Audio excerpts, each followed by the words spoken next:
సంవిధానము భాగము 3 మౌలిక హక్కులు సమానత్వమునకు హక్కు ఆర్టికల్ 17 అస్పృశ్యత నిర్మూలన అస్పృశ్యత నిర్మూలించబడినది మరియు ఏ రూపమునైనను దాని ఆచరణ నిషేధింపబడినది. అస్పృశ్యత నుండి ఉత్పన్నమగు ఏ అశక్తత అమలు జరుపుట శాసనరీత్యా శిక్షింపదగు అపరాధమగును. Constitution of India, Part 3, Fundamental Rights, Right to Equality, Article 17, Abolition of Untouchability. Untouchability is abolished and its practice in any form is forbidden. The enforcement of any disability arising out of untouchability shall be an offence punishable in accordance with law.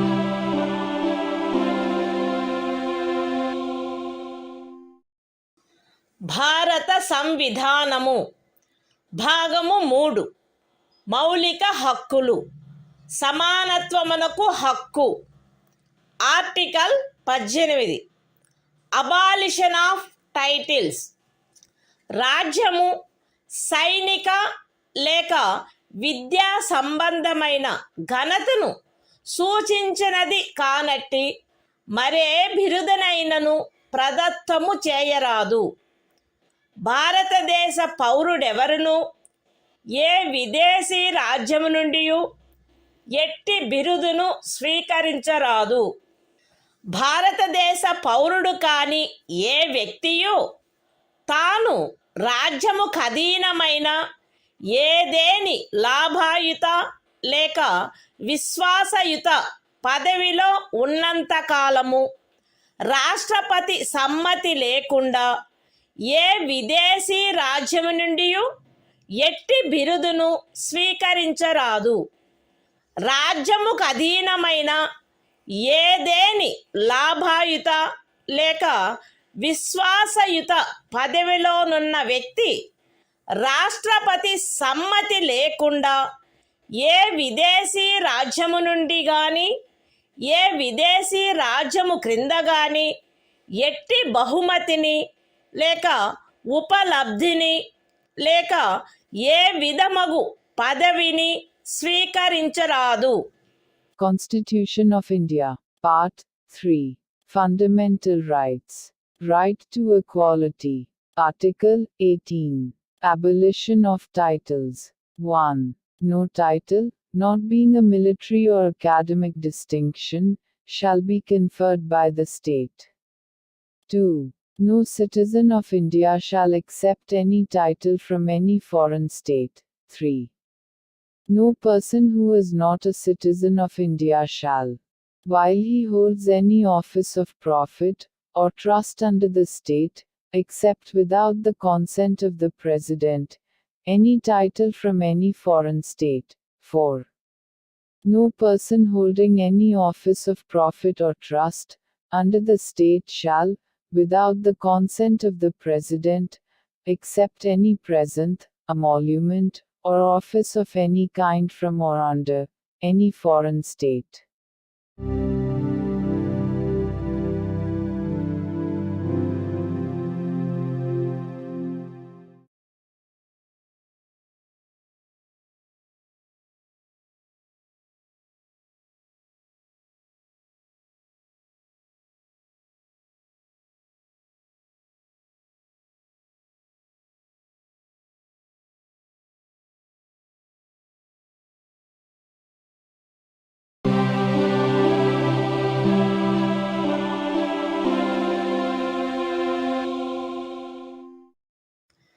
భారత సంవిధానము భాగము 3 మౌలిక హక్కులు. స్వాతంత్ర్యమునకు హక్కు. Article 19 walk స్వాతంత్ర్యము మొదలైన వాటి విషయమున రక్షణ. పౌరులందరూ ఈ క్రింది హక్కులు కలిగియుందురు.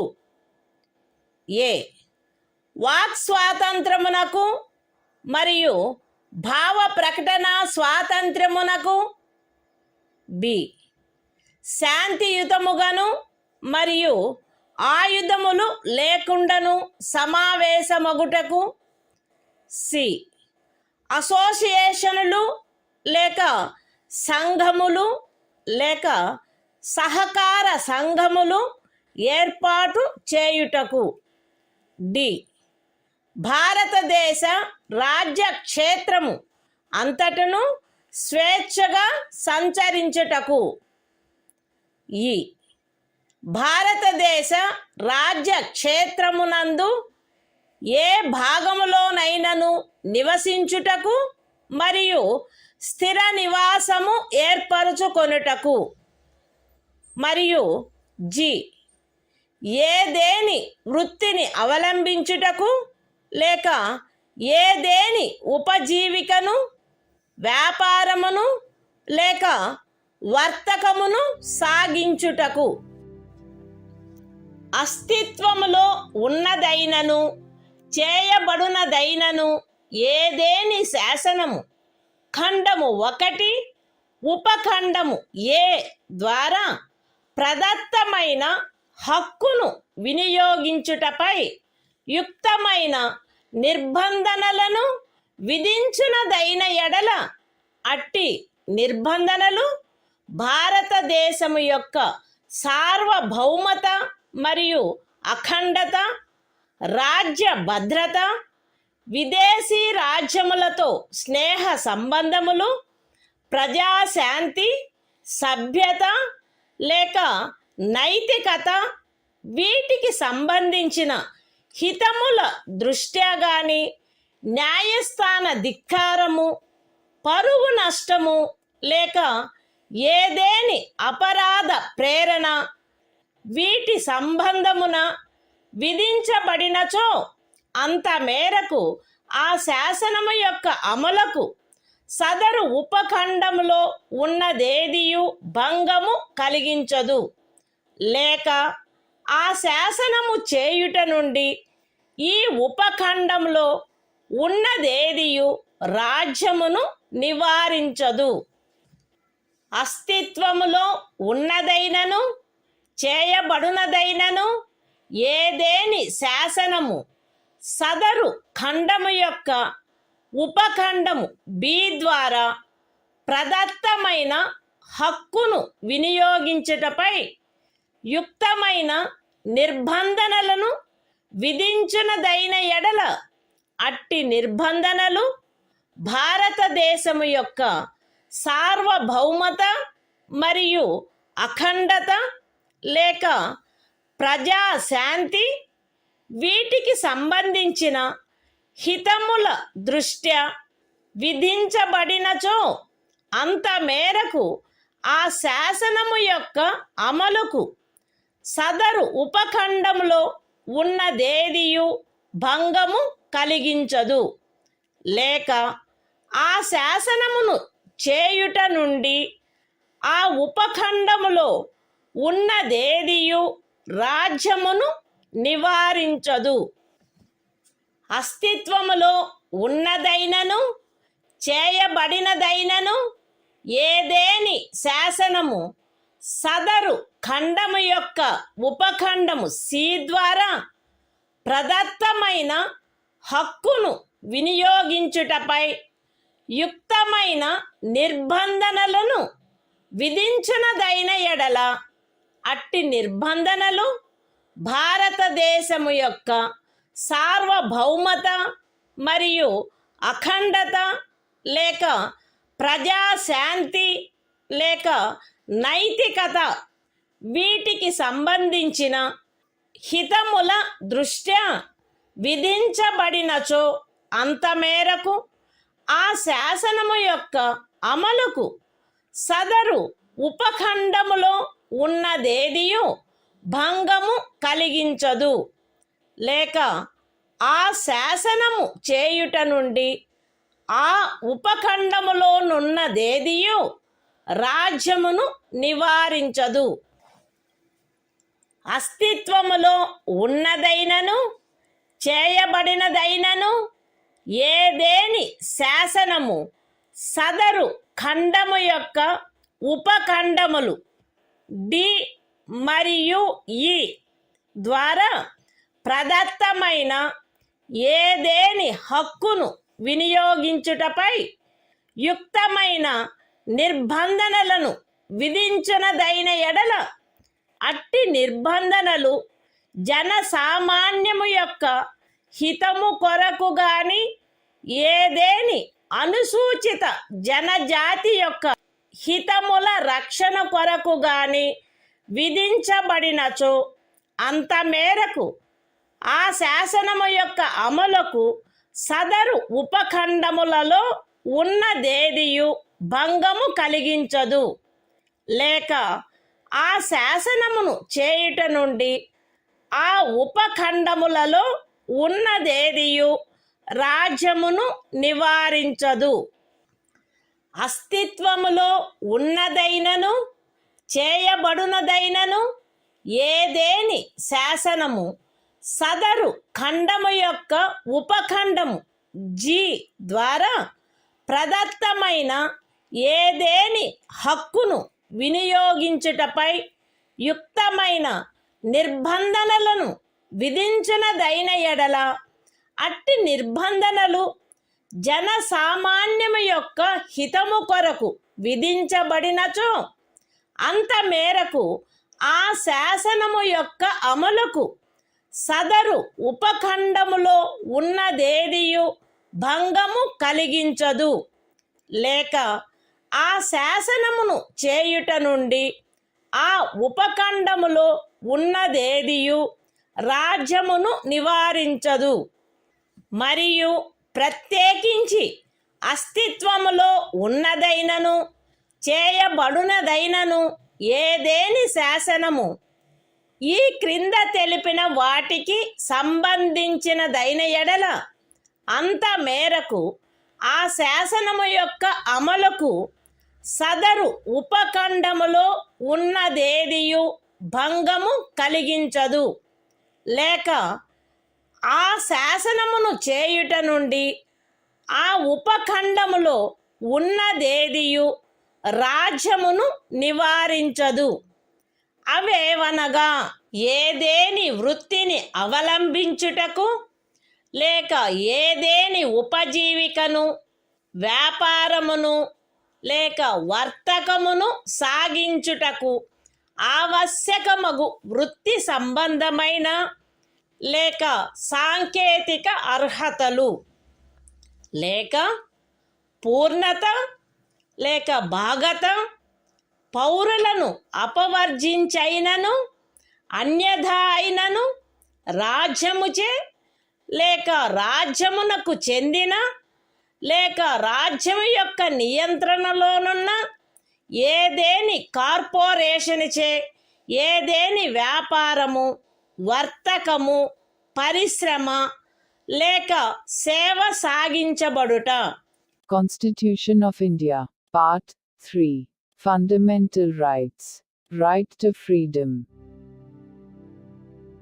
Article 19. Protection of certain rights regarding freedom of speech, etc. All citizens shall have the right a. to freedom of speech and expression, b. to assemble peaceably and without arms, c. to form associations or unions or cooperative societies, d. to move freely throughout the territory of India, a. to reside and settle in any part of the territory of India, and g. to practice any profession, or to carry on any occupation, trade or business.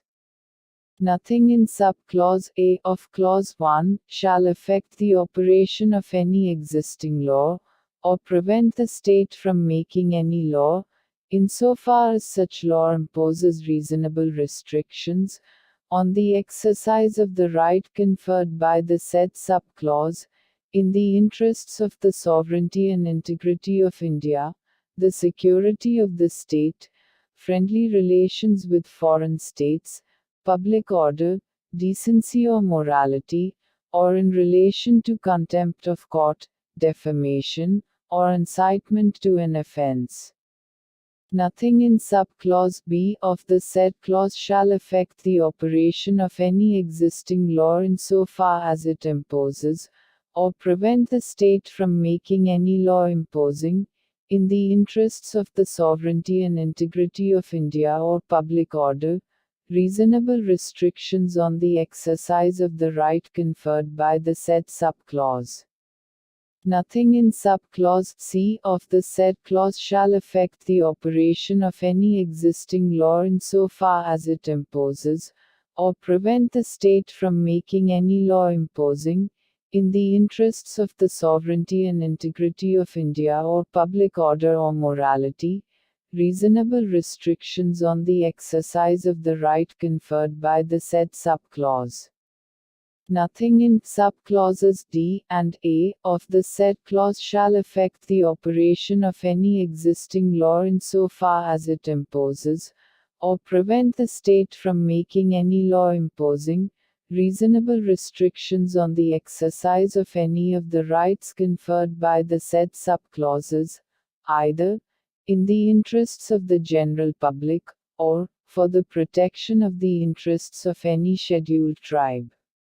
Nothing in subclause G of the said clause shall affect the operation of any existing law, insofar as it imposes, or prevent the state from making any law imposing, in the interests of the general public, reasonable restrictions on the exercise of the right conferred by the said subclause, and, in particular, nothing in the said subclause shall affect the operation of any existing law, insofar as it relates to, or prevent the state from making any law relating to 1. The professional or technical qualifications necessary for practicing any profession, or carrying on any occupation, trade or business, or 2. The carrying on, by the state, or by a corporation, owned or controlled by the state, of any trade, business, industry or service, whether to the exclusion, complete or partial, of citizens, or otherwise.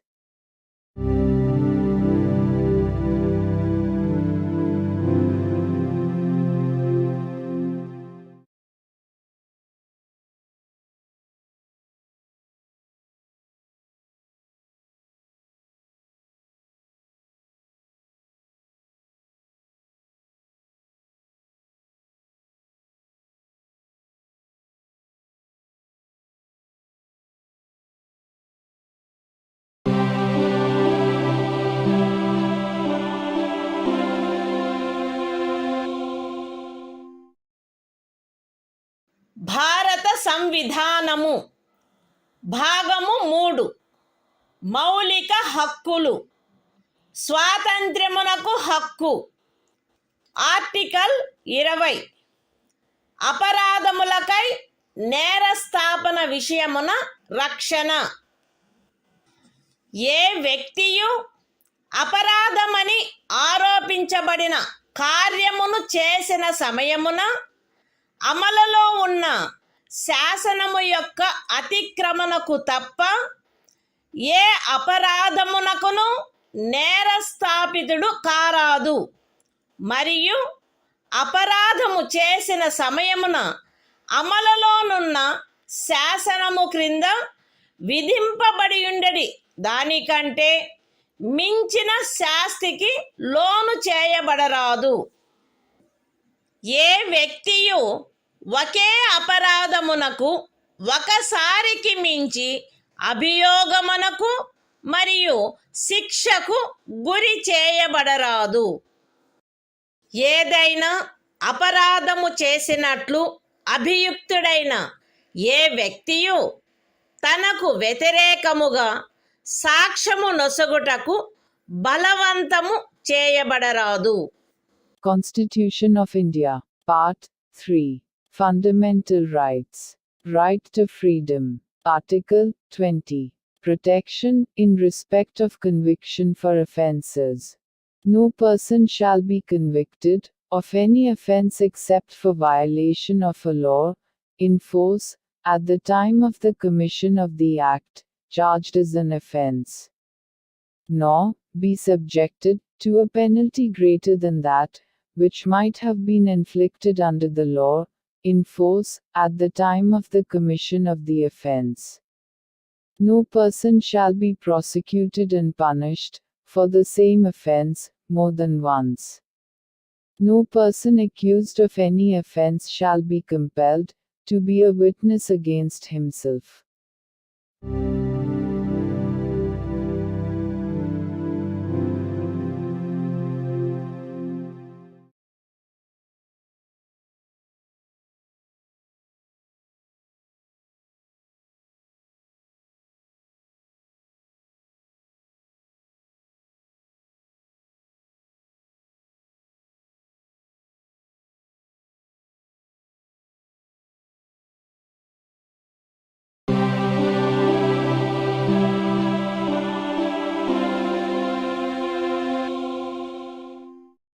భారత సంవిధానము భాగము 3.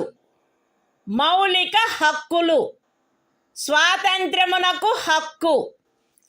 Article 21. ప్రాణ మరియు వ్యక్తిగత స్వాతంత్ర రక్షణ. శాసనము ద్వారా స్థాపితమైన ప్రక్రియ ప్రకారము తప్ప ఏ వ్యక్తి యొక్క ప్రాణము లేక వ్యక్తిగత స్వాతంత్ర్యము హరించబడరాదు. Constitution of India, Part 3. Fundamental Rights. Right to Freedom. Article 21. Protection of life and personal liberty. No person shall be deprived of his life or personal liberty except according to procedure established by law.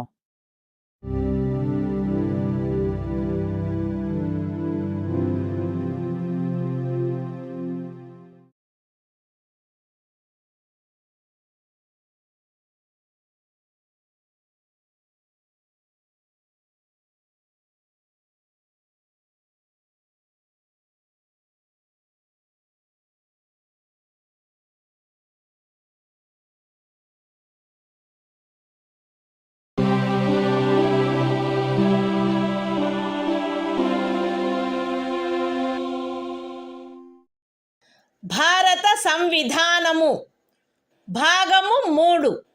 మౌలిక హక్కులు. స్వాతంత్ర్యమునకు హక్కు. Article 21A. విద్యా హక్కు. రాజ్యము శాసనము ద్వారా నిర్ధారించునట్టి రీతిలో 6 నుండి 14 సంవత్సరముల వయసులోని పిల్లలందరికీ నిశుల్క మరియు నిర్బంధ విద్యను కల్పించవలెను. Constitution of India, Part 3. Fundamental Rights. Right to Freedom.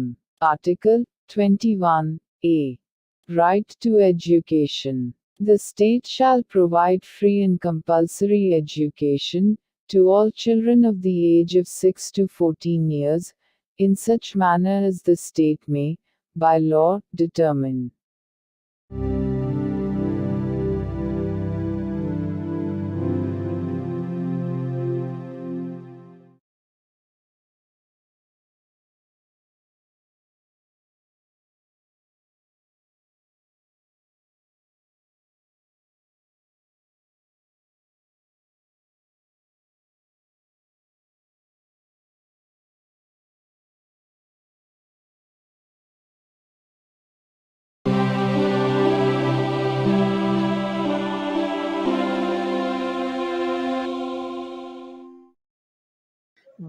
భారత సంవిధానము భాగము 3 మౌలిక హక్కులు స్వాతంత్రమునకు హక్కు ఆర్టికల్ 22 కొన్ని సందర్భములలో అరెస్టు మరియు నిరోధము నుండి రక్షణ. అరెస్టు చేయబడిన ఏ వ్యక్తియు అట్టి అరెస్టుకు గల కారణములను గూర్చి వీలైనంత త్వరితముగా తెలియజేయబడకుండా అభిరక్షణలో నిరోధించబడరాదు మరియు తాను కోరిన న్యాయవాది సలహా పొందుటకు అట్టి న్యాయవాదిచే ప్రతివాదన చేయించుకొనుటకు గల హక్కు అతనికి నిరాకరించబడరాదు. అరెస్టు చేయబడి అభిరక్షణలో నిరోధించబడిన ప్రతి వ్యక్తి అట్లు అరెస్టు చేయబడిన తరువాత అరెస్టు చేయబడిన స్థలము నుండి అక్కడికి అత్యంత సమీపమున గల మెజిస్ట్రేటు న్యాయస్థానమునకు అతనిని తీసుకొని పోవుటకు ఆవశ్యకమైన కాలమును మినహాయించి 24 గంటల లోపల అట్టి మెజిస్ట్రేటు సమక్షమున హాజరుపరచబడవలెను మరియు అట్టి ఏ వ్యక్తియు మెజిస్ట్రేటు యొక్క ప్రాధికారం లేకుండా సదరు కాలావధికి మించి అభిరక్షణలో నిరోధించబడరాదు. ఖండములు 1 మరియు 2లో ఉన్నదేదియు ఈ క్రింది వ్యక్తికి వర్తించదు. తత్సమయమున శత్రుదేశీయుడైన ఎవరేని వ్యక్తి లేక నివారక నిరోధమును నిబంధించు ఏదేని శాసనము క్రింద అరెస్టు చేయబడిన లేక నిరోధింపబడిన ఎవరేని వ్యక్తి నివారక నిరోధము కొరకు నిబంధించు శాసనము ఏదియు ఉన్నత న్యాయస్థానపు న్యాయాధీశునిగా నియమింపబడిన లేక నియమింపబడుటకు అర్హత కలిగిన వ్యక్తులతో కూడిన సలహా బోర్డు తన అభిప్రాయంలో సదరు 3 మాసములకు మించి నిరోధించుటకు తగినంత కారణము కలదని సదరు కాలావధి ముగియుటకు పూర్వము రిపోర్టు చేసిననే తప్ప. అయితే ఈ ఖండములోనున్నదేదియు ఖండము 7 యొక్క ఉపఖండము బి క్రింద పార్లమెంటు చేసిన ఏదేని శాసనము ద్వారా విహితమైన గరిష్ట కాలావధికి మించి ఏ వ్యక్తినైనను నిరోధించుటకు ప్రాధికారము నొసగదు లేక అట్టి వ్యక్తి ఖండము 7 యొక్క ఉపఖండములు ఏ మరియు బిల క్రింద పార్లమెంటు చేయబడిన ఏదేని శాసనము యొక్క నిబంధనలను అనుసరించి నిరోధించబడిననే తప్ప ఒక వ్యక్తిని 3 మాసముల కంటే ఎక్కువ కాలావధికి నిరోధించుటకు ప్రాధికారము నొసగదు. నివారక నిరోధమును నిబంధించు ఏదేని శాసనము క్రింద చేయబడిన ఉత్తర్వును అనుసరించి ఎవరేని వ్యక్తి నిరోధించబడినప్పుడు అట్లు ఉత్తర్వు చేయు ప్రాధికారి అట్టి ఉత్తర్వును చేయుటకు గల కారణములను వీలైనంత త్వరితముగా ఆ వ్యక్తికి తెలియపరచవలెను మరియు ఆ ఉత్తర్వుకు విరుద్ధముగా విన్నవించుకొనుటకు అతనికి శీఘ్రతమైన అవకాశమును కలిగించవలెను. ఖండము 5లో నిర్దేశింపబడిన ఉత్తర్వును చేయు ప్రాధికారి ఏ సంగతులను వెల్లడించుట ప్రజాహితమునకు విరుద్ధమని తలచునో అట్టి సంగతులను అతడు వెల్లడించవలెనని సదరు ఖండములోనిదేదియు అపేక్షించరాదు. పార్లమెంటు శాసనము ద్వారా ఈ క్రింది విషయములను విహితము చేయవచ్చును. ఏ ఖండము 4 యొక్క ఉపఖండము ఏలోని నిబంధనలను అనుసరించి సలహా బోర్డు యొక్క అభిప్రాయమును పొందకుండా నివారక నిరోధమును నిబంధించు ఏదేని శాసనము క్రింద ఏదేని తరగతికి లేక తరగతులకు చెందిన కేసులలో ఒక వ్యక్తిని 3 మాసములకు మించిన కాలావధికి నిరోధించుటకైన పరిస్థితులను. బి. నివారక నిరోధమును నిబంధించు ఏదేని శాసనము క్రింద ఏదేని తరగతికి లేక తరగతులకు చెందిన కేసులలో ఎవరేని వ్యక్తి యొక్క నిరోధమునకు గరిష్ట కాలావధి. మరియు సి. ఖండము 4 యొక్క ఉపఖండము ఏ క్రింద పరిశీలనలో సలహా బోర్డు అనుసరించవలసిన ప్రక్రియ. Constitution of India, Part 3. Fundamental Rights. Right to Freedom. Article 22. Protection against arrest and detention in certain cases. 1. No person who is arrested shall be detained in custody without being informed, as soon as may be, of the grounds for such arrest. Nor shall he be denied the right to consult, and to be defended by, a legal practitioner of his choice. 2. Every person who is arrested and detained in custody shall be produced before the nearest magistrate, within a period of 24 hours, of such arrest excluding the time necessary for the journey from the place of arrest, to the court of the magistrate, and no such person shall be detained in custody beyond the said period, without the authority of a magistrate. 3. Nothing in clauses 1 and 2 shall apply to any person who for the time being is an enemy alien, or to any person who is arrested or detained, under any law providing for preventive detention.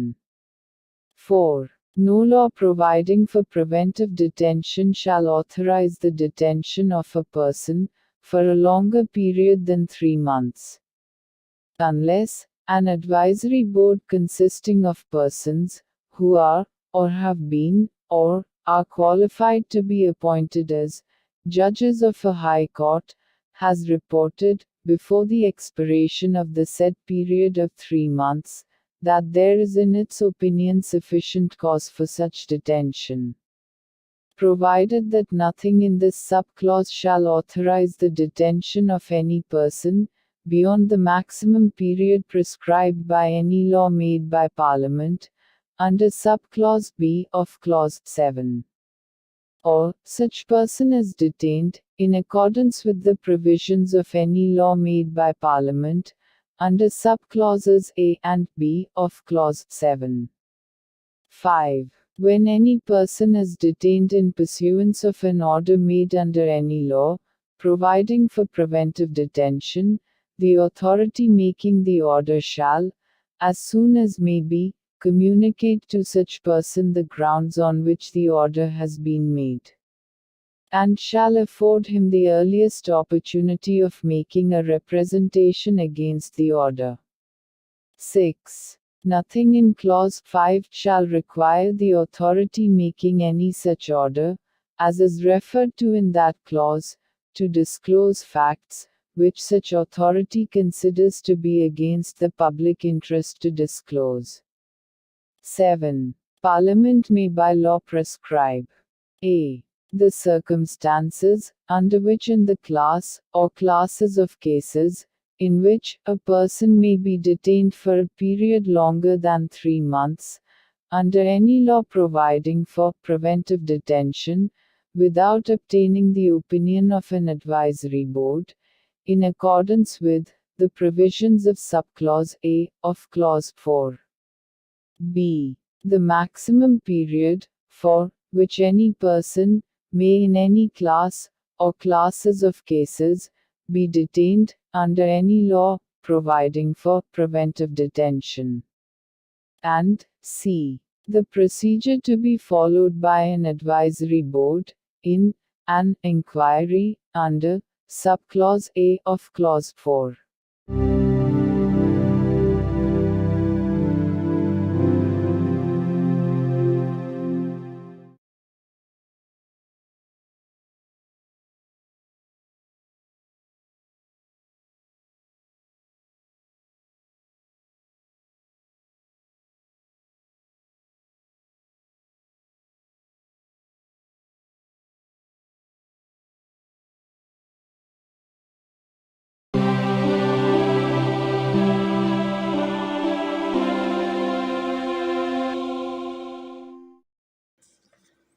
భారత సంవిధానము భాగము 3 మౌలిక హక్కులు. శోషణ నుండి రక్షణకు హక్కు. Article 23 మనుష్యుల క్రయ విక్రయములపై మరియు బలవంతపు చాకిరీలపై నిషేధము. మనుష్యుల క్రయ విక్రయము, వెట్టి మరియు తాదృశ్యమైన బలవంతపు చాకిరీలు నిషేధింపబడినవి. ఈ నిబంధన యొక్క ఉల్లంఘన శాసనరీత్యా శిక్షింపదగు అపరాధమగును.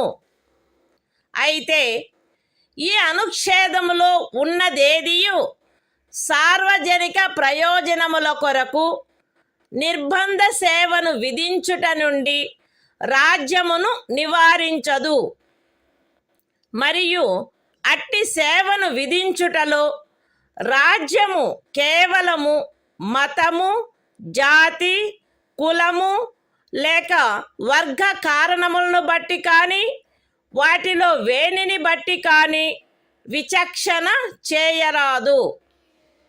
The Constitution of India, Part 3, Fundamental Rights, Right Against Exploitation, Article 23, Prohibition of Traffic in Human Beings and Forced Labor. 1. Traffic in human beings, and beggar, and other similar forms of forced labor, are prohibited. And any contravention of this provision shall be an offense, punishable, in accordance with law. 2. Nothing in this article shall prevent the state from imposing compulsory service for public purposes. And in imposing such service, the state shall not make any discrimination on grounds only of religion, race, caste or class or any of them.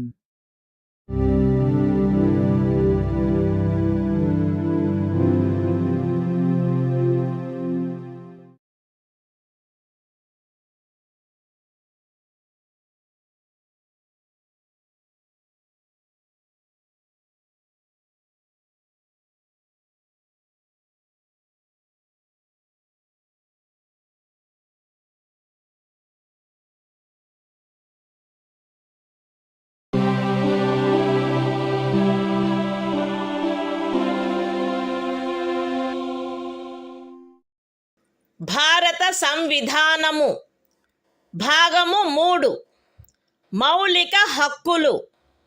శోషణ నుండి రక్షణకు హక్కు. Article 24 కర్మాగారాలు మొదలైన వాటిలో బిడ్డలను ఉద్యోగములో నుంచుటపై నిషేధము.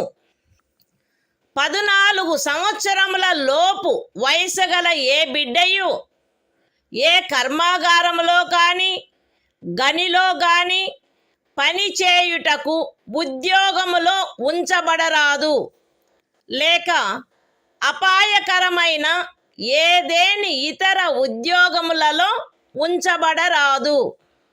The Constitution of India, Part 3, Fundamental Rights, Right Against Exploitation, Article 24, Prohibition of employment of children in factories, etc.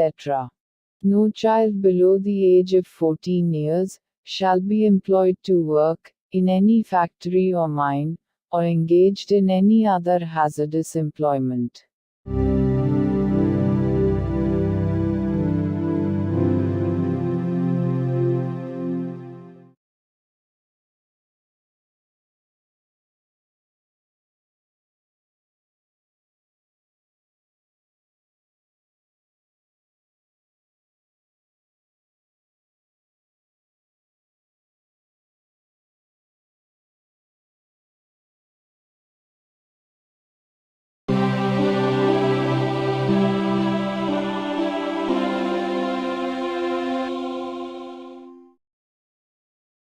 భారత సంవిధానము భాగము 3 మౌలిక హక్కులు.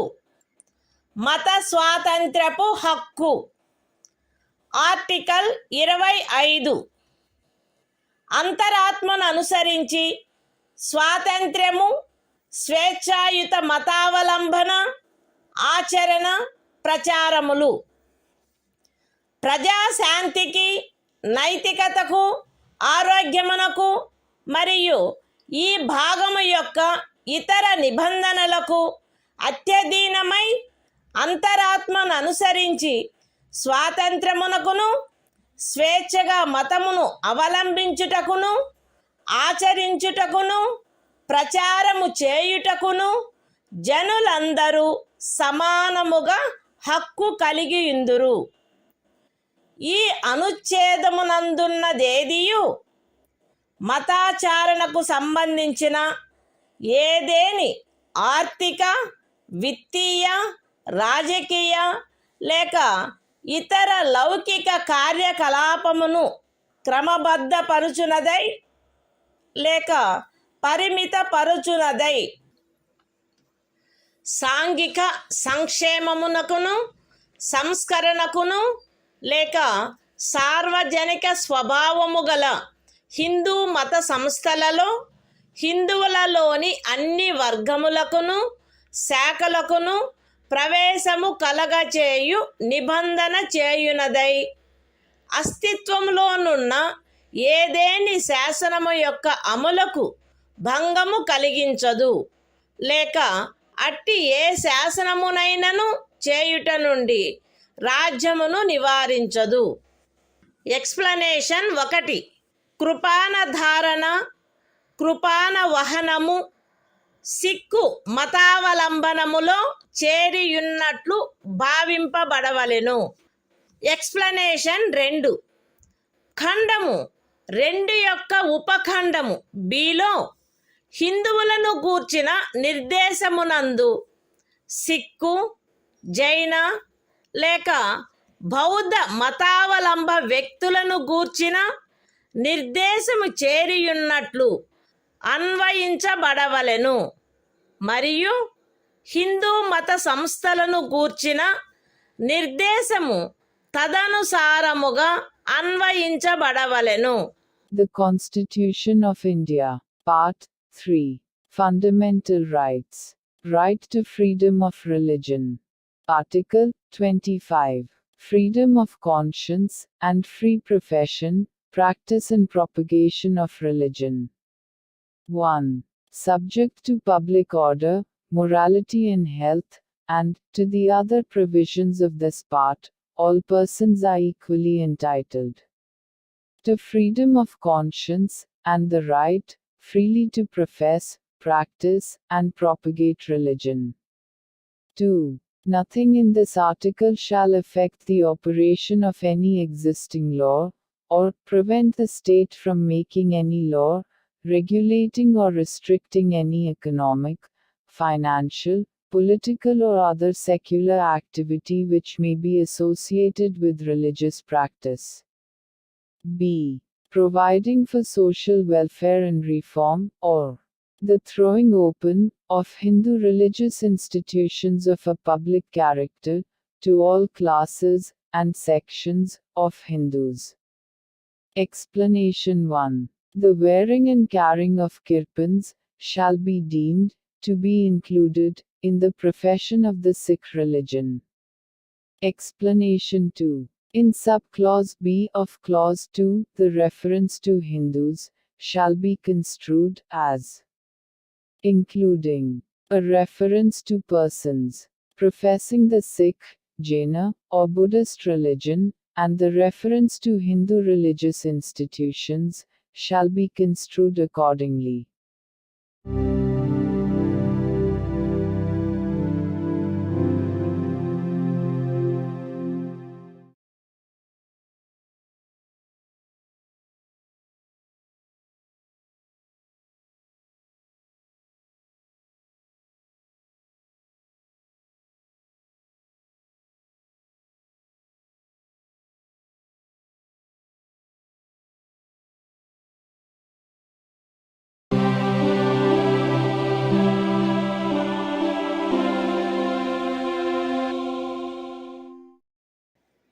భారత సంవిధానము భాగము 3 మౌలిక హక్కులు.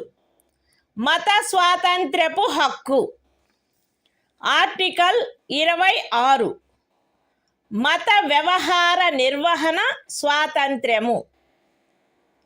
ప్రజాశాంతికి, నైతికతకు మరియు ఆరోగ్యమునకు అత్యధీనమై ప్రతి మత శాఖ లేక అందలి ఏ ఉపశాఖైనను ఈ క్రింది హక్కును కలిగియుండును: మత మరియు ధార్మిక ప్రయోజనముల కొరకు సంస్థలను స్థాపించుట మరియు పోషించుట, మత విషయములలో స్వీయ వ్యవహారములను నిర్వహించుకొనుట, స్థిరాస్తిని మరియు చరాస్తిని కలిగియుండుట మరియు ఆర్జించుట, మరియు అట్టి ఆస్తిని శాసనమును అనుసరించి నిర్వహించుట. The Constitution of India, Part 3. Fundamental Rights. Right to freedom of religion. Article 26. Freedom to manage religious affairs. Subject to public order, morality and health, every religious denomination, or any section thereof, shall have the right a. to establish and maintain institutions for religious and charitable purposes. b. to manage its own affairs, in matters of religion. c. to own, and acquire, movable and immovable property, and d. to administer such property in accordance with law.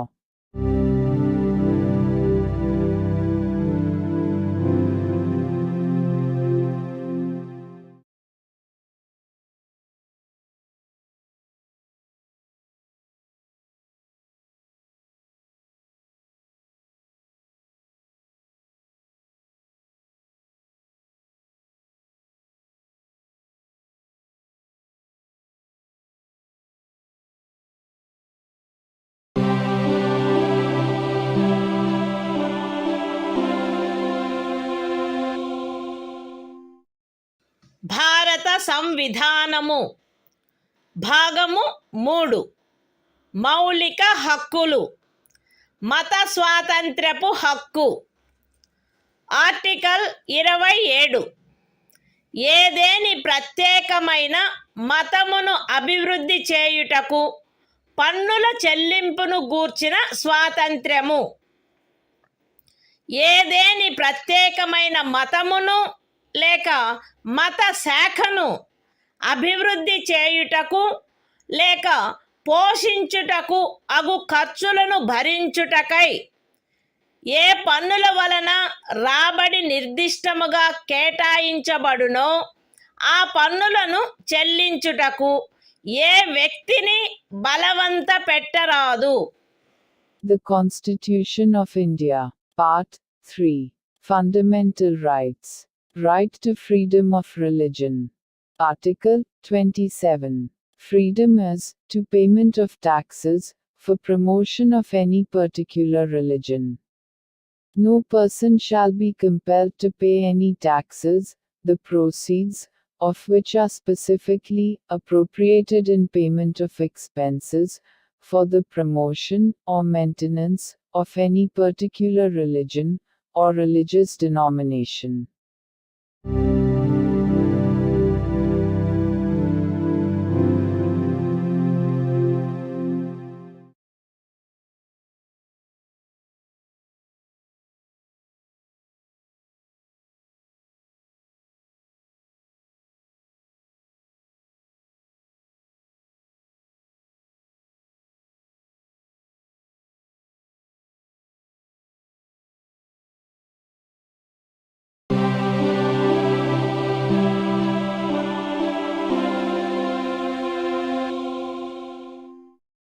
భారత సంవిధానము. భాగము 3 మౌలిక హక్కులు. మత స్వాతంత్ర్యపు హక్కు. Article 28 కొన్ని విద్యా సంస్థలలో మత బోధ లేక మత సంబంధమైన ఆరాధన జరుగుతున్నప్పుడు హాజరగుటను గూర్చిన స్వాతంత్ర్యము.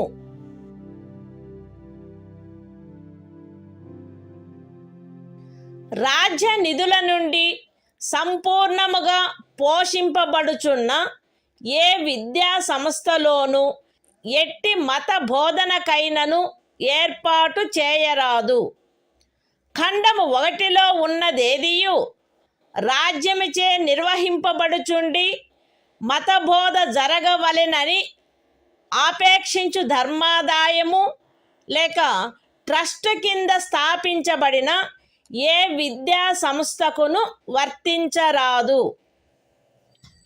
రాజ్యముచే గుర్తింపబడిన లేక రాజ్య నిధుల నుండి సహాయమును పొందుతున్న ఏదేని విద్యా సంస్థలో హాజరగుచున్న ఏ వ్యక్తినైనను అట్టి సంస్థలో చేయబడు ఏదేని మత బోధలో పాల్గొనవలసినదని కానీ, అట్టి సంస్థలో లేక దానికి సంబంధించిన ఏదేని ఆవరణలో జరపబడు ఏదేని మత సంబంధమైన ఆరాధనకు హాజరు కావలెనని కానీ, అందుకు ఆ వ్యక్తిని కానీ, ఆ వ్యక్తి మైనర్ అయినచో అతని సంరక్షకుడు కానీ సమ్మతించిననే తప్ప కోరరాదు. The Constitution of India, Part 3. Fundamental Rights. Right to freedom of religion. Article 28. Freedom is to attendance at religious instruction, or religious worship, in certain educational institutions. 1. No religious instruction shall be provided in any educational institution, wholly maintained out of state funds. 2. Nothing in Clause 1 shall apply to an educational institution which is administered by the state, but has been established under any endowment or trust, which requires that religious instruction shall be imparted in such institution. 3. No person attending any educational institution recognized by the state, or receiving aid out of state funds, shall be required to take part in any religious instruction that may be imparted in such institution, or to attend any religious worship that may be conducted in such institution or in any premises attached thereto, unless such person, or, if such person is a minor, his guardian has given his consent thereto.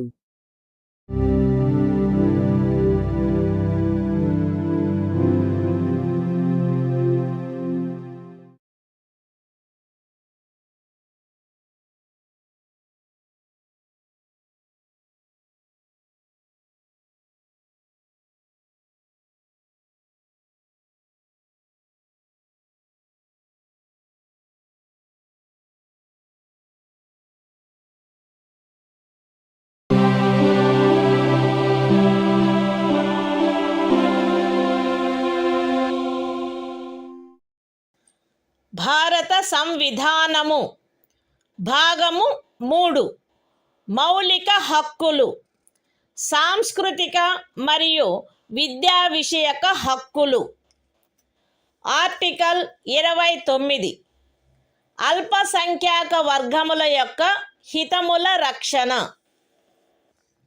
భారతదేశ రాజ్య క్షేత్రములో లేక అందలి ఏ భాగములో నివసించుచున్న పౌరులలోని ఏదేని వర్గము వారు తమ విశిష్ట భాష, లిపి లేక సంస్కృతిని కలిగి ఉండినచో వారు దానిని కాపాడుకొనుటకు హక్కు కలిగి ఉందురు. రాజ్యముచే పోషింపబడుచున్న లేక రాజ్య నిధుల నుండి సహాయము పొందుచున్న ఏ విద్యా సంస్థలోనైనను కేవలము మతము, జాతి, కులము, భాష కారణములను బట్టి కానీ, వాటిలో దేనిని బట్టి కానీ ఏ పౌరునికైనను ప్రవేశము నిరాకరించబడరాదు. The Constitution of India, Part 3. Fundamental Rights. Cultural and Educational Rights. Article 29. Protection of interests of minorities. 1. Any section of the citizens residing in the territory of India, or any part thereof having a distinct language, script, or culture of its own, shall have the right to conserve the same. 2. No citizen shall be denied admission into any educational institution, maintained by the state, or receiving aid, out of state funds, on grounds only of religion, race, caste, language or any of them.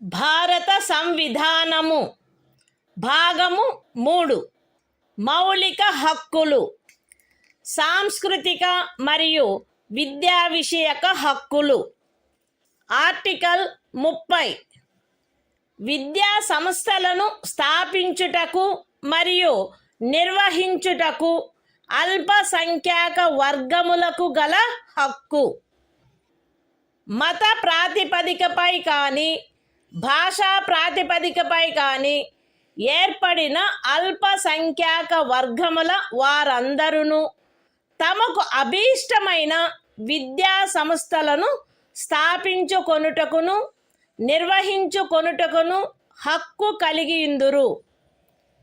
ఖండము 1లో నిర్దేశింపబడిన అల్పసంఖ్యాక వర్గముచే స్థాపింపబడి నిర్వహింపబడుతున్న ఒక విద్యా సంస్థ యొక్క ఏదేని ఆస్తిని నిర్బంధముగా అధ్యార్థించుటను నిబంధించు ఏదేని శాసనము చేయుటలో అట్టి ఆస్తి అధ్యార్జన కొరకు అట్టి శాసనము ద్వారా నియతము చేయబడిన లేక దాని కింద నిర్ధారించబడిన మొత్తము ఆ ఖండము క్రింద హామీ ఇవ్వబడిన హక్కును పరిమితపరచకుండునట్లు లేక రద్దుపరచకుండునట్లు రాజ్యము కట్టుదిట్టము చేయవలెను. విద్యా సంస్థలకు సహాయము చేయు సందర్భములలో మత ప్రాతిపదికపై లేక భాషా ప్రాతిపదికపై ఏర్పడిన అల్పసంఖ్యాక వర్గము యొక్క నిర్వహణలో ఉన్నదను కారణమును బట్టి ఏ విద్యా సంస్థకు విరుద్ధముగాను రాజ్యము విచక్షణ చేయరాదు. The Constitution of India, Part 3. Fundamental Rights. Cultural and Educational Rights. Article 30. Right of minorities to establish and administer educational institutions. 1. All minorities, whether based on religion or language, shall have the right to establish and administer educational institutions of their choice. In making any law, providing for the compulsory acquisition of any property of an educational institution, established and administered by a minority, referred to in Clause 1. The state shall ensure that the amount fixed by or determined under such law, for the acquisition of such property, is such, as would not restrict or abrogate, the right guaranteed under that clause. 2. The state shall not, in granting aid to educational institutions, discriminate against any educational institution, on the ground that it is under the management of a minority, whether based on religion or language.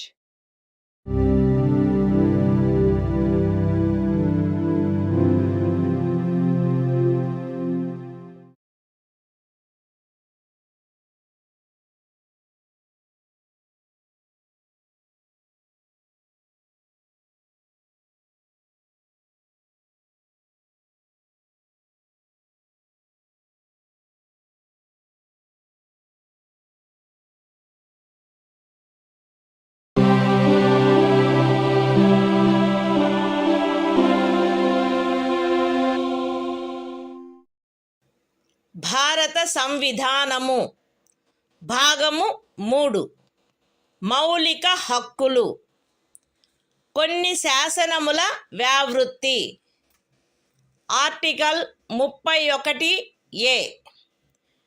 Estate మొదలగు వాటి అధ్యార్జన కొరకు నిబంధించు శాసనము వ్యావృత్తి. 13వ అనుచ్ఛేదంలో ఏమి ఉన్నప్పటికీ రాజ్యమిచే ఏదేని estate యొక్క లేక అందలి ఏవేని హక్కుల యొక్క గాని అధ్యార్జన కొరకు లేక అట్టి హక్కుల నిర్వాపన లేక మార్పు కొరకు లేక ప్రజాహితమునకు లేక ఆస్తి యొక్క సముచిత నిర్వహణను చేకూర్చుటకు గాని రాజ్యము ఏదేని ఆస్తి యొక్క నిర్వహణను పరిమిత కాలము వరకు చేపట్టుట కొరకు లేక ప్రజాహితమునకు లేక ఏదేని కార్పొరేషనుల సముచిత నిర్వహణను చేకూర్చుటకు 2 లేక అంతకు మించిన కార్పొరేషనుల యొక్క విలీనీకరణ కొరకు లేక కార్పొరేషన్ల యొక్క నిర్వాహక ఏజెంట్ల, కార్యదర్శుల మరియు కోశాధికారుల, మేనేజింగ్ డైరెక్టర్ల, ఆదేశకుల లేక నిర్వాహకుల హక్కులను లేక కార్పొరేషన్ల యొక్క వాటాదారుల ఓటింగు హక్కులను నిర్వాపన చేయుట కొరకు లేక మార్పు చేయుట కొరకు లేక ఏదేని ఖనిజముకైన కౌలు లేక ఖనిజ తైలమును వెతుకుటకైనా లేక వెలికి తీయుటకైనా ఖరారు, కౌలు లేక లైసెన్సును బట్టి ప్రాప్తించు ఏవేని హక్కులను నిర్వాపన చేయుట కొరకు లేక మార్పు చేయుట కొరకు లేక అట్టి ఖరారు, కౌలు లేక లైసెన్సును సమయాత్పూర్వమే సమాప్తము చేయుట కొరకు లేక రద్దు చేయుట కొరకు నిబంధించునట్టి శాసనము దేనిని గాని 14వ అనుచ్ఛేదము లేక 19వ అనుచ్ఛేదము ద్వారా ప్రదత్తమైన హక్కులలో దేనికైనను అసంగతమగునున్నదను లేక అట్టి హక్కులలో దేనినైనను తీసివేయునను లేక కుంచించునను కారణమును బట్టి ప్రభావ శూన్యమగునవి భావించరాదు.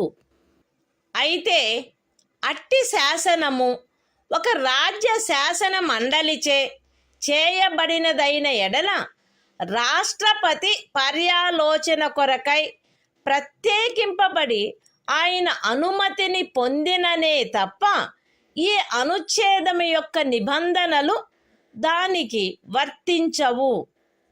అంతేకాక రాజ్యముచే ఏదేని ఎస్టేటు అధ్యార్జింపబడుటకు ఏదేని శాసనము నిబంధన చేయునెడల మరియు ఆ ఎస్టేటులో చేరిన ఏదేని భూమి ఒక వ్యక్తి యొక్క స్వంత సేద్యము క్రిందయున్న ఎడల అట్టి అధ్యార్జనకు సంబంధించిన శాసనములో మార్కెట్ విలువకు తగ్గని రేటు చొప్పున నష్టపరిహారము చెల్లించుటకు నిబంధనలున్ననే తప్ప తత్సమయమున అమలులోనున్న ఏదేని శాసనము క్రింద అతడికి వర్తించడి గరిష్ట పరిమితి లోపు ఉన్న భూమిలోని ఏదేని భూభాగము కానీ దానిపై గల లేక దానికి చెందియున్న ఏదేని భవనము కానీ కట్టడము కానీ రాజ్యముచే అధ్యార్జింపబడుట శాసన సమ్మతము కాదు. ఈ అనుచ్ఛేదములో ఏదేని స్థానిక ప్రాంతము విషయమున ఎస్టేటు అను పదము ఆ ప్రాంతమునందు అమలులోనున్న భూమి కౌళ్లకు సంబంధించి అస్తిత్వంలోనున్న శాసనములో ఆ పదమునకు గాని స్థానీయ తుల్య పదమునకు గాని ఏ అర్థము కలదో ఆ అర్థమునే కలిగియుండును మరియు అందు ఈ క్రిందివి కూడా చేరియుండును. ఏదేని జాగీరు, ఇనాం లేక మౌఫీ లేక ఇతరమైన తాదృశ అనుదానము మరియు తమిళనాడు కేరళ రాజ్యములలో ఏదేని జన్మం హక్కు రైతువారీ సెటిల్మెంట్ కింద కలిగి ఉన్న ఏదేని భూమి బంజరు భూమి అటవీ భూమి పచ్చిక బయళ్ళ భూమి లేక కర్షకులు లేక వ్యవసాయ కూలీలు మరియు చేతి వృత్తుల వారు ఆక్రమించుకొనిన భవనములు మరియు ఇతర కట్టడములు ఉన్న స్థలములతో సహా వ్యవసాయ లేక తత్సహాయక ప్రయోజనముల కొరకు ఎవరేని కలిగియున్న లేక ఎవరికేని కౌలుకు ఇవ్వబడిన ఏదేని భూమి. ఎస్టేట్ విషయమున హక్కులు అను పదమునందు ప్రొప్రైటరు, సబ్ ప్రొప్రైటరు, అపర ప్రొప్రైటరు, ధారణాధికారి, రైతు లేక రైతు కింది రైతు లేక ఇతర మధ్యస్థుని యందు నిహితమయ్యుండు ఏవైనా హక్కులు మరియు భూమి శిస్తును గూర్చిన ఏవైనా హక్కులు లేక విశేషాధికారములు చేరియుండును. The Constitution of India, Part 3. Fundamental Rights. Saving of certain laws.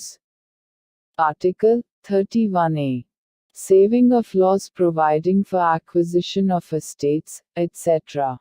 Notwithstanding anything contained in Article 13, no law providing for the acquisition by the state of any estate or of any rights therein, or the extinguishment or modification of any such rights, or the taking over of the management of any property by the state, for a limited period, either in the public interest, or in order to secure the proper management of the property, or the amalgamation of two or more corporations, either in the public interest, or in order to secure the proper management of any of the corporations, or the extinguishment or modification of any rights of managing agents, secretaries and treasurers, managing directors, or managers of corporations, or of any voting rights of shareholders thereof,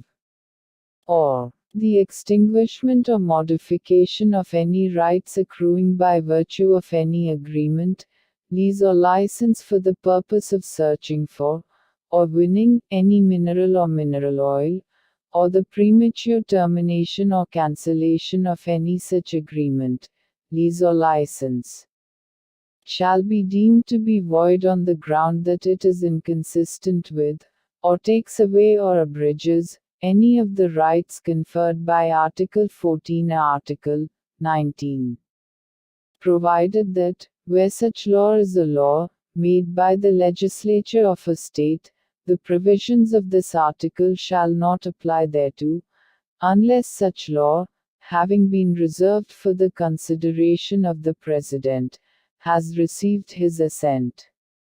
Provided further, that, where any law makes any provision for the acquisition by the state of any estate and where any land comprised therein is held by a person under his personal cultivation, it shall not be lawful for the state to acquire any portion of such land, as is within the ceiling limit, applicable to him under any law for the time being in force, or any building or structure standing thereon or tenant thereto, unless the law relating to the acquisition of such land, building or structure, provides for payment of compensation, at a rate, which shall not be less than the market value thereof. In this article, the expression estate shall, in relation to any local area, have the same meaning as that expression, or its local equivalent has in the existing law, relating to land tenures in force, in that area, and shall also include any jagir, inam, or mu fee, or other similar grant. And, in the states of Tamil Nadu and Kerala, any Janmam right. Any land held under Ryotwari settlement.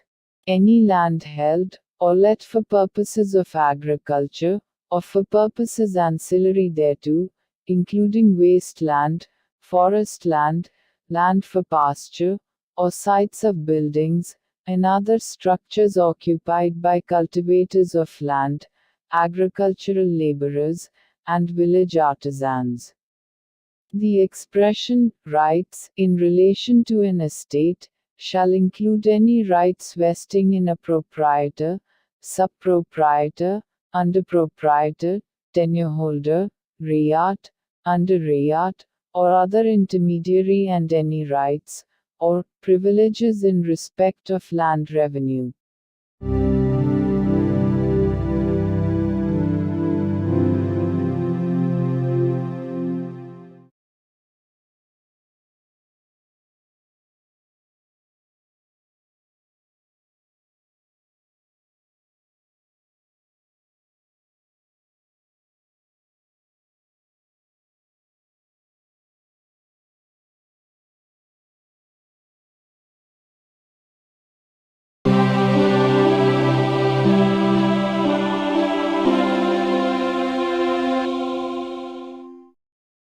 భారత సంవిధానము భాగము 3 మౌలిక హక్కులు.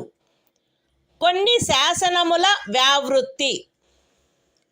Article 31 B. కొన్ని చట్టములకు మరియు వినిమయములకు శాసనిక మాన్యత కలగజేయుట. 31 ఏ అనుచ్ఛేదములో గల నిబంధనల సాధారణతకు భంగము కలగకుండా 9వ అనుసూచిలో నిర్దిష్టపరచబడిన ఏవేని చట్టములు, నియమములు, వాటి యొక్క ఏవేని నిబంధనలు, అట్టి చట్టము, నియమము లేక నిబంధనను ఈ భాగంలోని ఏవేని నిబంధనల ద్వారా ప్రదత్తమైన ఏవేని హక్కులకు అసంగతముగా నున్నదను, లేక ఆ హక్కులలో దేనినైనను తీసివేయుచున్నదను, లేక కుంచుచున్నదను ఆధారముపై ప్రభావశూన్యమైనదని గాని, ఎప్పుడైనను ప్రభావశూన్యమై యుండినదని గాని భావించరాదు. మరియు ఏదేని న్యాయస్థానము లేక ట్రిబ్యునల్ యొక్క ఏదేని తీర్పు, డిక్రీ లేక ఉత్తర్వు దానికి విరుద్ధముగా నున్నప్పటికీ సదరు ప్రతి చట్టము మరియు నియమము దాని రద్దు లేక సవరణ చేయుటకు ఏదేని సమర్థ శాసన మండలికి గల అధికారమునకు అత్యధీనమై అమలునందు కొనసాగవలెను. The Constitution of India, Part 3. Fundamental Rights. Saving of certain laws. Article 31b. Validation of certain acts and regulations. Without prejudice to the generality of the provisions contained in Article 31a. None of the acts and regulations specified in the 9th schedule, nor any of the provisions thereof shall be deemed to be void, or ever to have become void on the ground that such act, regulation or provision is inconsistent with, or takes away or abridges any of the rights conferred by, any provisions of this part. And, notwithstanding any judgment, decree or order of any court or tribunal, to the contrary, each of the said acts and regulations shall, subject to the power of any competent legislature to repeal, or amend it, continue in force.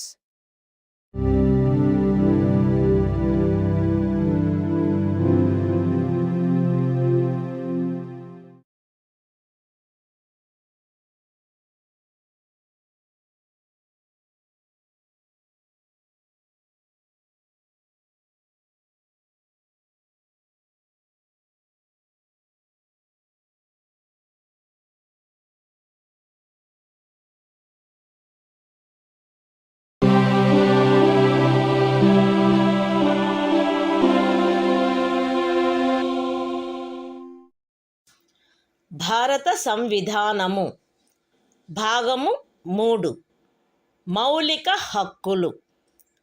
కొన్ని శాసనముల వ్యావృత్తి. Article 31(c) కొన్ని ఆదేశిక సూత్రములను అమలుపరచు శాసనముల వ్యావృత్తి. 13వ అనుచ్ఛేదములో ఏమి ఉన్నప్పటికీ భాగము 4లో పేర్కొనబడిన సూత్రములన్నింటినీ గాని వాటిలో కొన్నింటిని గాని సాధించుట కొరకై రాజ్య విధానమును అమలుపరచు ఏ శాసనమునైనను 14వ అనుచ్ఛేదము లేక 19వ అనుచ్ఛేదము ద్వారా ప్రదత్తమైన ఏవేని హక్కులకు అసంగతముగా నున్నదను లేక ఆ హక్కులలో దేనినైనను తీసివేయుచున్నదను లేక కుంచుచున్నదను కారణమును బట్టి ప్రభావశూన్యమైనదని భావించరాదు. మరియు ఆ శాసనమందు అది అట్టి విధానమును అమలుపరచుట కొరకైనదను ప్రఖ్యానమున్నచో అది అట్టి విధానమును అమలుపరచదను కారణమును బట్టి ఏ న్యాయస్థానములోనూ ప్రష్టవ్యము కారాదు. అయితే అట్టి శాసనము రాజ్య శాసన మండలిచే చేయబడిన ఎడల రాష్ట్రపతి పర్యాలోచన కొరకై ప్రత్యేకింపబడి ఆయన అనుమతిని పొందిననే తప్ప దానికి ఈ అనుచ్ఛేదము యొక్క నిబంధనలు వర్తించవు. The Constitution of India, Part 3. Fundamental Rights. Saving of certain laws. Article 31(c). Saving of laws giving effect to certain directive principles. Notwithstanding anything contained in Article 13. No law giving effect to the policy of the state towards securing all or any of the principles laid down in Part 4 shall be deemed to be void, on the ground that it is inconsistent with, or takes away or abridges any of the rights conferred by Article 14 or Article 19. And no law containing a declaration that it is for giving effect to such policy shall be called in question in any court, on the ground that it does not give effect to such policy, provided that, where such law is made by the legislature of a state, the provisions of this article shall not apply thereto, unless such law, having been reserved for the consideration of the President, has received his assent.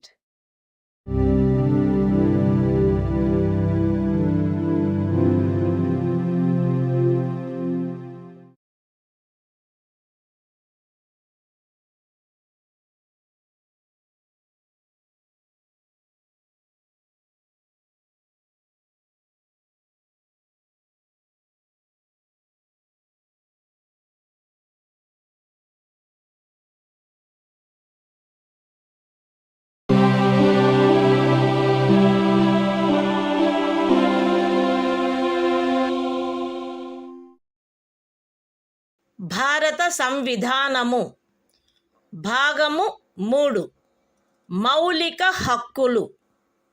సంవిధానిక ప్రత్యుపాయములకు హక్కు. Article 32 ఈ భాగముచే ప్రదత్తము చేయబడిన హక్కులను అమలుపరుచుటకు ప్రత్యుపాయములు. ఈ భాగము ద్వారా ప్రదత్తమైన హక్కులను అమలుపరచుటకు సముచిత చర్యల ద్వారా సర్వోన్నత న్యాయస్థానమును అర్థించు హక్కుకు హామీ ఇయ్యబడినది. ఈ భాగము ద్వారా ప్రదత్తమైన ఏవేని హక్కులను అమలుపరచుట కొరకు ఆదేశములను లేక ఉత్తర్వులను లేక బందీ ప్రత్యక్ష హెబియస్ కార్పస్, పరమాదేశ మాండమస్, ప్రతిషేధ ప్రొహిబిషన్, అధికార పృచ్ఛ కోవారెంటు మరియు ఉత్ప్రేషణ సర్ష్యోరారి స్వభావము గల రిట్లతో సహా అధిలేఖలను వీటిలో సముచితమైన దానిని జారీ చేయుటకు సర్వోన్నత న్యాయస్థానము అధికారము కలిగియుండును. ఖండములు 1 మరియు 2 ద్వారా సర్వోన్నత న్యాయస్థానమునకు ప్రదత్తమైన అధికారములకు భంగము కలగకుండా ఖండము 2 క్రింద సర్వోన్నత న్యాయస్థానముచే వినియోగింపబడదగు అధికారముల అన్నిటినీ కానీ వాటిలో దేనినైనను కానీ ఏదేని ఇతర న్యాయస్థానమునకు దాని అధికారిత యొక్క స్థానిక హద్దులలో వినియోగించు అధికారమును శాసనము ద్వారా పార్లమెంటు వసగవచ్చును. ఈ అనుచ్ఛేదముచే హామీ ఇయ్యబడిన హక్కు ఈ సంవిధానముచే అన్యదా నిబంధింపబడినట్లు తప్ప suspend చేయబడరాదు. The Constitution of India, Part 3. Fundamental Rights. Right to constitutional remedies. Article 32. Remedies for enforcement of rights conferred by this part. 1. The right to move the Supreme Court, by appropriate proceedings for the enforcement of the rights conferred by this part, is guaranteed. 2. The Supreme Court shall have power to issue directions or orders, or writs, including writs in the nature of habeas corpus, mandamus, prohibition, quo warranto and certiorari, whichever may be appropriate, for the enforcement of any of the rights conferred by this part. 3. Without prejudice to the powers conferred on the Supreme Court, by clauses 1 and 2. Parliament may by law empower any other court to exercise within the local limits of its jurisdiction all or any of the powers exercisable by the Supreme Court under clause 2. 4. The right guaranteed by this article shall not be suspended, except as otherwise provided for by this Constitution.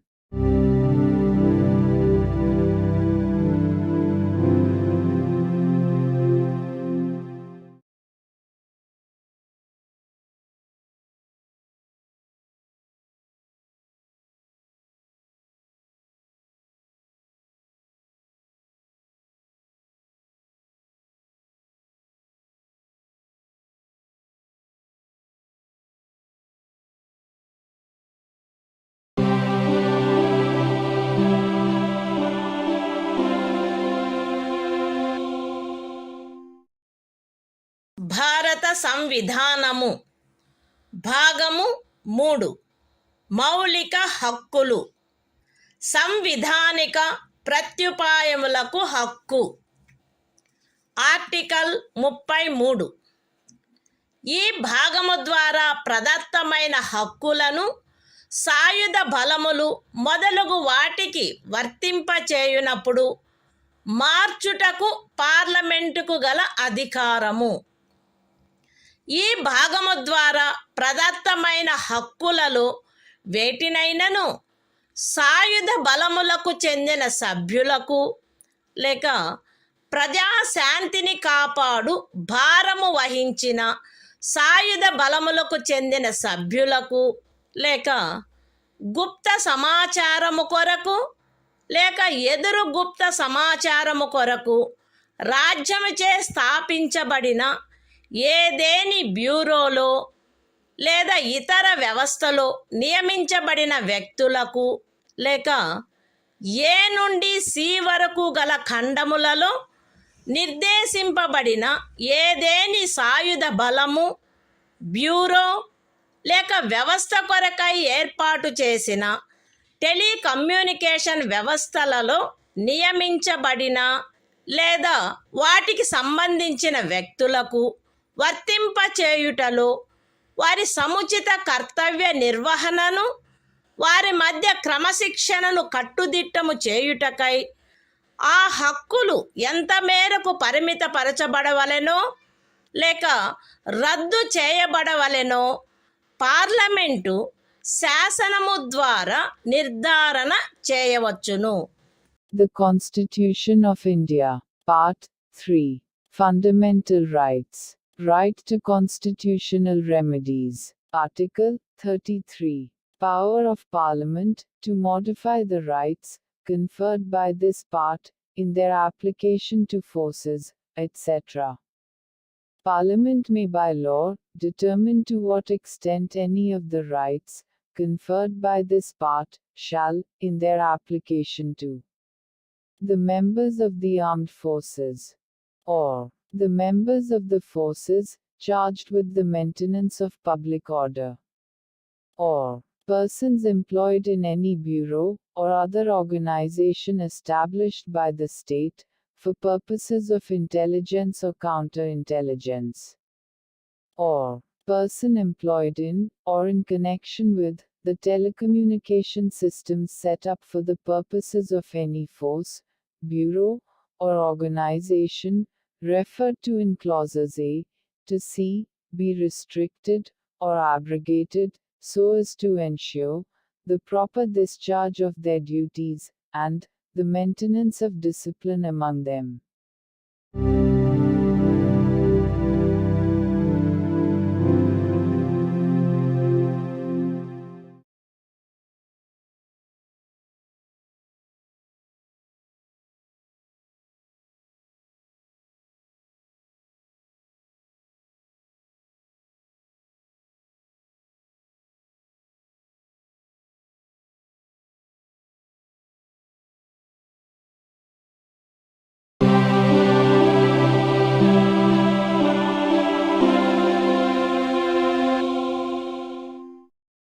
భారత సంవిధానము భాగము 3 మౌలిక హక్కులు.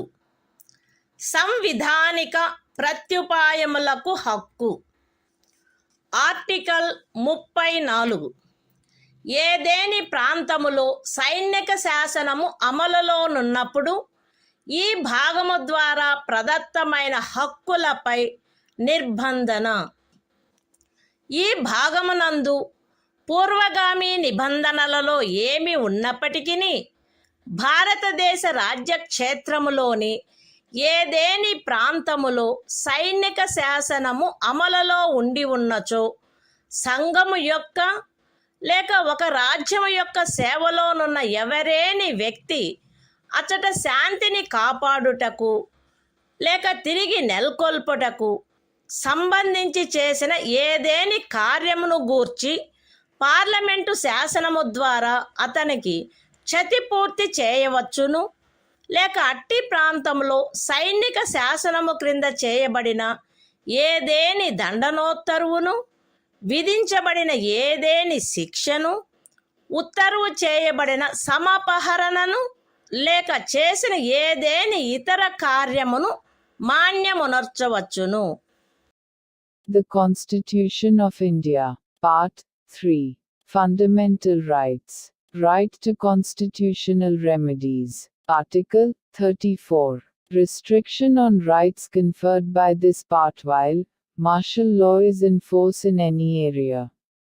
Notwithstanding anything in the foregoing provisions of this part, Parliament may, by law, indemnify any person, in the service of the Union, or of a state, or any other person, in respect of any act done by him, in connection with the maintenance or restoration of order, in any area within the territory of India, where martial law was in force, or validate any sentence passed, punishment inflicted, forfeiture ordered, or other act done under martial law in such area.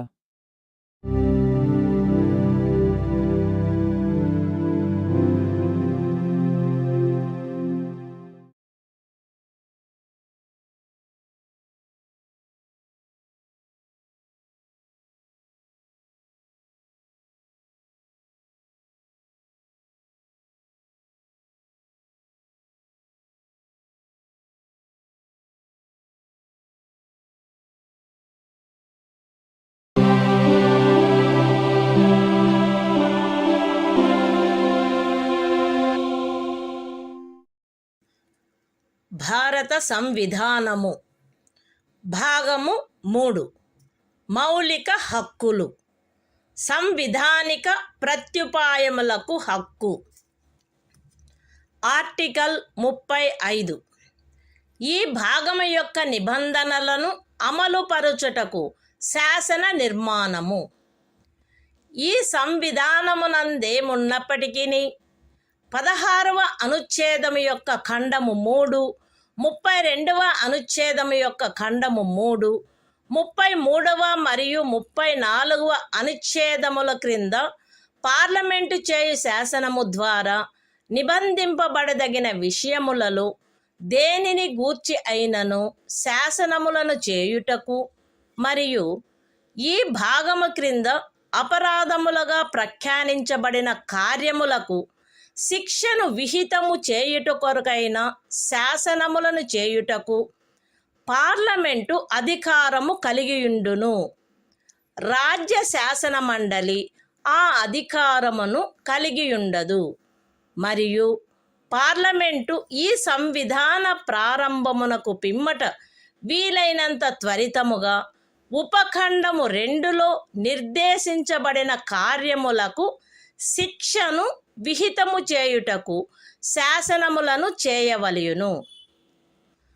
ఖండము ఏ యొక్క ఉపఖండము 1లో నిర్దేశింపబడిన ఏదేని విషయమును గూర్చినదైనా లేక ఆ ఖండము యొక్క ఉపఖండము 2లో నిర్దేశించబడిన కార్యమునకు దేనికైనను శిక్షను నిబంధించునదై ఈ సంవిధాన ప్రారంభమునకు అవ్యవహిత పూర్వము భారతదేశ రాజ్య క్షేత్రమునందు అమలులోనున్న ఏదేని శాసనము అందలి నిబంధనలకును 372వ అనుచ్ఛేదము క్రింద దాని యందు చేయబడు అనుకూలానుసరణకును మరియు మార్పులకును అత్యధీనమై పార్లమెంటుచే మార్పు లేక రద్దు లేక సవరణ చేయబడు వరకు అమలునందు కొనసాగవలెను.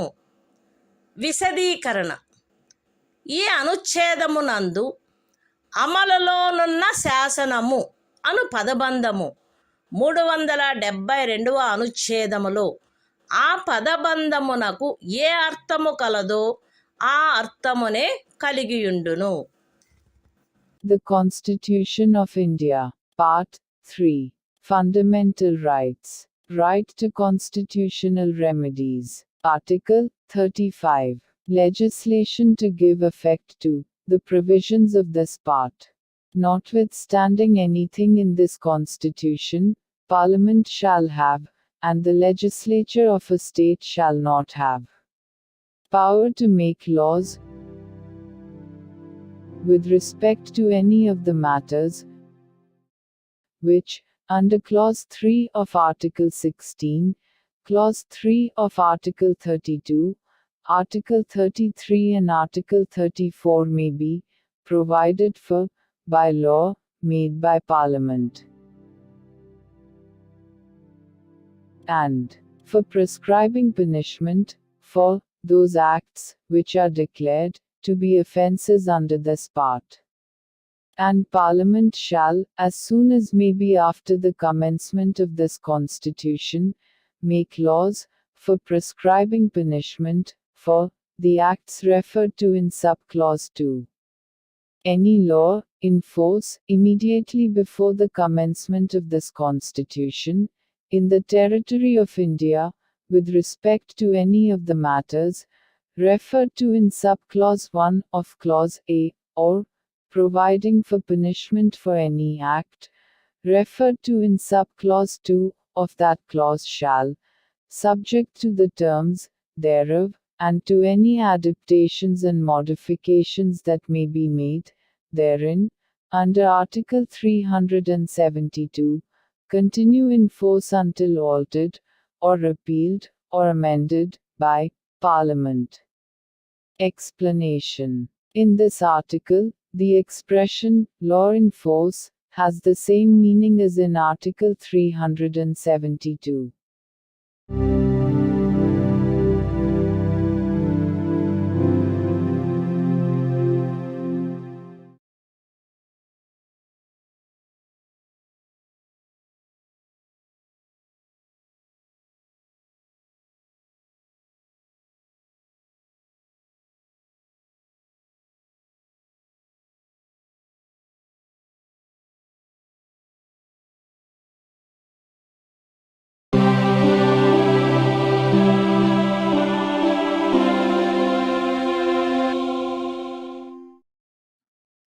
భారత సంవిధానము భాగము 4 రాజ్య విధానము యొక్క ఆదేశిక సూత్రములు.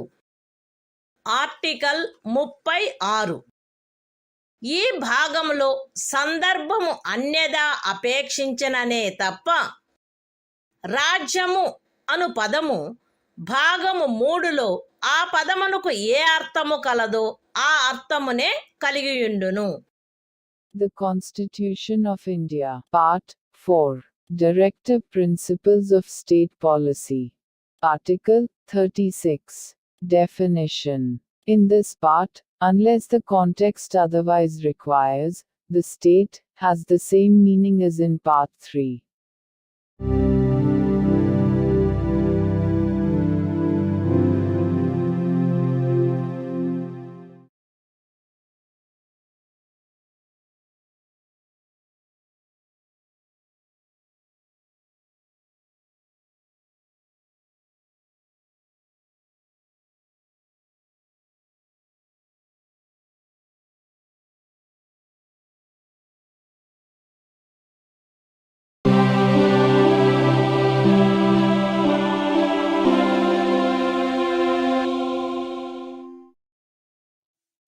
భారత సంవిధానము భాగము 4 రాజ్య విధానము యొక్క ఆదేశిక సూత్రములు.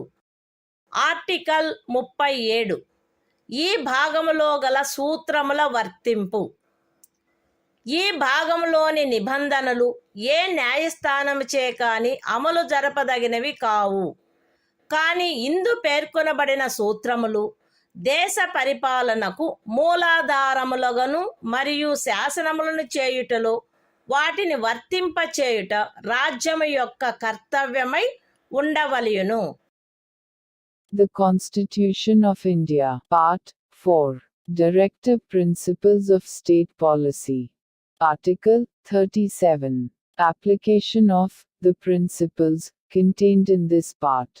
The provisions contained in this part shall not be enforceable by any court. But the principles therein laid down are, nevertheless, fundamental in the governance of the country, and it shall be the duty of the state to apply these principles in making laws.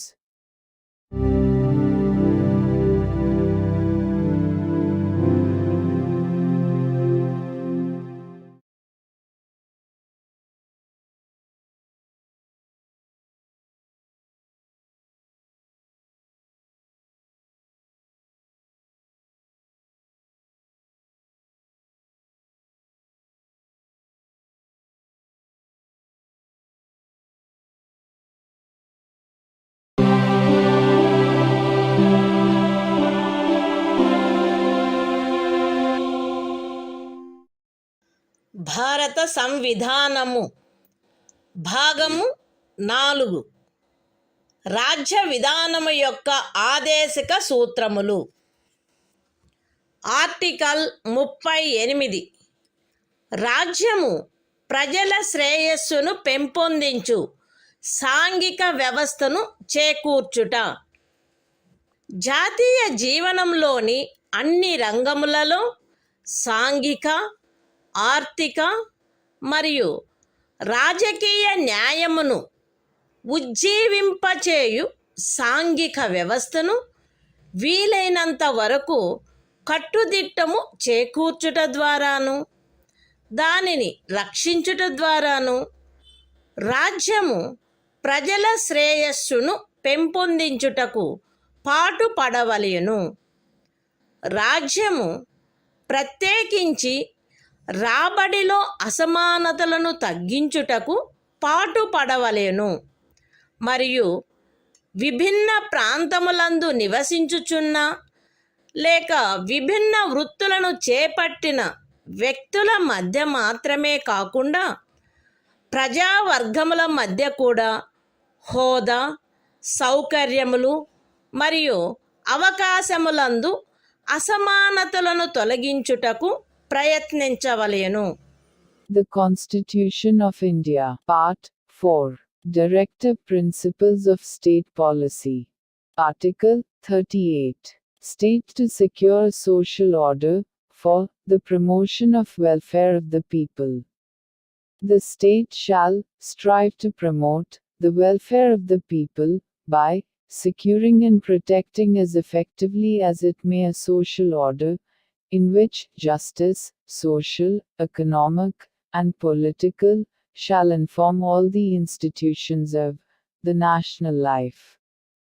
The state shall, in particular, strive to minimize the inequalities in income, and endeavor to eliminate inequalities in status, facilities and opportunities, not only amongst individuals, but also amongst groups of people, residing in different areas, or engaged in different vocations.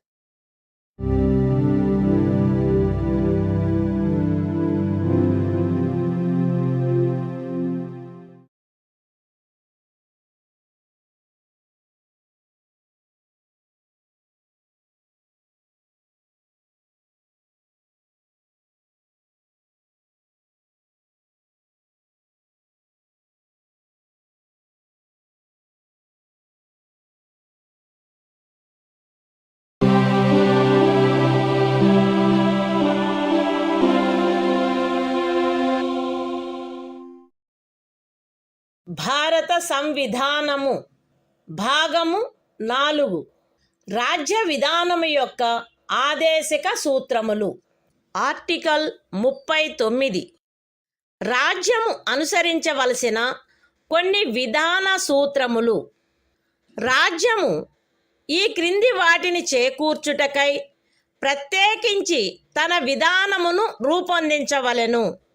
అవేవనగా స్త్రీ పురుష భేదము లేకుండా పౌరులు తగిన జీవనోపాధి సాధనములకు హక్కు కలిగియుండుట, జనులందరి ఉమ్మడి మేలును అత్యుత్తముగా సమకూర్చునట్లు సమాజపు భౌతిక వనరుల సామ్యమును మరియు నియంత్రణను పంపిణీ చేయుట, ఆర్థిక వ్యవస్థ యొక్క ప్రవృత్తి వలన జనసామాన్యమునకు హానికరమగునట్లుగా ఐశ్వర్యము, ఉత్పాదన సాధనములు కేంద్రీకృతము కాకుండుట, స్త్రీ పురుషులు ఉభయులకు సమానమైన పనికి సమానమైన వేతనము లభించుట, స్త్రీ పురుష కార్మికుల ఆరోగ్యము, శరీర దారుఢ్యము మరియు పిల్లల సుకుమారత్వము దురుపయోగము చేయబడుకుండుట మరియు పౌరుల ఆర్థికావశ్యకత వలన తమ వయస్సునకు లేక శరీర దారుఢ్యమునకు సరిపడని పనులలో చేరుటకు బలవంత పెట్టకుండుట, పిల్లలకు ఆరోగ్యకరమైన రీతిలో గౌరవప్రదమైన మరియు స్వేచ్ఛాయుతమైన పరిస్థితులలో అభివృద్ధి చెందు అవకాశములను మరియు సౌకర్యములను కల్పించుట మరియు బాల్య యవనములను శోషణ నుండి మరియు నైతిక మరియు భౌతిక పరిత్యజనము నుండి కాపాడుట. The Constitution of India, Part 4, Directive Principles of State Policy. Article 39. Certain principles of policy to be followed by the state. The state shall, in particular, direct its policy towards securing a. that the citizens, men and women equally, have the right to an adequate means of livelihood. b. that the ownership and control of the material resources of the community are so distributed as best to subserve the common good. c. that the operation of the economic system does not result in the concentration of wealth and means of production to the common detriment. d. that there is equal pay for equal work for both men and women. a. that the health and strength of workers, men and women, and the tender age of children are not abused, and that citizens are not forced by economic necessity to enter avocations unsuited to their age or strength. F. That children are given opportunities and facilities to develop in a healthy manner and in conditions of freedom and dignity, and that childhood and youth are protected against exploitation and against moral and material abandonment.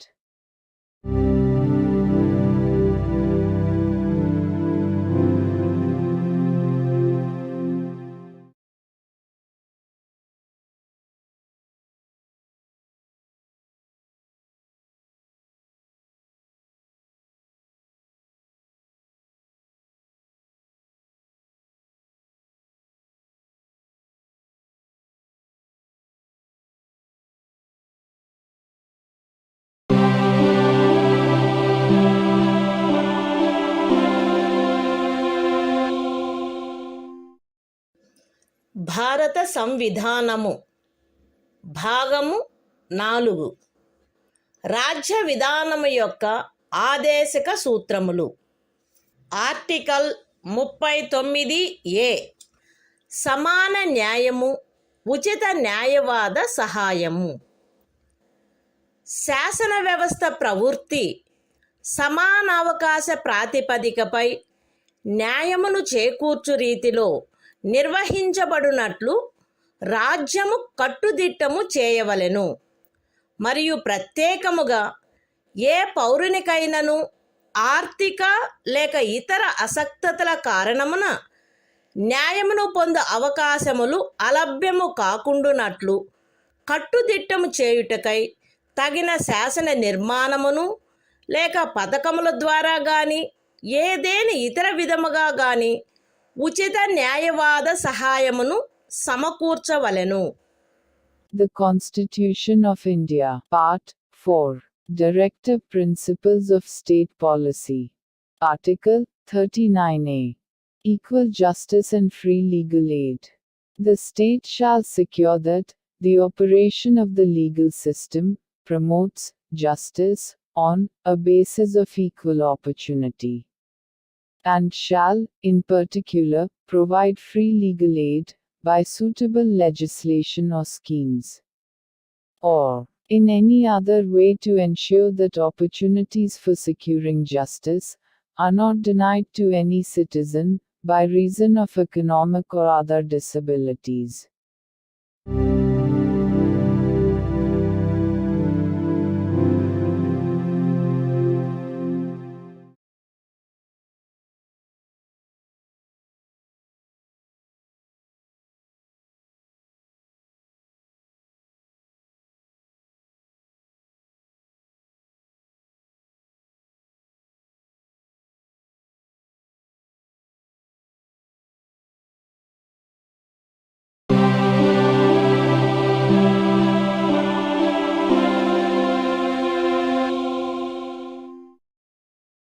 భారత సంవిధానము భాగము 4 రాజ్య విధానము యొక్క ఆదేశక సూత్రములు. Article 40 గ్రామ పంచాయతీల వ్యవస్థీకరణ. గ్రామ పంచాయతీలను వ్యవస్థీకరించి స్వపరిపాలనా యూనిట్లుగా అవి పనిచేయుటకు వాటికి ఆవశ్యకమగు అధికార ప్రాధికారముల నొసగుటకు రాజ్యము చర్యలను గైగొనవలెను. The Constitution of India, Part 4, Directive Principles of State Policy. Article 40. Organization of Village Panchayats. The state shall take steps to organize village panchayats, and endow them with such powers and authority as may be necessary to enable them to function as units of self-government.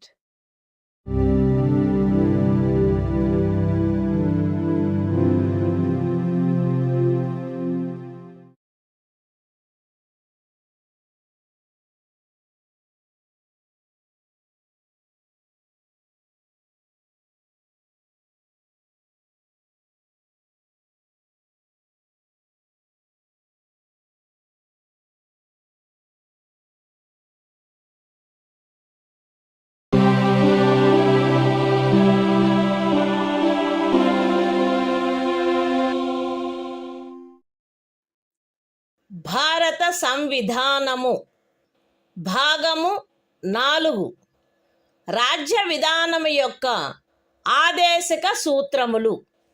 Article 41 పనికి విద్యకు కొన్ని సందర్భములలో ప్రజా సహాయమునకు హక్కు.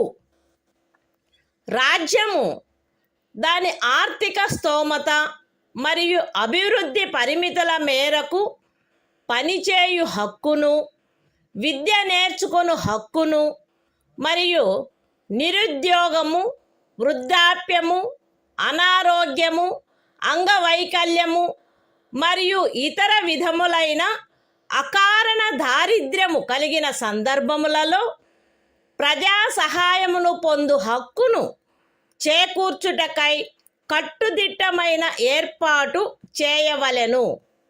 The Constitution of India, Part 4, Directive Principles of State Policy. Article 41, Right to work, to education, and to public assistance, in certain cases. The state shall, within the limits of its economic capacity and development, make effective provision for securing the right to work, to education, and to public assistance, in cases of unemployment, old age, sickness, and disablement, and in other cases of undeserved want.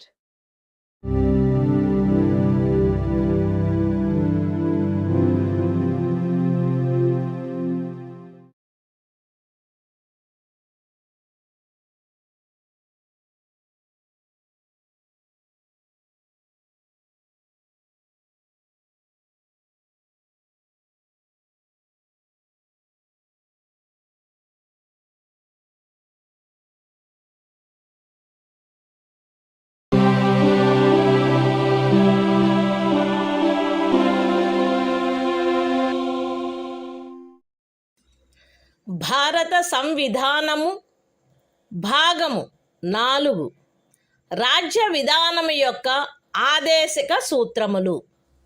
Article 42 పని విషయమున న్యాయమైన మరియు మానవోచితమైన పరిస్థితులకు మరియు ప్రసూతి సహాయమునకు ఏర్పాటు. రాజ్యము పనిచేయు విషయమున న్యాయమైన మరియు మానవోచితమైన పరిస్థితులను, ప్రసూతి సహాయమును చేకూర్చుటకు ఏర్పాటు చేయవలెను. The Constitution of India, Part 4, Directive Principles of State Policy. Article 42, Provision for just and humane conditions of work, and maternity relief. The state shall make provision for securing just and humane conditions of work, and for maternity relief.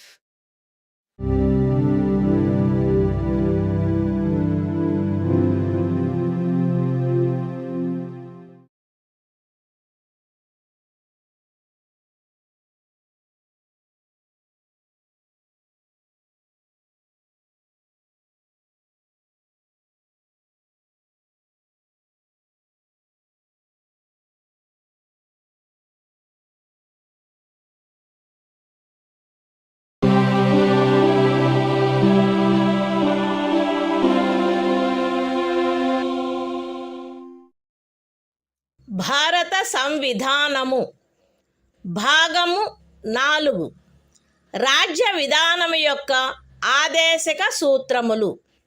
Article 43 కార్మికులకు జీవన భృతి మొదలగునవి. రాజ్యము తగిన శాసన నిర్మాణము ద్వారా లేక ఆర్థిక వ్యవస్థాపన ద్వారా లేక మరే విధముగానైనా వ్యవసాయ, పారిశ్రామిక లేక ఇతర కార్మికులందరికీ పనిని, జీవన భృతిని మరియు సముచిత జీవన స్థాయిని, విశ్రాంతి మరియు సాంఘిక సాంస్కృతిక అవకాశముల పూర్తి వినియోగమును చేకూర్చునట్టి పని పరిస్థితులను కల్పించుటకు ప్రయత్నించవలెను. మరియు ప్రత్యేకించి గ్రామీణ ప్రాంతములలో వైయక్తిక ప్రాతిపదికపై లేక సహకార ప్రాతిపదికపై కుటీర పరిశ్రమలను పెంపొందింపచేయుటకు ప్రయత్నించవలెను. The Constitution of India, Part 4. Directive Principles of State Policy. Article 43. Living wage, etc., for workers. The state shall endeavor to secure, by suitable legislation, or economic organization or in any other way, to all workers, agricultural, industrial or otherwise, work, a living wage, conditions of work ensuring a decent standard of life, and full enjoyment of leisure, and social and cultural opportunities, and, in particular, the state shall endeavor to promote cottage industries, on an individual or cooperative basis, in rural areas.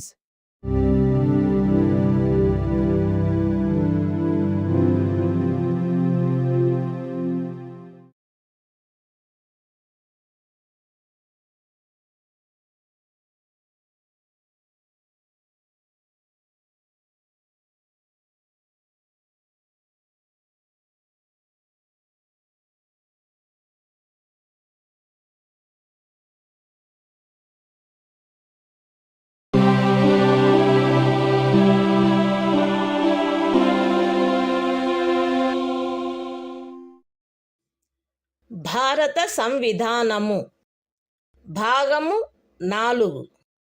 రాజ్య విధానము యొక్క ఆదేశిక సూత్రములు. Article 43A. పరిశ్రమల నిర్వహణలో కార్మికులు పాల్గొనుట. రాజ్యము తగిన శాసన నిర్మాణము ద్వారా లేక ఏదేని ఇతర విధముగా ఏదేని పరిశ్రమలో నిమగ్నమైన సంస్థల వ్యవస్థాపన లేక ఇతర వ్యవస్థల నిర్వహణలో కార్మికులు పాల్గొనున్నట్లు చర్యలు తీసుకొనవలెను. The Constitution of India, Part 4.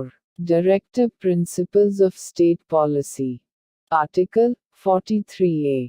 Participation of workers in management of industries.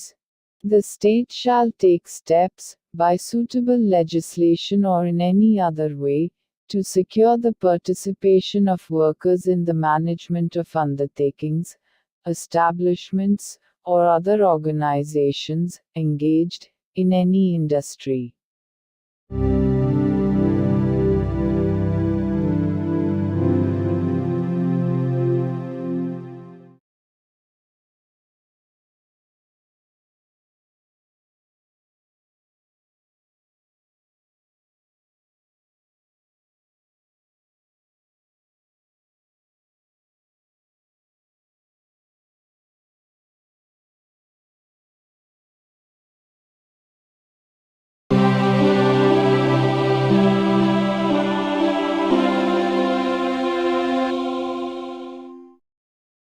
భారత సంవిధానము భాగము 4.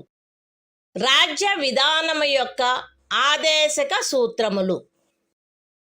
Article 43B.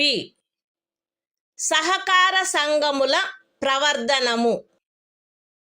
రాజ్యము సహకార సంఘములు స్వచ్ఛందముగా రూపొందించుటకు, స్వాయత్తముగా కృత్యములు నిర్వహించుటకు, ప్రజాస్వామ్య నియంత్రణ మరియు వృత్తిపరమై యాజమాన్యమును ప్రోత్సహించుటకు ప్రయత్నించవలెను.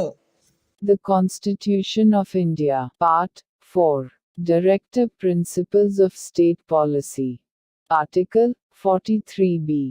Promotion of cooperative societies.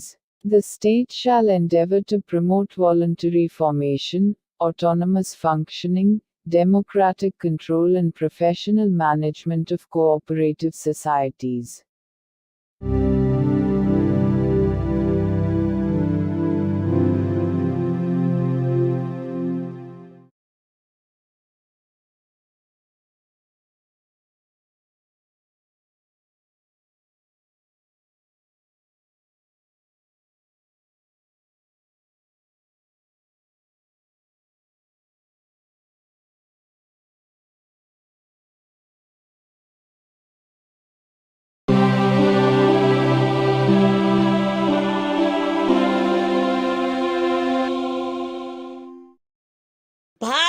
సంవిధానము భాగము 4 రాజ్య విధానము యొక్క ఆదేశిక సూత్రములు.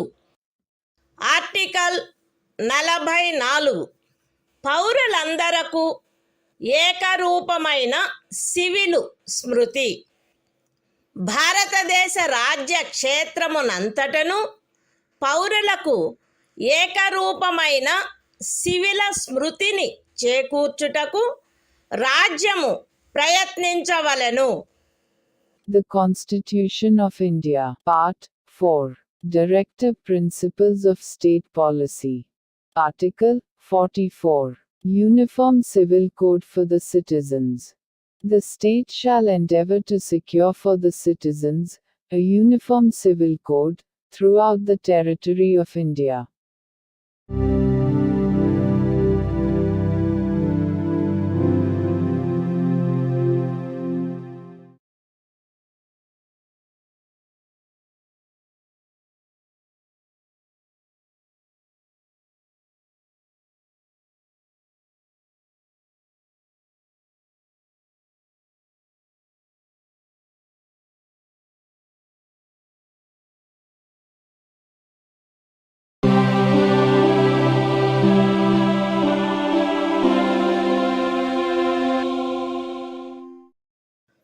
భారత సంవిధానము భాగము 4 రాజ్య విధానము యొక్క ఆదేశిక సూత్రములు.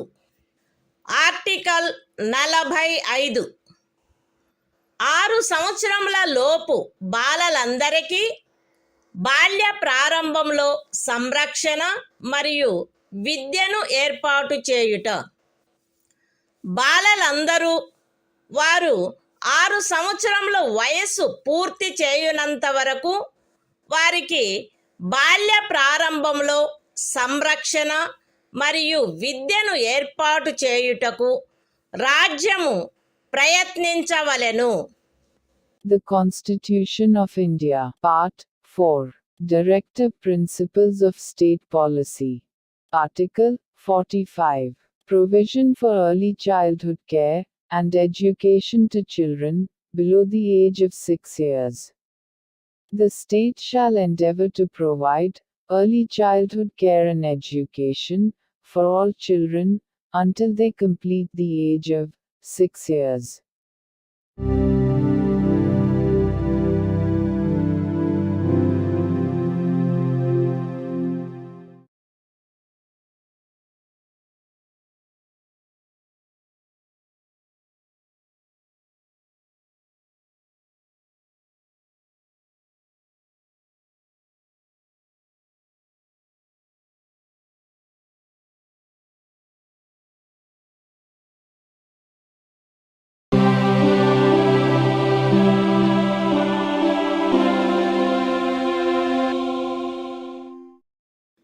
భారత సంవిధానము భాగము 4 రాజ్య విధానము యొక్క ఆదేశిక సూత్రములు.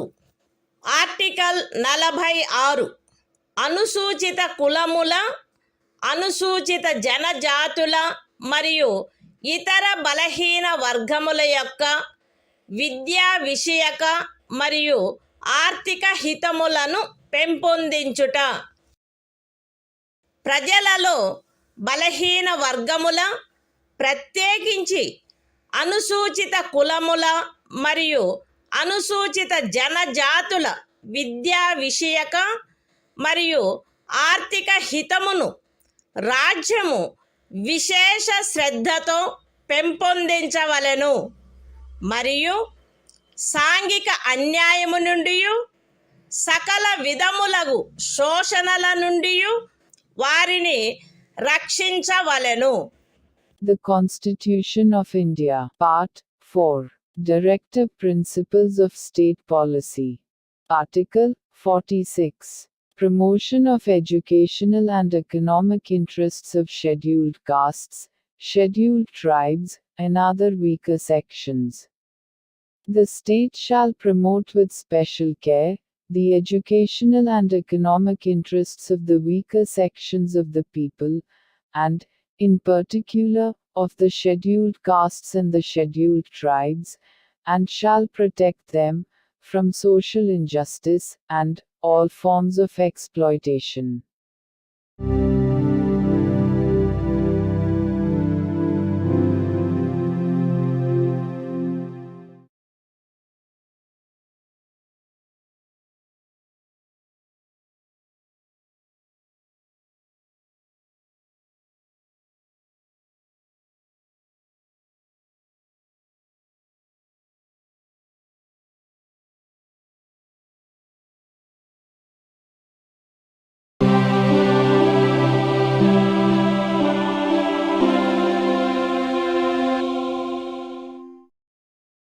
భారత సంవిధానము భాగము 4 రాజ్య విధానము యొక్క ఆదేశిక సూత్రములు. ఆర్టికల్ 47 ఆహార పుష్టి స్థాయిని, జీవన స్థాయిని పెంచుటలో మరియు ప్రజారోగ్యమును మెరుగుపరచుటలో రాజ్యము యొక్క కర్తవ్యము. రాజ్యము ప్రజల ఆహార పుష్టి యొక్క స్థాయిని, జీవన స్థాయిని పెంచుట మరియు ప్రజారోగ్యమును మెరుగుపరుచుట తన ప్రాథమిక కర్తవ్యములలోనివిగా పరిగణించవలెను మరియు ప్రత్యేకించి వైద్య ప్రయోజనములకై తప్ప మద్యపానీయములను మరియు ఆరోగ్యమునకు భంగము కలిగించు ఔషధములను సేవించుటను నిషేధించుటకు రాజ్యము ప్రయత్నించవలెను. The Constitution of India, Part 4, Directive Principles of State Policy. Article 47. Duty of the state to raise the level of nutrition and the standard of living, and to improve public health. The state shall regard the raising of the level of nutrition and the standard of living of its people, and the improvement of public health, as among its primary duties, and, in particular, the state shall endeavor to bring about prohibition of the consumption, except for medicinal purposes, of intoxicating drinks and of drugs, which are injurious to health.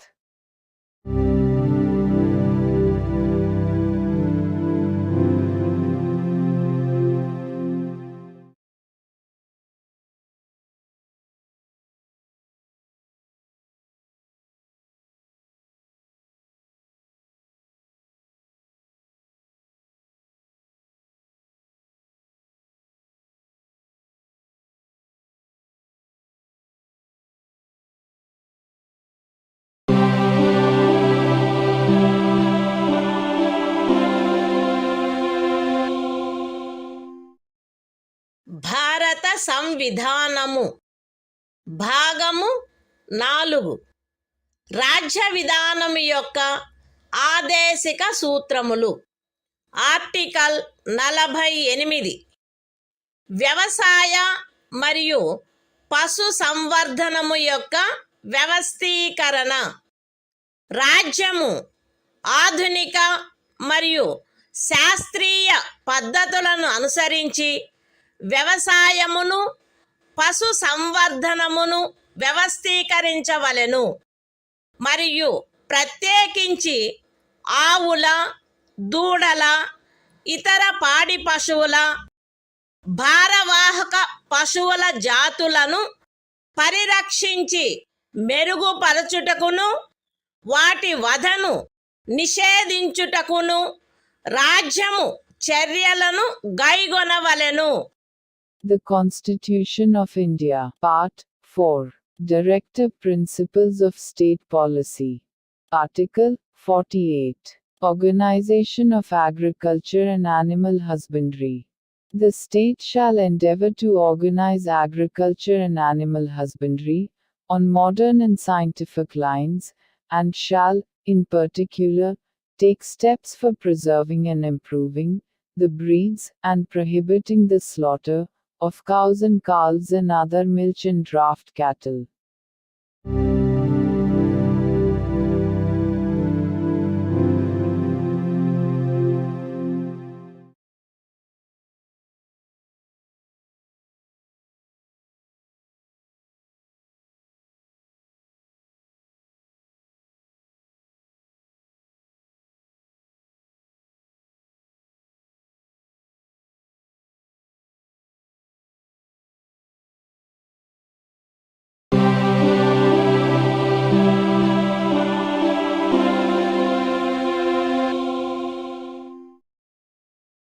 భారత సంవిధానము భాగము 4 రాజ్య విధానము యొక్క ఆదేశిక సూత్రములు. Article 48 ఏ పరిసరముల రక్షణ మరియు అభివృద్ధి మరియు అడవుల వన్యప్రాణుల సంరక్షణ.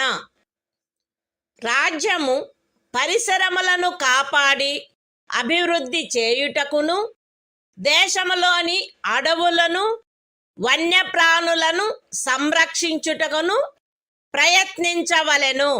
The Constitution of India, Part 4. Directive Principles of State Policy. Article 48A. Protection and improvement of environment, and safeguarding of forests and wildlife. The state shall endeavor to protect and improve the environment, and to safeguard the forests and wildlife of the country.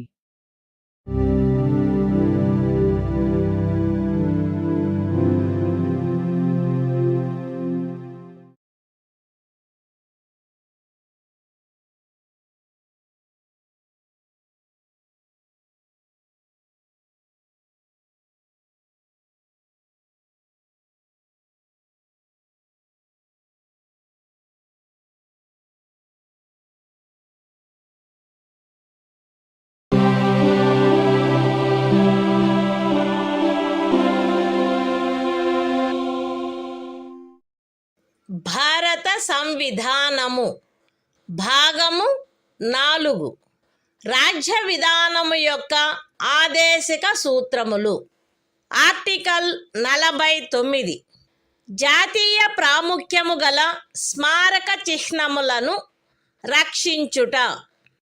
Parliament చేయబడిన శాసనము ద్వారా గాని లేదా దాని క్రింద గాని జాతీయ ప్రాముఖ్యము గలవని ప్రఖ్యానించబడిన కళాత్మక లేక ఐతిహాసిక ప్రయోజనము గల ప్రతి ఒక్క స్మారక చిహ్నమును లేక స్థలమును లేక వస్తువును సందర్భానుసారముగా కొల్లగొట్టుట, విరూపణము, వినాశనము, తొలగింపు, వ్యయనము లేక ఎగుమతి చేయుట నుండి రక్షించుట రాజ్యము యొక్క బాధ్యత అయ్యుండును. The Constitution of India, Part 4. Directive Principles of State Policy. Article 49. Protection of monuments and places and objects of national importance. It shall be the obligation of the state to protect every monument, or place, or object of artistic or historic interest, declared by or under law made by Parliament to be of national importance, from spoliation, disfigurement, destruction, removal, disposal or export, as the case may be.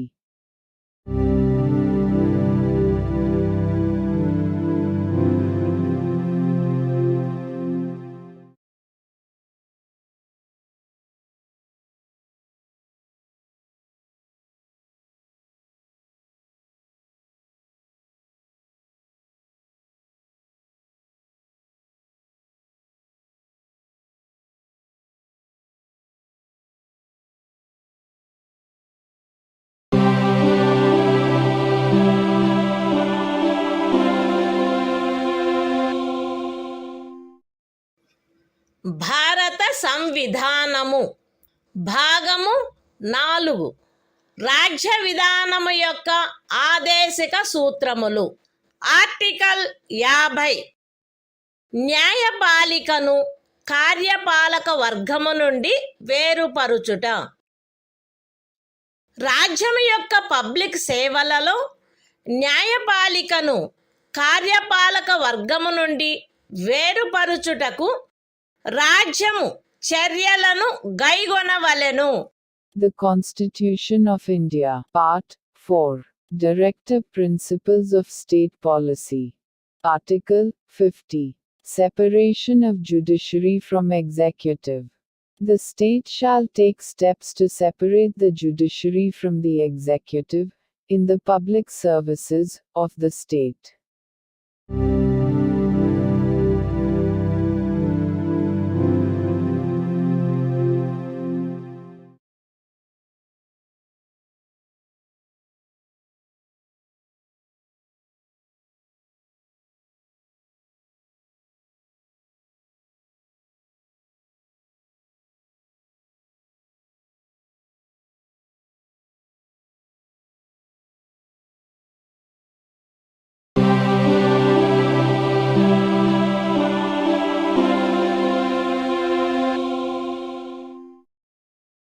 భారత సంవిధానము భాగము 4 రాజ్య విధానము యొక్క ఆదేశిక సూత్రములు. Article 51 అంతర్జాతీయ శాంతి భద్రతలను పెంపొందించుట.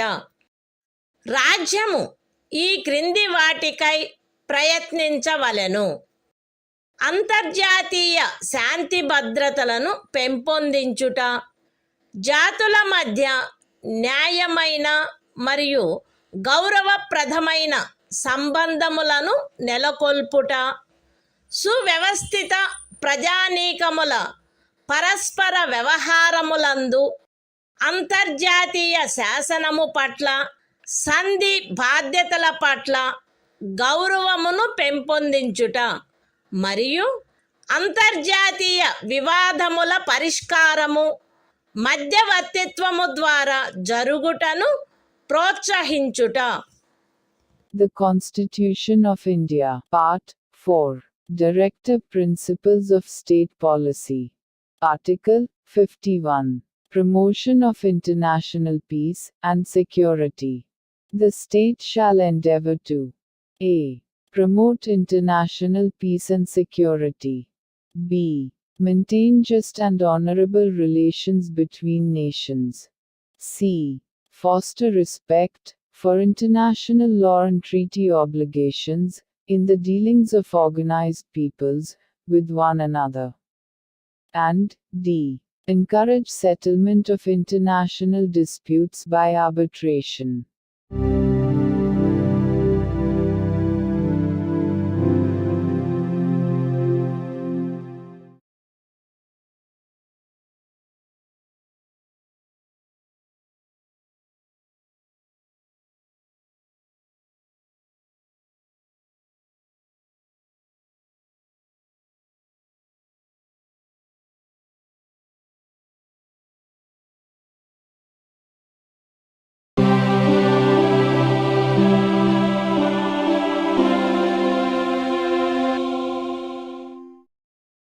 భారత సంవిధానము భాగము 4A మౌలిక కర్తవ్యములు. Article 51A ప్రతి భారత పౌరునికి సంవిధానమునకు కట్టుబడి ఉండుట మరియు దాని ఆదర్శములను, సంస్థలను, జాతీయ పతాకమును, జాతీయ గీతమును గౌరవించుట, జాతీయ స్వాతంత్ర పోరాటమునకు స్ఫూర్తినిచ్చిన ఉన్నతాదర్శములను జ్ఞప్తి అందించుకొని వాటిని పాటించుట, భారతదేశ సార్వభౌమతను, ఐక్యతను మరియు అఖండతను సమర్థించి కాపాడుట, దేశమును రక్షించుట మరియు కోరినప్పుడు జాతీయ సేవ చేయుట, భారత ప్రజలందరి మధ్య మత, భాష మరియు ప్రాంతము లేక వర్గ వైవిధ్యముల అధిగమించి సామరస్యమును, సోదర భావమును పెంపొందించుట మరియు స్త్రీల గౌరవమును న్యూనపరుచు ఆచారములను విడనాడుట, మన సమ్మిశ్ర సంస్కృతి యొక్క సుసంపన్న సాంప్రదాయమును గౌరవించి పరిరక్షించుట, అడవులు, సరస్సులు, నదులు మరియు వన్యప్రాణులతో సహా ప్రకృతి సిద్ధమైన పరిసరములను కాపాడి అభివృద్ధి చేయుట, మరియు ప్రాణికోటి పట్ల కరుణను కలిగియుండుట, వైజ్ఞానిక దృక్పథమును, మానవతావాదమును, జిజ్ఞాసను మరియు సంస్కరణా శక్తిని పెంపొందించుకొనుట, పబ్లిక్ ఆస్తిని సంరక్షించుట మరియు హింసను విడనాడుట, దేశ ప్రజల కృషి మరియు సాధనముల ఉన్నత స్థాయిలను నిరంతరం అందుకొనున్నట్లుగా వ్యష్టి మరియు సమష్టి కార్యరంగములన్నింటిలో శ్రేష్టతకై పాటుపడుట, తల్లి, తండ్రి లేక సంరక్షకుడు 6 మరియు 14 సంవత్సరముల మధ్య వయసు కలిగిన తమ పిల్లలకు లేక పోషితునికి విద్యావకాశములను కలగచేయుట కర్తవ్యమై ఉండవలెను. The Constitution of India, Part 4A. Fundamental Duties. Article 51A. Fundamental Duties. It shall be the duty of every citizen of India to abide by the Constitution and respect its ideals and institutions, the national flag and the national anthem. B. To cherish and follow the noble ideals which inspired our national struggle for freedom. C. To uphold and protect the sovereignty, unity and integrity of India. D. To defend the country and render national service, when called upon to do so. A. To promote harmony and the spirit of common brotherhood amongst all the people of India, transcending religious, linguistic and regional, or sectional diversities. To renounce practices derogatory to the dignity of women. F. To value and preserve the rich heritage of our composite culture. G. To protect and improve the natural environment, including forests, lakes, rivers and wildlife, and to have compassion for living creatures. H. To develop the scientific temper, humanism, and the spirit of inquiry and reform. I. To safeguard public property and to abjure violence. J. To strive towards excellence in all spheres of individual and collective activity, so that the nation constantly rises to higher levels of endeavor and achievement. K. Who is a parent or guardian, to provide opportunities for education to his child, or, as the case may be, what between the age of 6 and 14 years.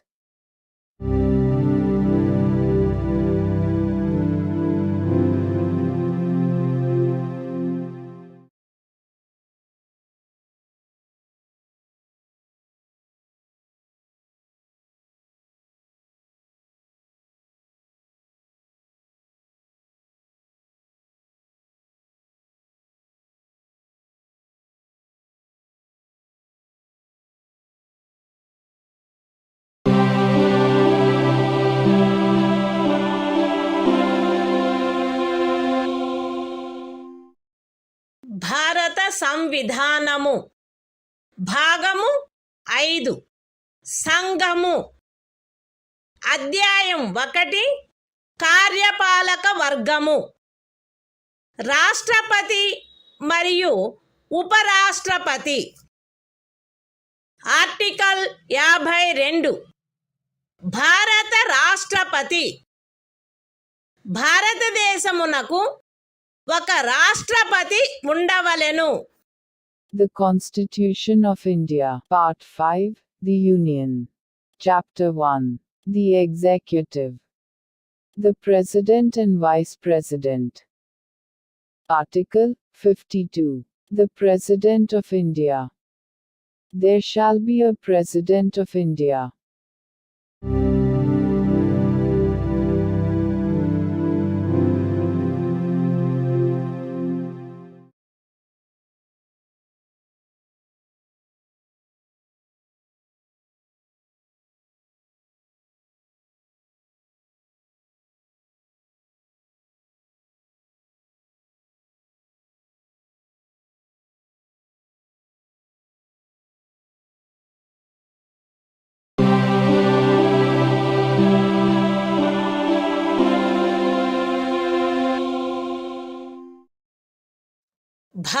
సంవిధానము భాగము 5 సంఘము అధ్యాయము 1 కార్యపాలక వర్గము రాష్ట్రపతి మరియు ఉపరాష్ట్రపతి article 53 సంఘము యొక్క కార్యపాలకాధికారము సంఘము యొక్క కార్యపాలకాధికారము రాష్ట్రపతి యందు నిహితమై ఉండవలెను.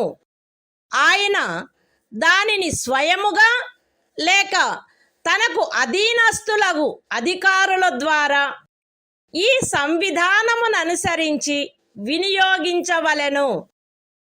పూర్వగామి నిబంధన యొక్క సాధారణతకు భంగము కలగకుండా సంఘము యొక్క రక్షణ బలములపై సర్వాధిపత్యము రాష్ట్రపతి యందు నిహితమై ఉండవలెను మరియు దాని వినియోగము శాసనము ద్వారా క్రమబద్ధము చేయబడవలెను.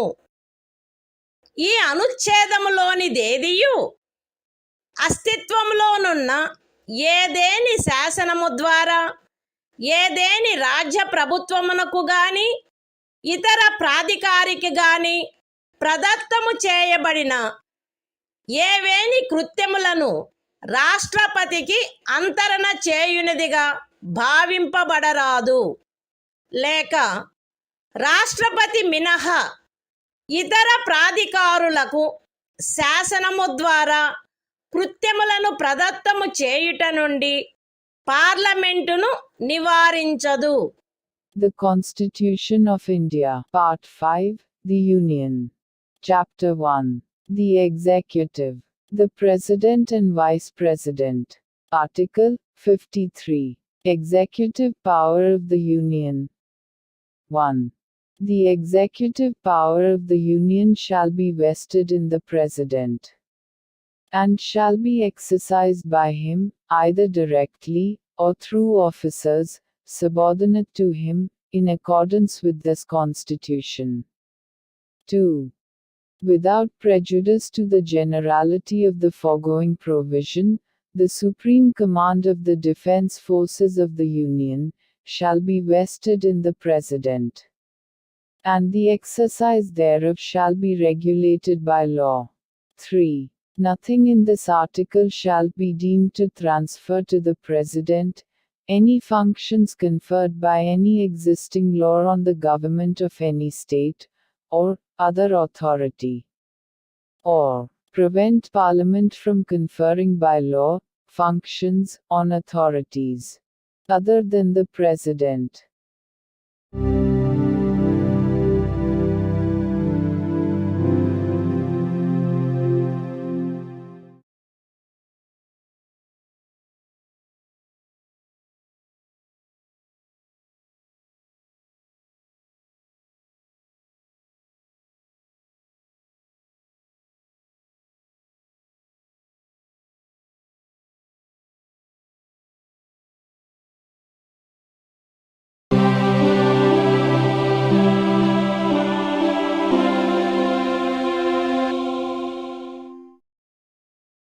భారత సంవిధానము భాగము 5 సంఘము అధ్యాయము 1 కార్యపాలక వర్గము రాష్ట్రపతి మరియు ఉపరాష్ట్రపతి ఆర్టికల్ 54 రాష్ట్రపతి ఎన్నిక రాష్ట్రపతి ఈ క్రింది వారితో కూడిన నిర్వాచక గణము యొక్క సభ్యులచే ఎన్నుకొనబడవలెను. పార్లమెంటు ఉభయ సదనములోని ఎన్నుకొనబడిన సభ్యులు మరియు రాజ్య శాసన సభలలోని ఎన్నుకొనబడిన సభ్యులు. విశదీకరణ ఈ అనుచ్ఛేదము మరియు అనుచ్ఛేదము 55లోని రాజ్యము అను పదములో ఢిల్లీ జాతీయ రాజధాని రాజ్యక్షేత్రము మరియు పాండిచ్చేరి సంఘ రాజ్యక్షేత్రము చేరియుండును. The Constitution of India, Part 5, The Union. Chapter 1. The Executive. The President and Vice President. Article 54. Election of President. The President shall be elected by the members of an electoral college, consisting of a. the elected members of both Houses of Parliament, and b. the elected members of the legislative assemblies of the states. Explanation. In this article, and in Article 55, state includes the National Capital Territory of Delhi and the Union Territory of Pondicherry.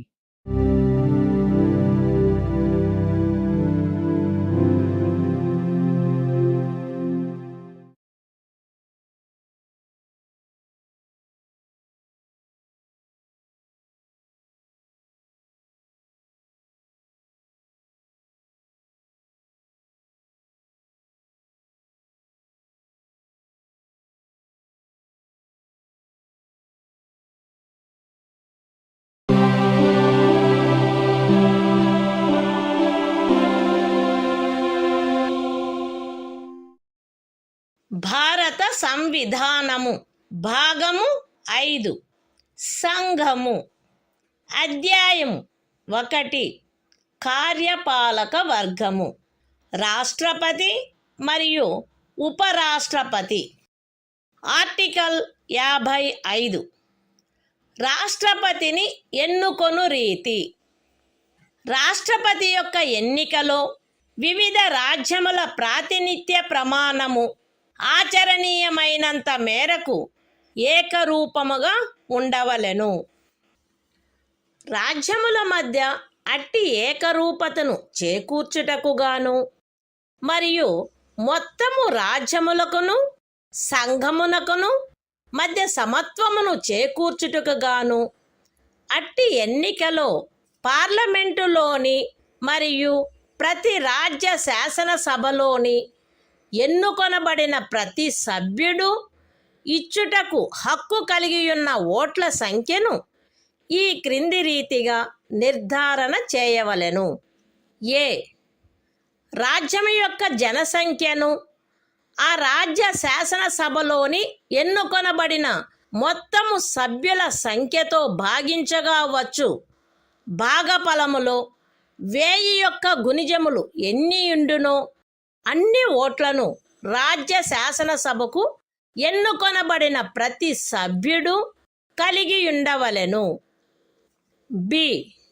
1000 యొక్క సదరు గుణిజములను లెక్కించిన పిమ్మట శేషము 500కు తగ్గనిచో ఉపఖండము ఏలో నిర్దేశింపబడిన ప్రతి సభ్యునకు గల ఓట్ల సంఖ్యకు అదనముగా 1 ఓటును చేర్చవలెను. సి.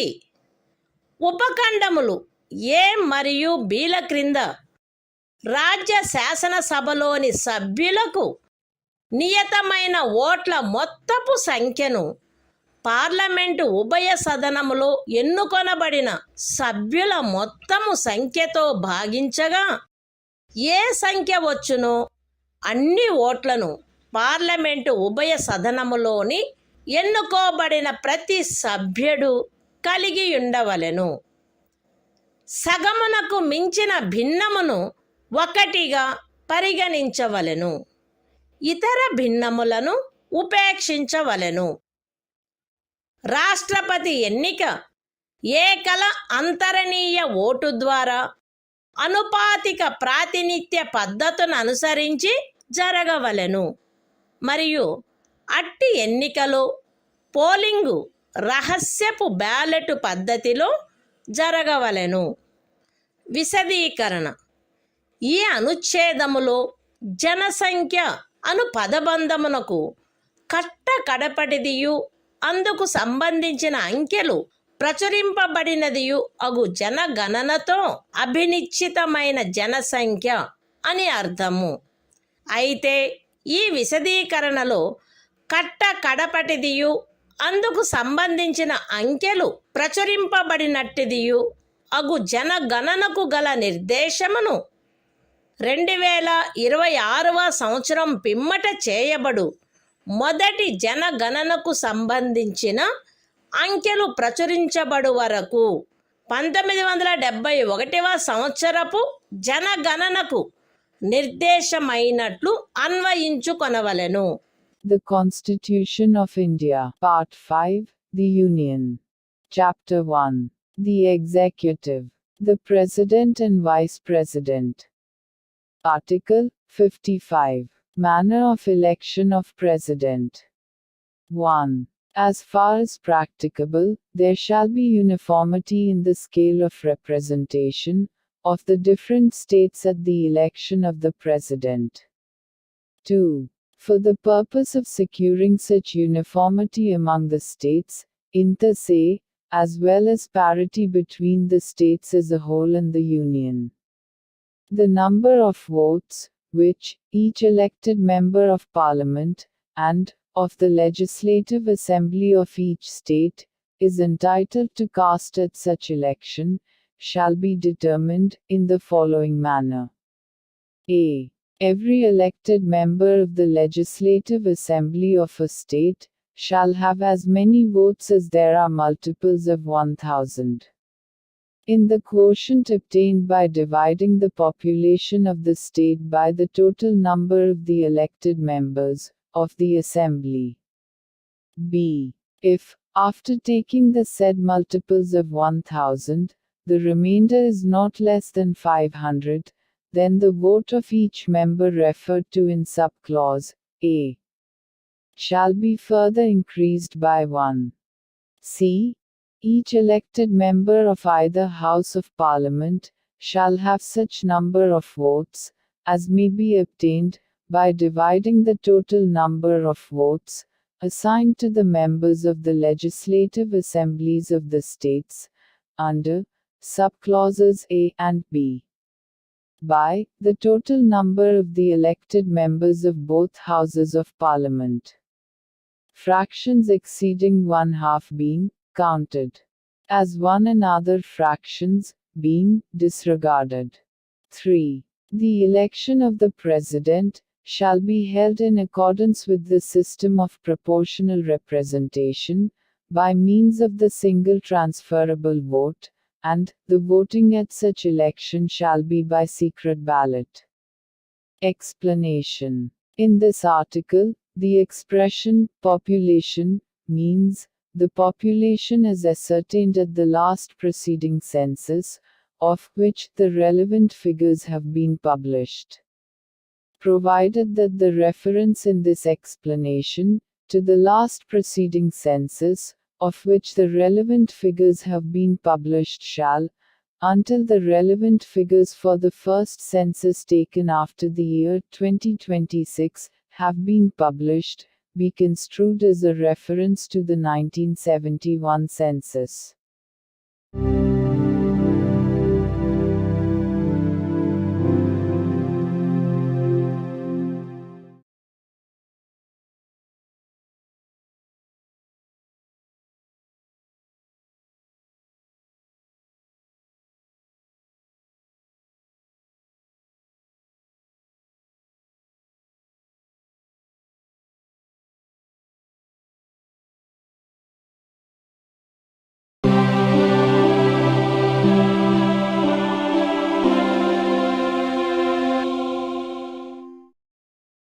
భారత సంవిధానము భాగము 5 సంఘము అధ్యాయము 1 కార్యపాలక వర్గము రాష్ట్రపతి మరియు ఉపరాష్ట్రపతి ఆర్టికల్ 56 రాష్ట్రపతి పదావధి రాష్ట్రపతి తన పదవిలో ప్రవేశించిన తేదీ నుండి 5 సంవత్సరముల కాలావధి వరకు పదవి యందుండవలెను.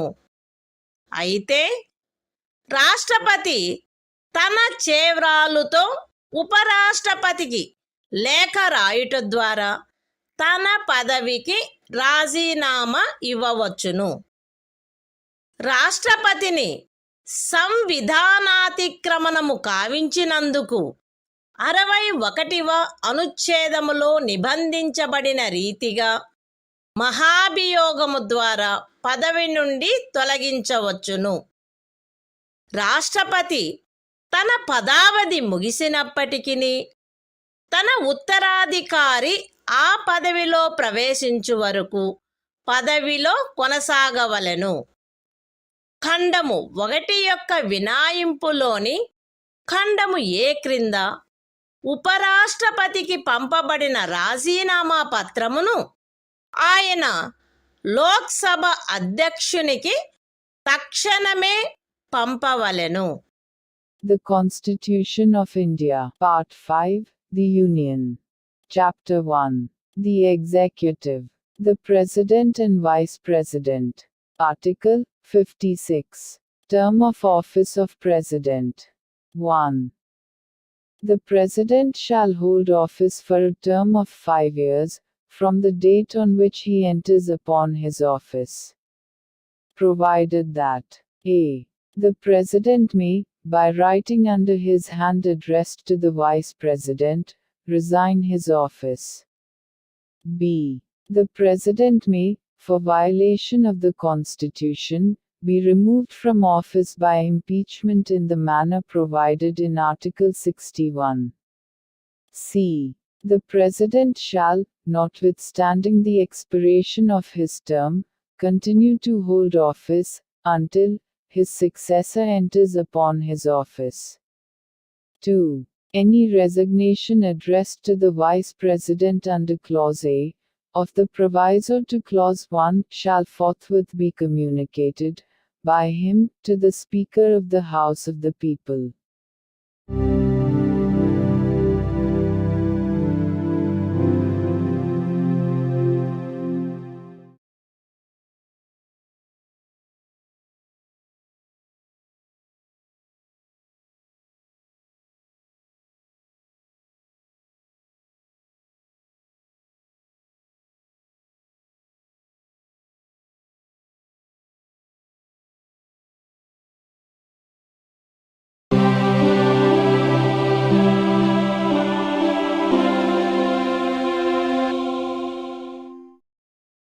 భారత సంవిధానము భాగము 5 సంఘము అధ్యాయము 1 కార్యపాలక వర్గము రాష్ట్రపతి మరియు ఉపరాష్ట్రపతి.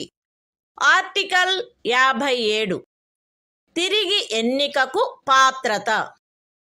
రాష్ట్రపతి పదవియందున్నా లేక ఆ పదవియందుండిన ఏ వ్యక్తి అయినను ఈ సంవిధానములోని ఇతర నిబంధనలకు అత్యధీనమై ఆ పదవికి తిరిగి ఎన్నుకొనుబడుటకు పాత్రుడై ఉండును. The Constitution of India, Part 5, The Union. Chapter 1. The Executive. The President and Vice President. Article 57. Eligibility for re-election. A person who holds, or who has held, office as President shall, subject to the other provisions of this Constitution, be eligible for re-election to that office.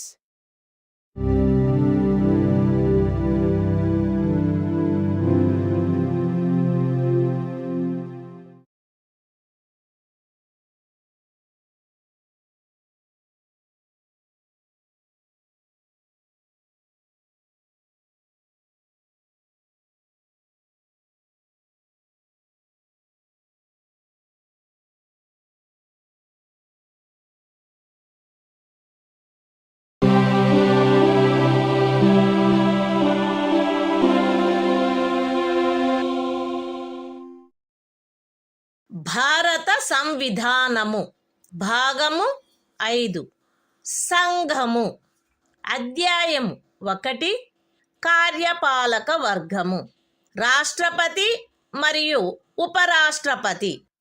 Article 58 రాష్ట్రపతిగా ఎన్నికకు అర్హతలు. ఏ వ్యక్తి గాని భారతదేశ పౌరుడై ఉన్ననే తప్ప 35 సంవత్సరముల వయస్సు పూర్తి అయిననే తప్ప మరియు లోక్సభ సభ్యుడుగా ఎన్నుకొనబడుటకు అర్హుడై ఉన్ననే తప్ప రాష్ట్రపతిగా ఎన్నుకోబడుటకు పాత్రుడు కాడు. ఏ వ్యక్తి అయినను భారత ప్రభుత్వము క్రింద లేక ఏదేని రాజ్య ప్రభుత్వము క్రింద లేక సదరు ప్రభుత్వములోని దేని యొక్క నియంత్రణకైనను అత్యధీనమై ఉన్న ఏదేని స్థానిక లేక ఇతర ప్రాధికారి క్రింద గాని లాభాయుతమైన ఏదేని పదవి యందున్నచో ఆ వ్యక్తి రాష్ట్రపతిగా ఎన్నుకొనబడుటకు పాత్రుడు కాడు.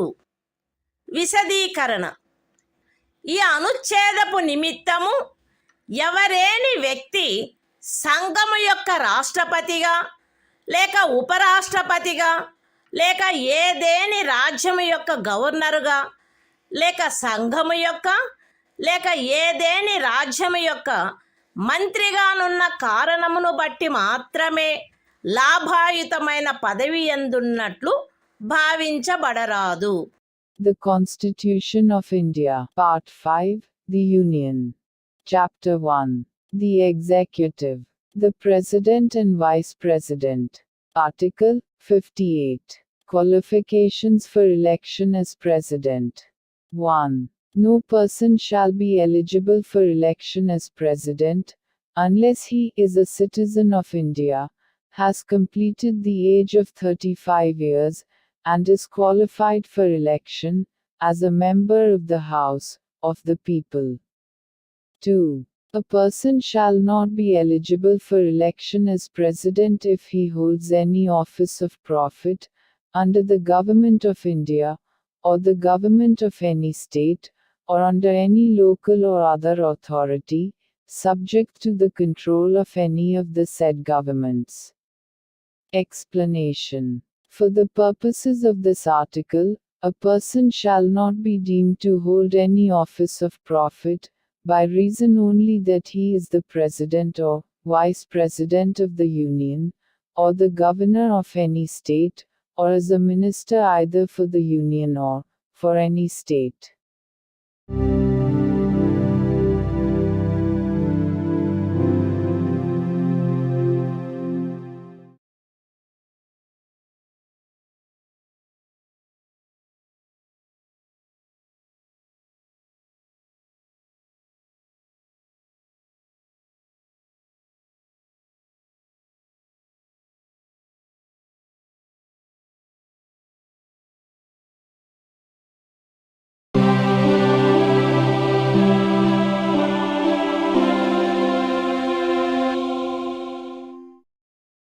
భారత సంవిధానము భాగము 5 సంఘము అధ్యాయము 1 కార్యపాలక వర్గము రాష్ట్రపతి మరియు ఉపరాష్ట్రపతి. ఆర్టికల్ 59 రాష్ట్రపతి పదవీ షరతులు. రాష్ట్రపతి పార్లమెంటు యొక్క లేక ఏదేని రాజ్య శాసన మండలి యొక్క ఏ సదనములో గాని సభ్యుడుగా ఉండరాదు మరియు పార్లమెంటు యొక్క లేక ఏదేని రాజ్య శాసన మండలి యొక్క ఏ సదనములోని సభ్యుడైనను రాష్ట్రపతిగా ఎన్నుకొనబడినచో ఆయన రాష్ట్రపతి పదవిలో ప్రవేశించిన తేదీ నుండి ఆ సదనములోని తన స్థానమును ఖాళీ చేసినట్లు భావించవలెను. రాష్ట్రపతి లాభాయుతమైన ఏదేని ఇతర పదవి యందు ఉండరాదు. రాష్ట్రపతి అద్దె చెల్లించకుండా తన అధికార నివాస గృహములను ఉపయోగించుకొనుటకు హక్కు కలిగియుండును మరియు పార్లమెంటు శాసనము ద్వారా నిర్ధారణ చేయు ఉపలబ్ధులకు, భత్యములకు మరియు విశేషాధికారములకు మరియు తద్విషయమున అట్లు నిబంధన చేయబడు వరకు 2వ అనుసూచిలో నిర్దిష్టపరచబడిన ఉపలబ్ధులకు, భత్యములకు మరియు విశేషాధికారములకు ఆయన హక్కు కలిగియుండును. రాష్ట్రపతి యొక్క ఉపలబ్ధులు మరియు భత్యములు ఆయన పదావధిలో తగ్గించబడరాదు. The Constitution of India. Part 5. The Union. Chapter 1. The Executive. The President and Vice President. Article 59. Conditions of President's office. 1. The President shall not be a member of either House of Parliament, or of a House of the Legislature of any state. And, if a member of either House of Parliament or of a House of the Legislature of any state be elected President, he shall be deemed to have vacated his seat in that House, on the date on which he enters upon his office as President. 2. The President shall not hold any other office of profit. 3. The President shall be entitled without payment of rent to the use of his official residences, and shall be also entitled to such emoluments, allowances, and privileges as may be determined by Parliament by law. And, until provision in that behalf is so made, such emoluments, allowances and privileges, as are specified in the second schedule. 4. The emoluments and allowances of the President shall not be diminished during his term of office.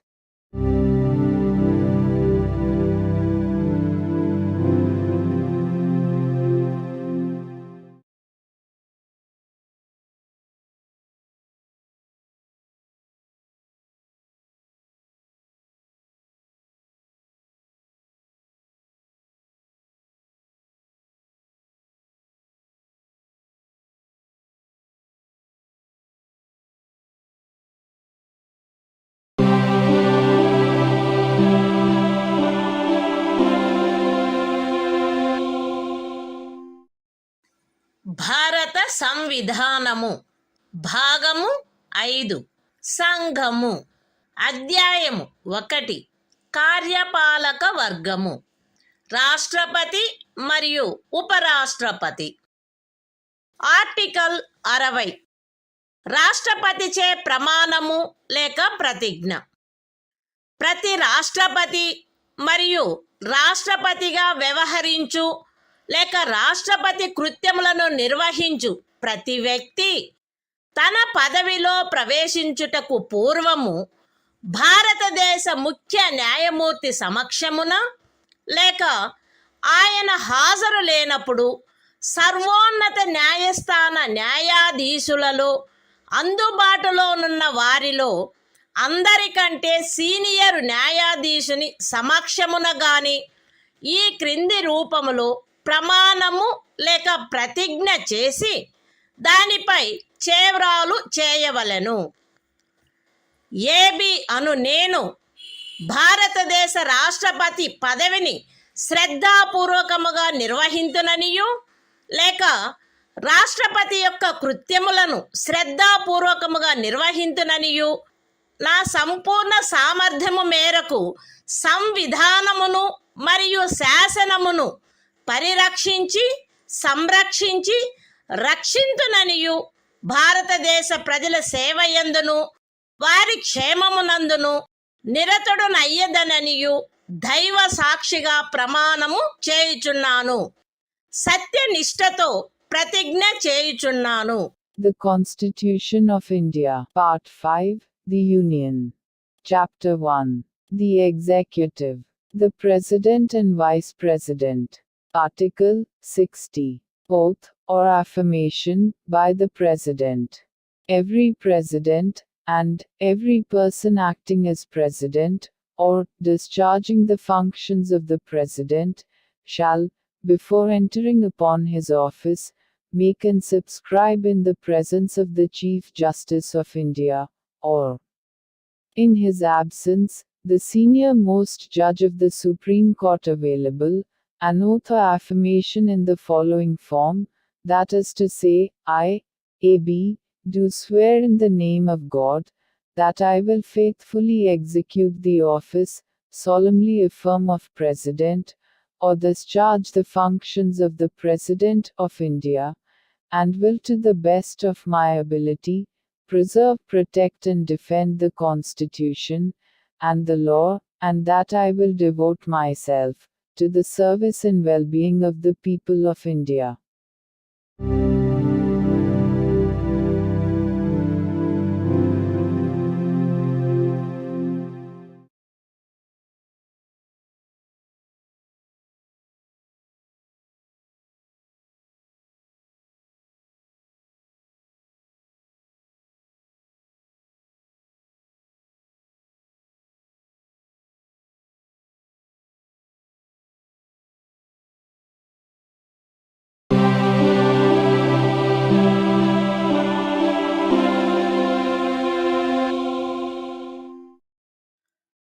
భారత సంవిధానము భాగము 5 సంఘము అధ్యాయము 1 కార్యపాలక వర్గము రాష్ట్రపతి మరియు ఉపరాష్ట్రపతి article 61 రాష్ట్రపతిపై మహాభియోగము తెచ్చుటకు ప్రక్రియ సంవిధానాతిక్రమణము కావించినాడని రాష్ట్రపతిపై మహాభియోగము జరపబడవలసినప్పుడు parliament యొక్క ఏ సదనము చేనైనను ఆరోపణ చేయబడవలెను.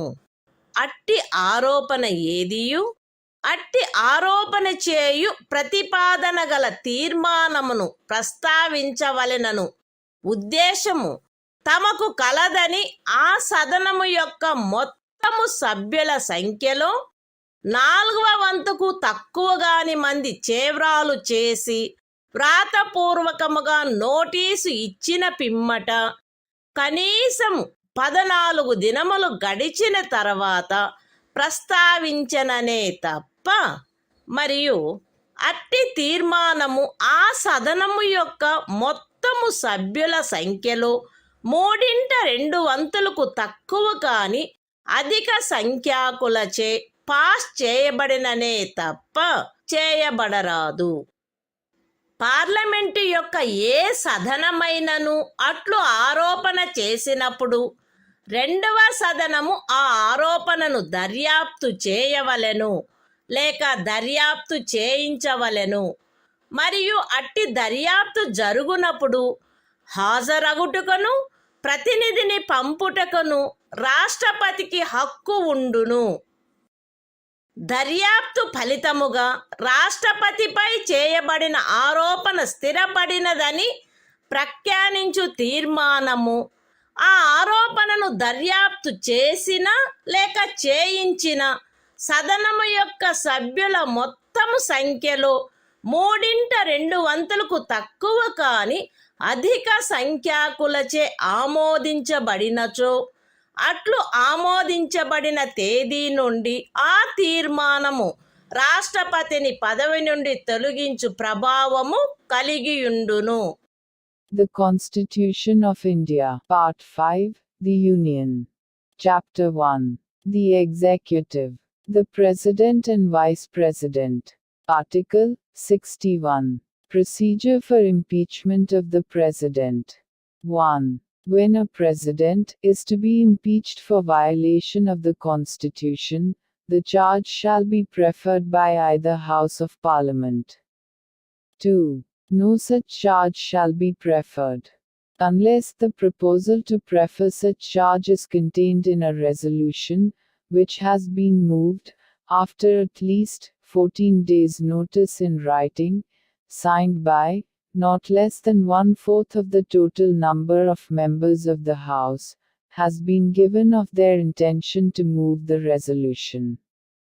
And such resolution has been passed by a majority of not less than 2/3 of the total membership of the House. 3. When a charge has been so preferred by either House of Parliament, the other House shall investigate the charge, or cause the charge to be investigated, and the President shall have the right to appear, and to be represented at such investigation. 4. If as a result of the investigation, a resolution is passed by a majority of not less than 2/3 of the total membership of the House, by which the charge was investigated, or cause to be investigated, declaring that the charge preferred against the President has been sustained, such resolution shall have the effect of removing the President from his office, as from the date on which the resolution is so passed.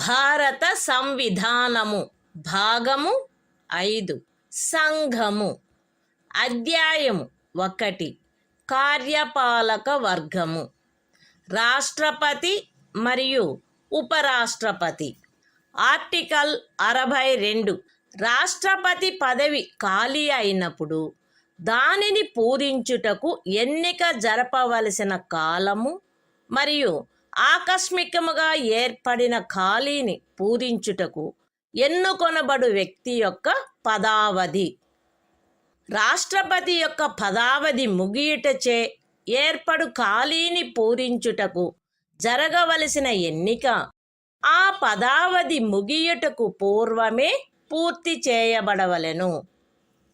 మరణము, రాజీనామా లేక తొలగింపు కారణముగా లేక అన్యదా రాష్ట్రపతి పదవియందు ఏర్పడిన ఖాళీని పూరించుటకు జరగవలసిన ఎన్నిక ఆ ఖాళీ ఏర్పడిన తర్వాత సాధ్యమైనంత త్వరితముగాను ఎట్టి సందర్భంలోనూ ఖాళీ ఏర్పడిన తేదీ నుండి 6 మాసములు దాటకుండగను జరపబడవలెను.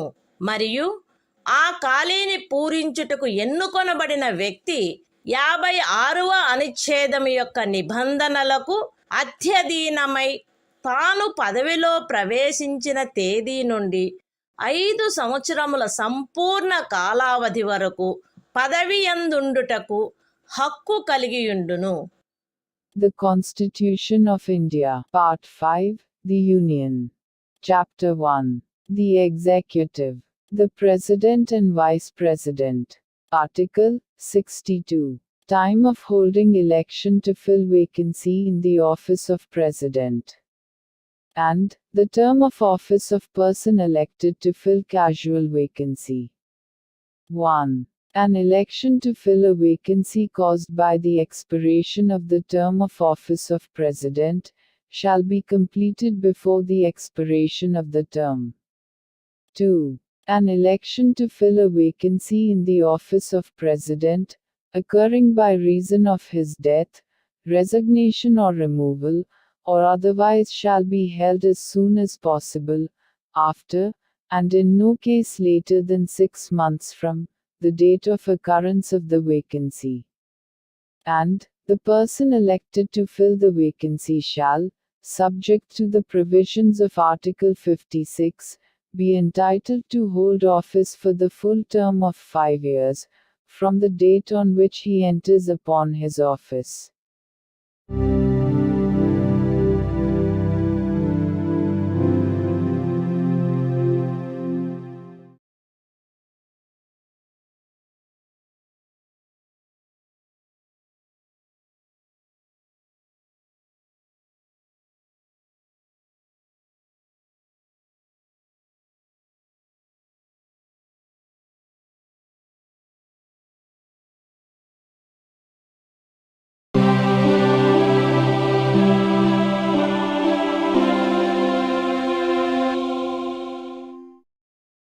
భారత సంవిధానము భాగము 5 సంఘము అధ్యాయము 1 కార్యపాలక వర్గము రాష్ట్రపతి మరియు ఉపరాష్ట్రపతి ఆర్టికల్ 63 భారత ఉపరాష్ట్రపతి భారతదేశమునకు ఒక ఉపరాష్ట్రపతి ఉండవలెను. The Constitution of India, Part 5, The Union. Chapter 1. The Executive. The President and Vice President. Article 63. The Vice President of India. There shall be a Vice President of India.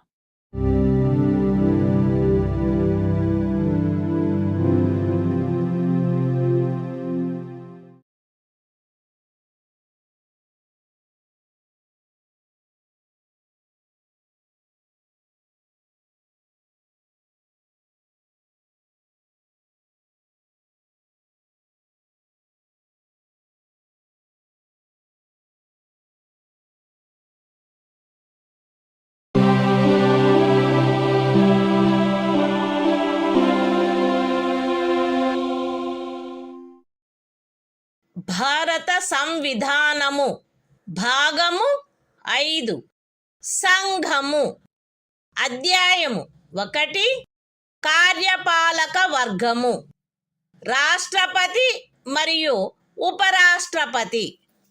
Article 64. ఉపరాష్ట్రపతి పదవి రీత్యా రాజ్యసభకు సభాపతిగా నుండుట. ఉపరాష్ట్రపతి పదవి రీత్యా రాజ్యసభకు సభాపతి అయ్యుండును.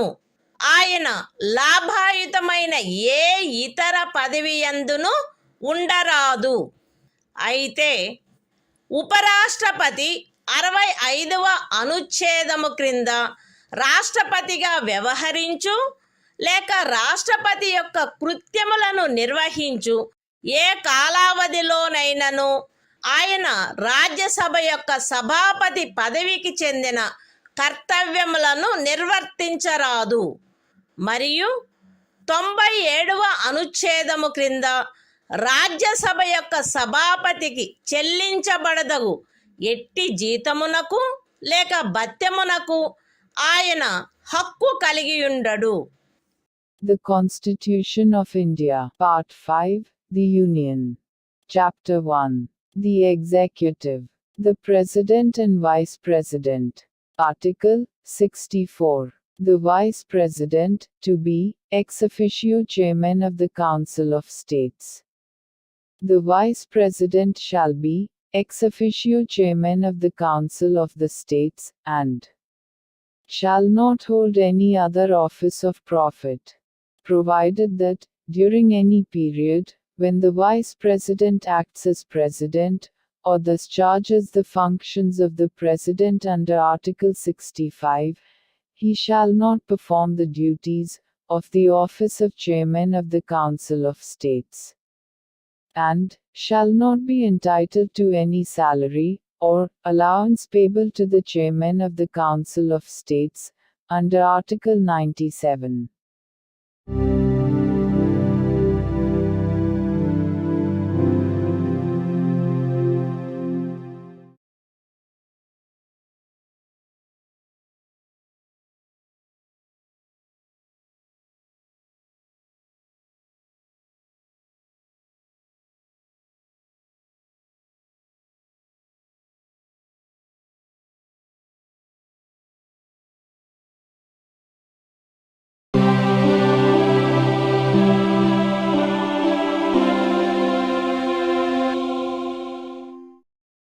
భారత సంవిధానము భాగము 5 సంఘము అధ్యాయము 1 కార్యపాలక వర్గము రాష్ట్రపతి మరియు ఉపరాష్ట్రపతి. ఆర్టికల్ 65.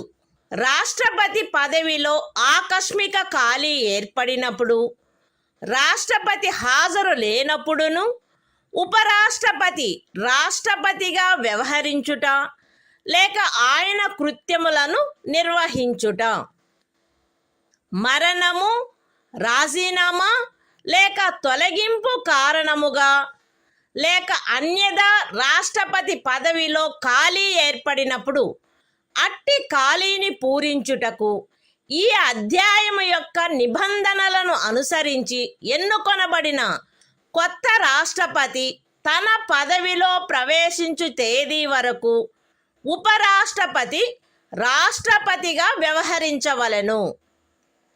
రాష్ట్రపతి హాజరులో లేకుండుట, అస్వస్థత లేక మరేదేని కారణము వలన తన కృత్యములను నిర్వహించజాలని ఎడల ఆయన తన కర్తవ్యములను తిరిగి చేపట్టు తేదీ వరకు ఉపరాష్ట్రపతి రాష్ట్రపతి కృత్యములను నిర్వహించవలెను. ఉపరాష్ట్రపతి అట్లు రాష్ట్రపతిగా వ్యవహరించు లేక రాష్ట్రపతి యొక్క కృత్యములను నిర్వహించు కాలావధిలోనూ ఆ కాలావధికి సంబంధించి రాష్ట్రపతికి గల సర్వాధికారములను ఉన్ముక్తతాధికారములను కలిగియుండును. పార్లమెంటు శాసనము ద్వారా నిర్ధారణ చేయు ఉపలబ్ధులకు, భత్యములకు మరియు విశేషాధికారములకు మరియు అట్లు నిబంధన చేయబడు వరకు 2వ అనుసూచిలో నిర్దిష్టపరచబడిన ఉపలబ్ధులకు, భత్యములకు మరియు విశేషాధికారములకు ఆయన హక్కు కలిగియుండును. The Constitution of India, Part 5, The Union. Chapter 1. The Executive. The President and Vice President.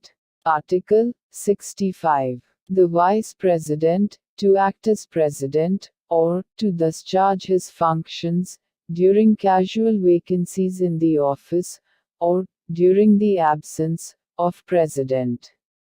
1. In the event of the occurrence of any vacancy in the office of the President, by reason of his death, resignation, or removal, or otherwise, the Vice President shall act as President, until the date on which a new President, elected, in accordance with the provisions of this chapter, to fill such vacancy, enters upon his office. 2. When the President is unable to discharge his functions, owing to absence, illness or any other cause, the Vice President shall discharge his functions, until the date on which the President resumes his duties.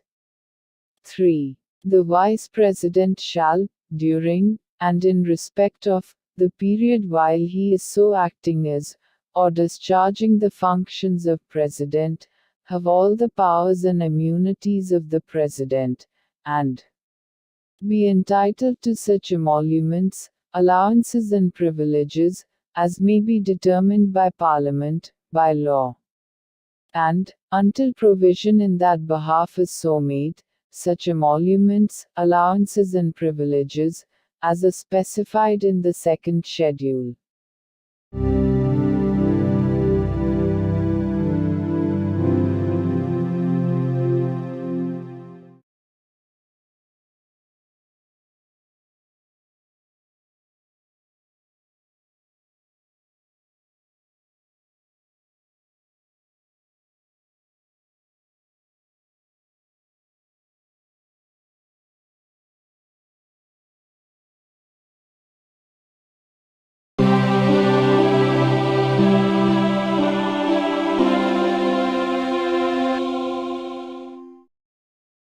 భారత సంవిధానము భాగము 5 సంఘము అధ్యాయము 1 కార్యపాలక వర్గము రాష్ట్రపతి మరియు ఉపరాష్ట్రపతి.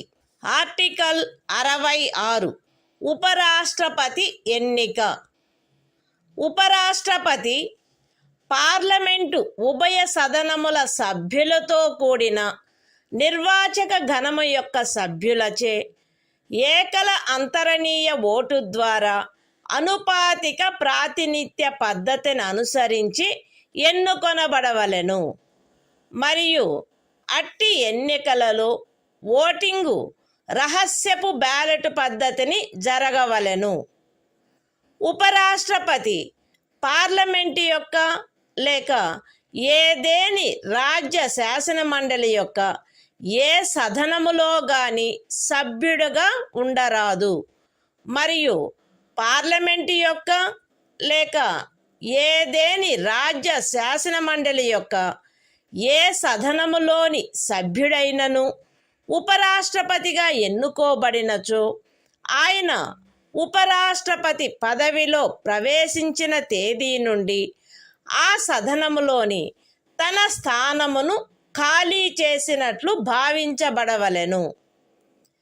ఏ వ్యక్తి గాని ఆయన భారతదేశ పౌరుడై ఉన్ననే తప్ప ఆయనకు 35 సంవత్సరముల వయస్సు పూర్తి అయిననే తప్ప మరియు ఆయన రాజ్యసభ సభ్యుడుగా ఎన్నుకొనబడుటకు అర్హుడై ఉన్ననే తప్ప ఉపరాష్ట్రపతిగా ఎన్నుకొనబడుటకు పాత్రుడు కాడు. ఏ వ్యక్తి అయినను భారత ప్రభుత్వము క్రింద గాని ఏదేని రాజ్య ప్రభుత్వము కింద గాని సదరు ప్రభుత్వములలో దేని యొక్క నియంత్రణకైనను అధ్యధీనమయ్యున్న ఏదేని స్థానిక లేక ఇతర ప్రాధికారి క్రింద గాని లాభాయుతమైన ఏదేని పదవి యందున్నచో ఆ వ్యక్తి ఉపరాష్ట్రపతిగా ఎన్నుకొనబడుటకు పాత్రుడు కాడు. విశదీకరణ: ఈ అనుచ్ఛేదపు నిమిత్తము ఎవరేని వ్యక్తి సంఘము యొక్క రాష్ట్రపతిగా లేక ఉపరాష్ట్రపతిగా లేక ఏదేని రాజ్యము యొక్క గవర్నరుగా లేక సంఘము యొక్క లేక ఏదేని రాజ్యము యొక్క మంత్రిగా ఉన్న కారణమును బట్టి మాత్రమే లాభాయుతమైన పదవి యందున్నట్లు భావించరాదు. The Constitution of India, Part 5, The Union. Chapter 1. The Executive. The President and Vice President. Article 66. Election of Vice President. 1. The Vice President shall be elected by the members of an electoral college, consisting of the members of both houses of Parliament, in accordance with the system of proportional representation, by means of the single transferable vote, and the voting at such election shall be by secret ballot. 2. The Vice President shall not be a member of either House of Parliament or of a House of the Legislature of any state. And, if a member of either House of Parliament or of a House of the Legislature of any state be elected Vice President, he shall be deemed to have vacated his seat in that House, on the date on which he enters upon his office, as Vice President. 3. No person shall be eligible for election as Vice President, unless he is a citizen of India. B. Has completed the age of 35 years, and C. Is qualified for election, as a member of the Council of States. 4. A person shall not be eligible for election as Vice President, if he holds any office of profit, under the Government of India, or the Government of any state, or under any local, or other authority, subject to the control of any of the said governments. Explanation. For the purposes of this article, a person shall not be deemed to hold any office of profit, by reason only that he is the President or Vice President of the Union, or the Governor of any state, or is a minister either for the Union, or for any state.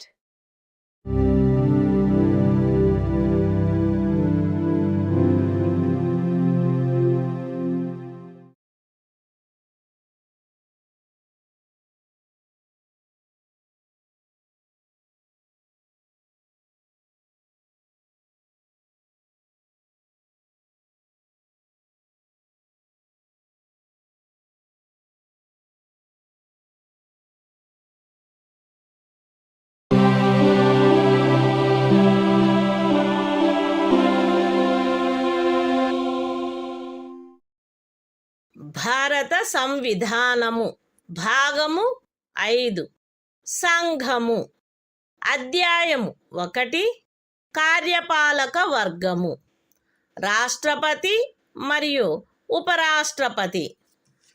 Article 67 ఉపరాష్ట్రపతి పదావధి. ఉపరాష్ట్రపతి తన పదవిలో ప్రవేశించిన తేదీ నుండి 5 సంవత్సరముల కాలావధి వరకు పదవి యందుండును. అయితే ఉపరాష్ట్రపతి తన చేవ్రాలుతో రాష్ట్రపతికి లేఖ వ్రాయుట ద్వారా తన పదవికి రాజీనామా ఇవ్వవచ్చును. ఉపరాష్ట్రపతి రాజ్యసభలో అప్పుడు సభ్యులుగానున్న వారందరిలో అధిక సంఖ్యాకులచే ఆమోదించబడి లోక్సభచే అంగీకరించబడిన తీర్మానము ద్వారా పదవి నుండి తొలగించబడవచ్చును. కానీ ఈ ఖండము నిమిత్తము తీర్మానమేదియు దానిని ప్రస్తావించవలెనను ఉద్దేశము కలదను నోటీసు ఇచ్చి కనీసము 14 దినములు గడిచిననే తప్ప ప్రస్తావించబడరాదు. ఉపరాష్ట్రపతి తన పదావధి ముగిసినప్పటికీ తన ఉత్తరాధికారి ఆ పదవిలో ప్రవేశించు వరకు పదవిలో కొనసాగవలెను. The Constitution of India, Part 5, The Union. Chapter 1. The Executive. The President and Vice President. Article 67. Term of office of Vice President. The Vice President shall hold office for a term of 5 years from the date on which he enters upon his office, provided that a. A Vice President may, by writing under his hand addressed to the President, resign his office. b. A Vice President may be removed from his office by a resolution of the Council of States, passed by a majority of all the then members of the Council and agreed to by the House of the People. But no resolution for the purpose of this clause shall be moved, unless at least 14 days' notice has been given of the intention to move the resolution. c. A Vice President shall, notwithstanding the expiration of his term, continue to hold office until his successor enters upon his office.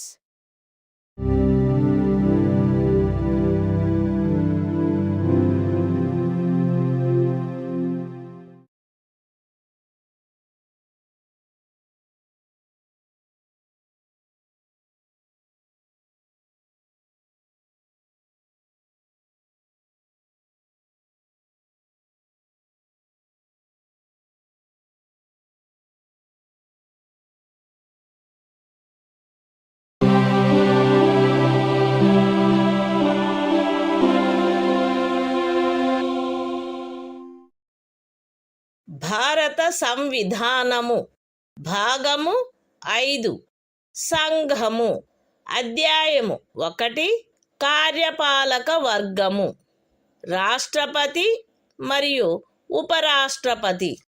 Article 68 ఉపరాష్ట్రపతి పదవి ఖాళీ అయినప్పుడు దానిని పూరించుటకు ఎన్నిక జరపవలసిన కాలము మరియు ఆకస్మికముగా ఏర్పడిన ఖాళీని పూరించుటకు ఎన్నుకొనబడు వ్యక్తి యొక్క పదావధి.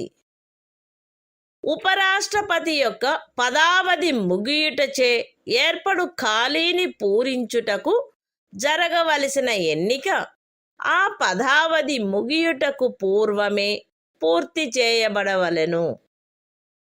మరణము, రాజీనామా లేక తొలగింపు కారణముగా లేక అన్యథా ఉపరాష్ట్రపతి పదవియందు ఏర్పడిన ఖాళీని పూరించుటకు జరపవలసిన ఎన్నిక ఆ ఖాళీ ఏర్పడిన తరువాత సాధ్యమైనంత త్వరితముగా జరపబడవలెను మరియు ఆ ఖాళీని పూరించుటకు ఎన్నుకొనబడిన వ్యక్తి 67వ అనుచ్ఛేదము యొక్క నిబంధనలకు అత్యధీనమై తాను పదవిలో ప్రవేశించిన తేదీ నుండి 5 సంవత్సరముల సంపూర్ణ కాలావధి వరకు పదవి యందుండుటకు హక్కు కలిగియుండును. The Constitution of India, Part 5, The Union. Chapter 1. The Executive. The President and Vice President. Article 68. Time of holding election to fill vacancy in the office of Vice President. And the term of office of person elected to fill casual vacancy. 1. An election to fill a vacancy caused by the expiration of the term of office of Vice President shall be completed before the expiration of the term. 2. An election to fill a vacancy in the office of Vice President occurring by reason of his death, resignation or removal, or otherwise shall be held as soon as possible after the occurrence of the vacancy. And the person elected to fill the vacancy shall, subject to the provisions of Article 67, be entitled to hold office for the full term of 5 years from the date on which he enters upon his office.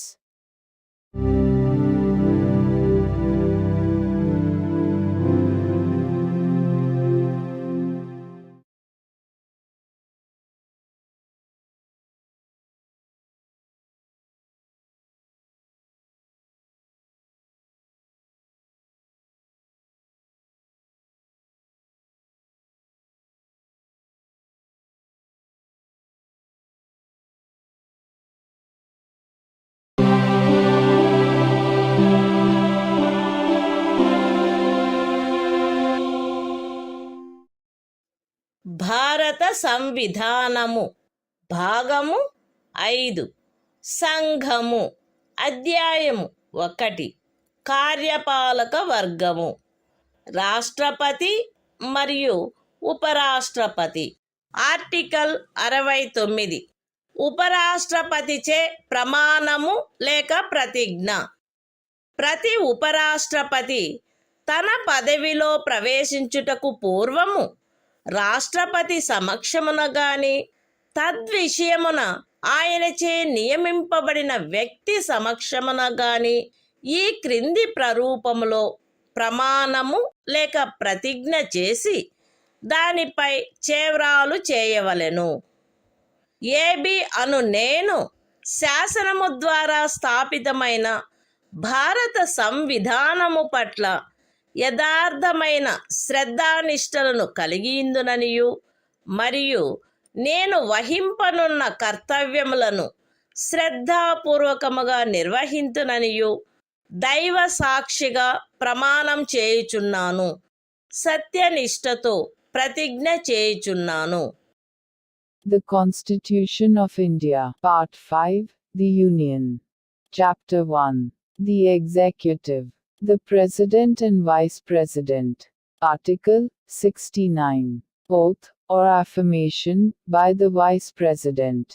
Every Vice President shall, before entering upon his office, make and subscribe before the President or some person appointed in that behalf by him an oath or affirmation in the following form, that is to say, I, A.B., do swear in the name of God, that I will bear true faith and solemnly affirm allegiance to the Constitution of India, as by law established, and that I will faithfully discharge the duty upon which I am about to enter.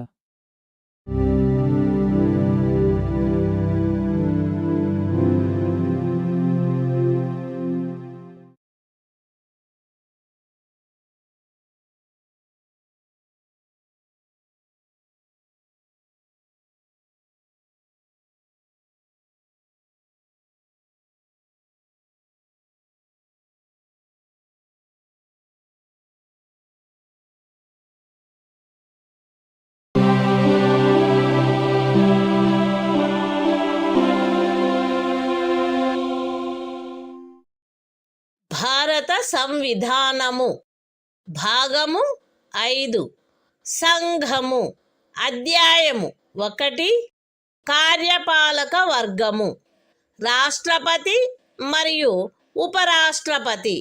Article 70 ఇతర యాదృచ్ఛిక పరిస్థితులలో రాష్ట్రపతి యొక్క కృత్యములు. ఈ అధ్యాయములో నిబంధించబడని ఎట్టి యాదృచ్ఛిక పరిస్థితిలోనైనను రాష్ట్రపతి యొక్క కృత్యములను నిర్వహించుటకు పార్లమెంటు తాను సబబని తలచు నిబంధన చేయవచ్చును. The Constitution of India, Part 5, The Union. Chapter 1. The Executive. The President and Vice President. Article 70. Discharge of President's functions in other contingencies. Parliament may make such provision, as it thinks fit, for the discharge of the functions of the President, in any contingency, not provided for in this chapter.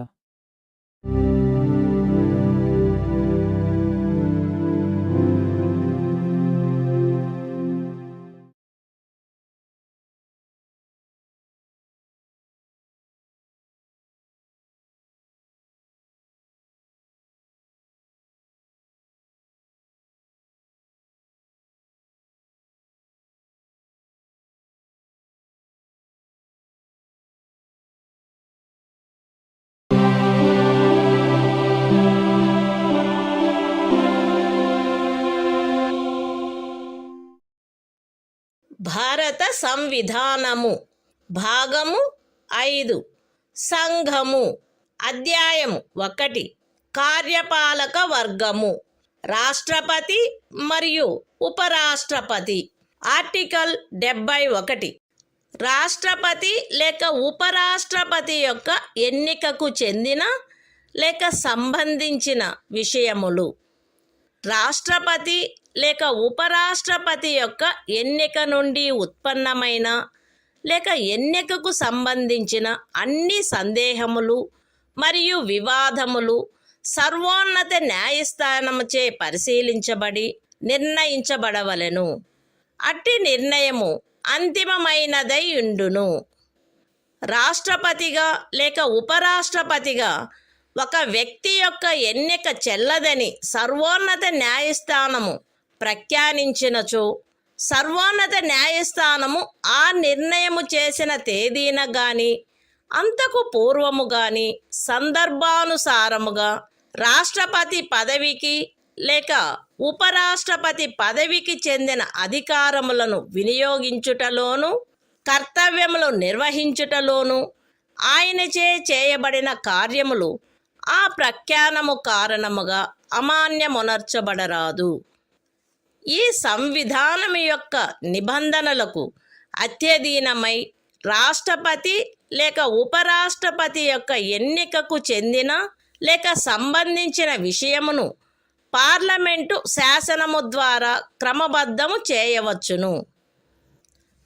రాష్ట్రపతిగా లేక ఉపరాష్ట్రపతిగా ఒక వ్యక్తి యొక్క ఎన్నిక అతనిని ఎన్నుకొనడి నిర్వాచక గణము యొక్క సభ్యులలో ఏ కారణము వలనైనను ఏదేని ఖాళీ ఉన్నదను కారణమును బట్టి ప్రష్టవ్యము కారాదు.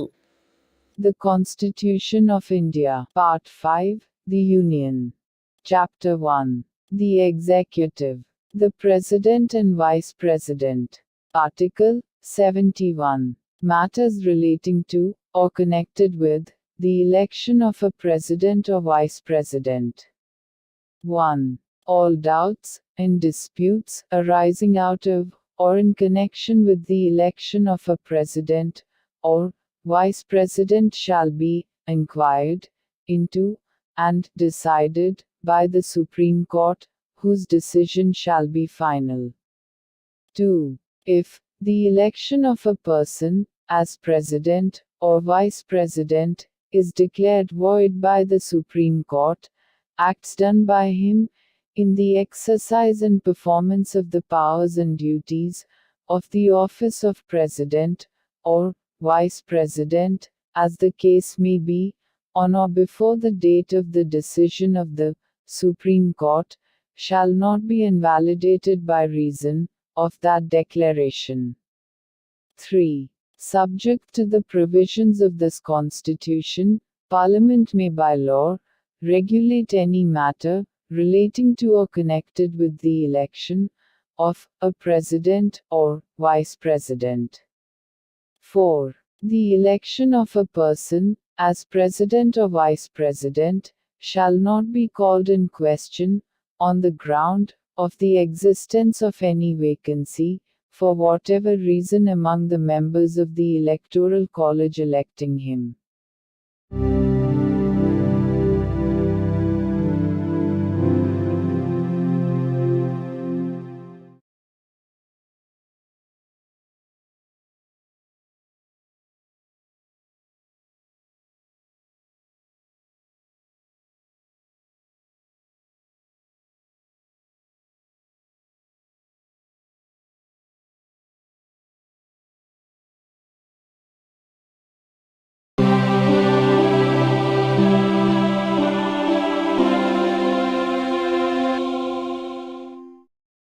భారత సంవిధానము భాగము 5 సంఘము అధ్యాయము 1 కార్యపాలక వర్గము రాష్ట్రపతి మరియు ఉపరాష్ట్రపతి ఆర్టికల్ 72 కొన్ని సందర్భములలో క్షమాపణలు మొదలైన వాటిని మంజూరు చేయుటకు మరియు దండనోత్తర్వును సస్పెండ్ చేయుటకు పరిహరించుటకు లేక లఘూకరించుటకు రాష్ట్రపతి యొక్క అధికారము.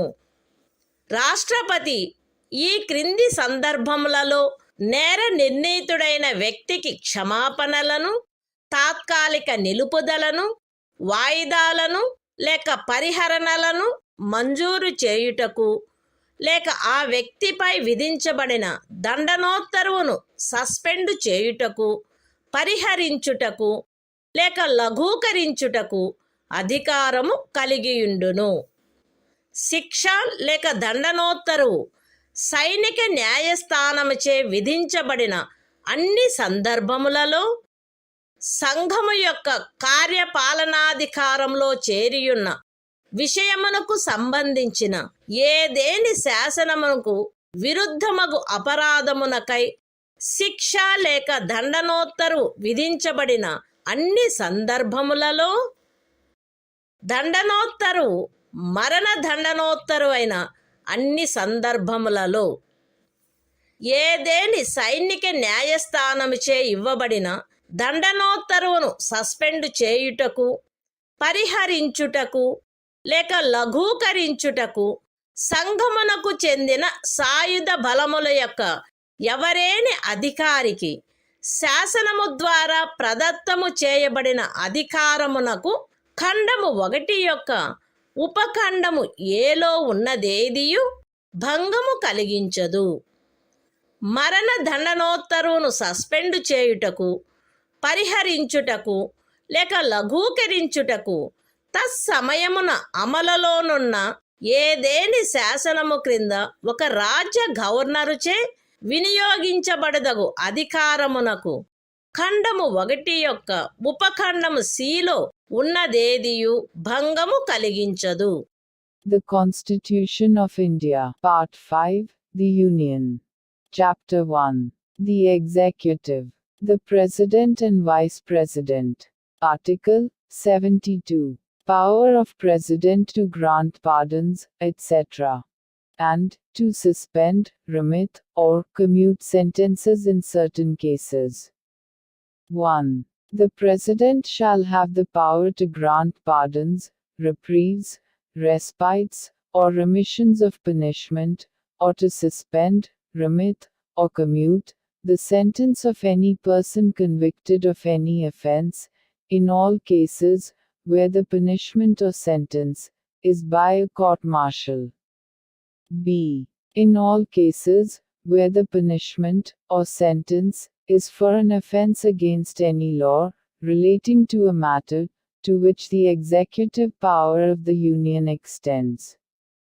C. In all cases where the sentence is a sentence of death.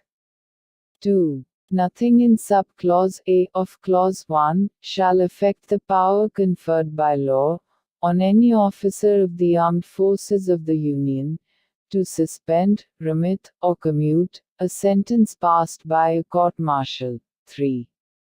Nothing in subclause C of clause 1 shall affect the power to suspend, remit, or commute a sentence of death exercisable by the governor of a state under any law for the time being in force.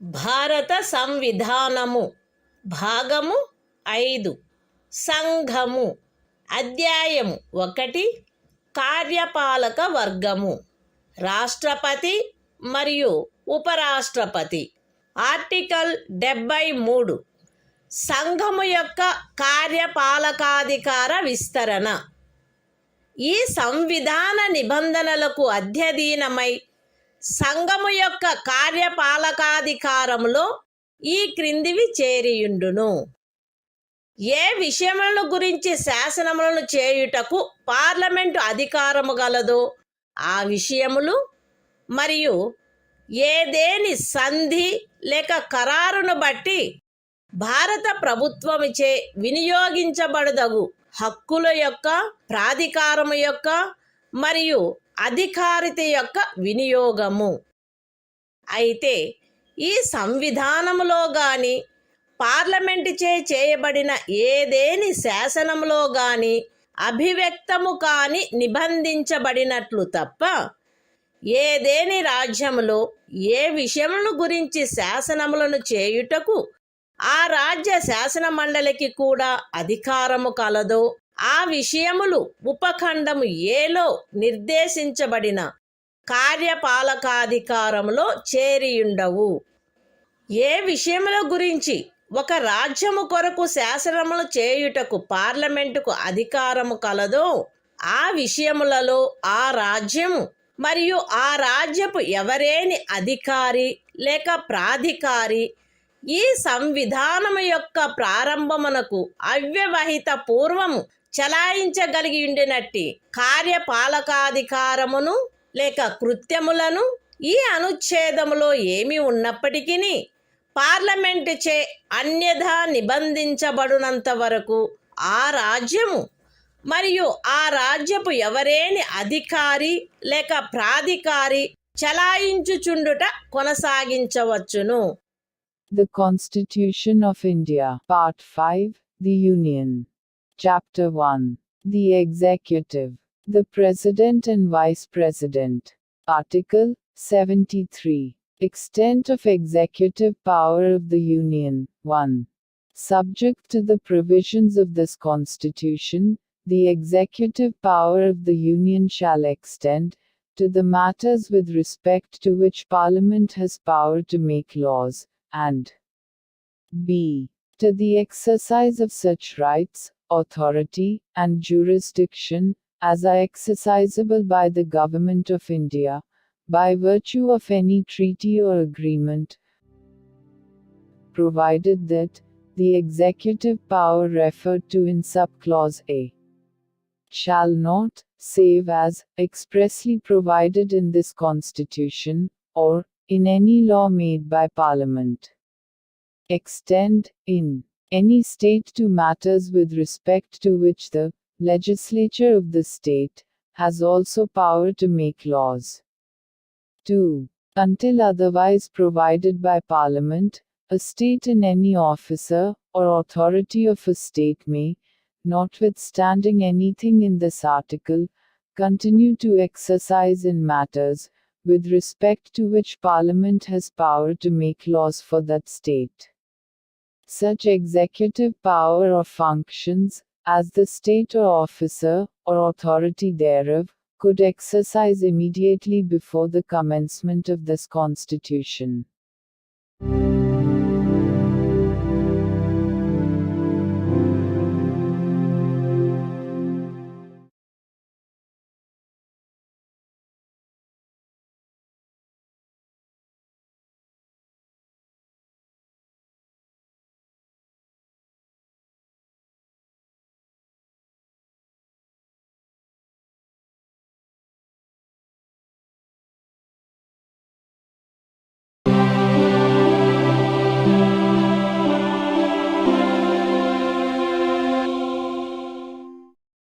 భారత సంవిధానము భాగము 5 సంఘము అధ్యాయము 1 కార్యపాలక వర్గము మంత్రి పరిషత్తు article 74 రాష్ట్రపతికి సహాయపడుటకును సలహానిచ్చుటకును మంత్రి పరిషత్తు రాష్ట్రపతికి సహాయపడుటకును సలహానిచ్చుటకును ప్రధానమంత్రి ఆధిపత్యమున ఒక మంత్రి పరిషత్తు ఉండవలెను. రాష్ట్రపతి తన కృత్యములను నిర్వహించుటలో అట్టి సలహాననుసరించి వ్యవహరించవలెను. అయితే రాష్ట్రపతి సాధారణముగా గాని అన్యథా గాని అట్టి సలహాలను పునఃపర్యాలోచించవలసినదిగా మంత్రి పరిషత్తును కోరవచ్చును. మరియు రాష్ట్రపతి అట్టి పునఃపర్యాలోచన తర్వాత ఇవ్వబడిన సలహాననుసరించి వ్యవహరించవలెను.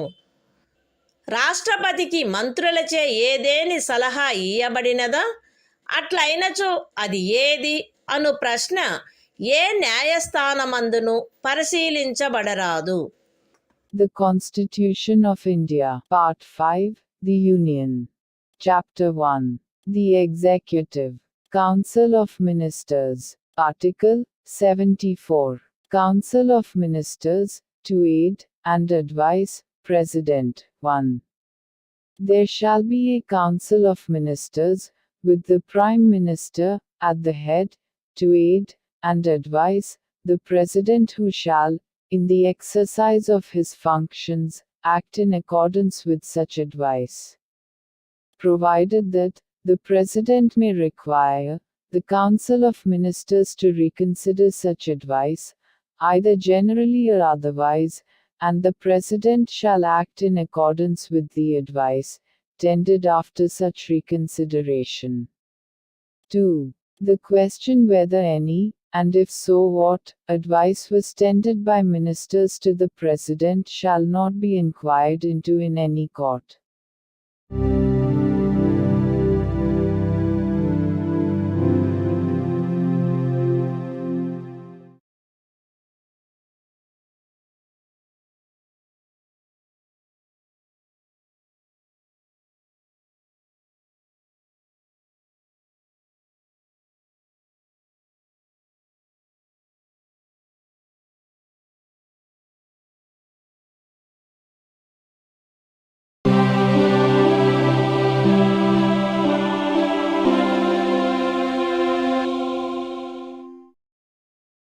భారత సంవిధానము భాగము 5 సంఘము అధ్యాయము 1 కార్యపాలక వర్గము మంత్రి పరిషత్తు ఆర్టికల్ 75 మంత్రులను గూర్చిన ఇతర నిబంధనలు ప్రధానమంత్రి రాష్ట్రపతిచే నియమించబడవలెను.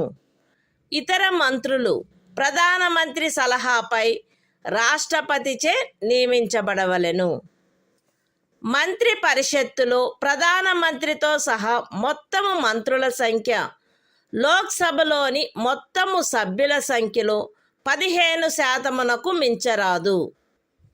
10వ అనుసూచి యొక్క 2వ పేరా క్రింద పార్లమెంటు ఉభయ సదనములలోని ఏదేని రాజకీయ పార్టీకి చెందియుండి ఆ సదనము యొక్క సభ్యునిగా ఉండుటకు నిరర్హుడైన ఒక సభ్యుడు అతని అనర్హత ప్రారంభపు తేదీ నుండి అట్టి సభ్యునిగా అతని పదవీ కాలావధి ముగియునంత వరకు లేదా అతను అట్టి కాలావధి ముగియకముందే పార్లమెంటు ఉభయ సదనములలో ఏ సదనము యొక్క ఏదేని ఎన్నికకు పోటీ చేసి ఎన్నికైనట్లుగా ప్రఖ్యానింపబడు తేదీ వరకు, వీటిలో ఏది ముందుగా వచ్చునో అంతవరకు ఖండము 1 క్రింద మంత్రిగా నియోజితుడగుటకు కూడా నిరర్హుడగును. మంత్రులు రాష్ట్రపతి అభీష్టముండనంత వరకు పదవి యందుందురు.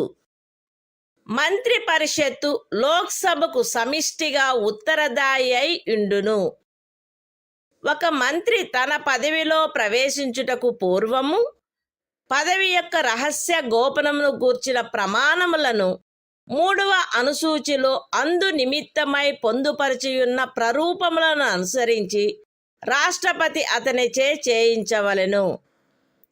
పార్లమెంటు యొక్క ఏ సదనములో గాని వరుసగా 6 మాసముల కాలావధి వరకు సభ్యుడిగా లేని మంత్రి ఆ కాలావధి ముగియగానే మంత్రి పదవిని కోల్పోవును. మంత్రుల జీతములు భత్యములు పార్లమెంటు ఆయా సమయములందు శాసనము ద్వారా నిర్ధారణ చేయునట్టువై యుండును. పార్లమెంటు అట్లు నిర్ధారణ చేయ వరకు అవి 2వ అనుసూచిలో నిర్దిష్టపరచబడినట్లు ఉండును. The Constitution of India, Part 5, The Union. Chapter 1, The Executive. Council of Ministers.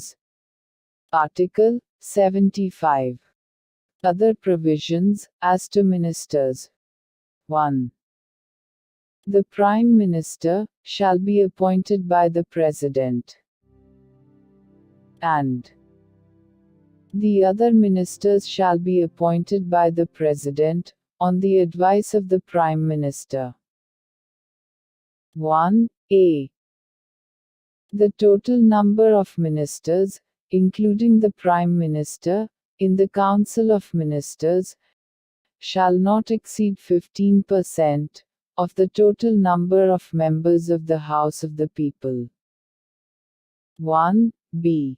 A member of either House of Parliament, belonging to any political party, who is disqualified for being a member of that House, under paragraph 2 of the 10th schedule, shall also be disqualified to be appointed as a minister under clause 1. For duration of the period commencing from the date of his disqualification, till the date on which the term of his office as such member would expire, or where he contests any election to either House of Parliament before the expiry of such period, till the date on which he is declared elected, whichever is earlier. 2. The ministers shall hold office during the pleasure of the President. 3. The Council of Ministers shall be collectively responsible to the House of the People. 4. Before a minister enters upon his office, the President shall administer to him the oaths of office and of secrecy according to the forms set out for the purpose in the 3rd schedule. 5. A minister, who, for any period of 6 consecutive months, is not a member of either House of Parliament, shall at the expiration of that period, cease to be a minister.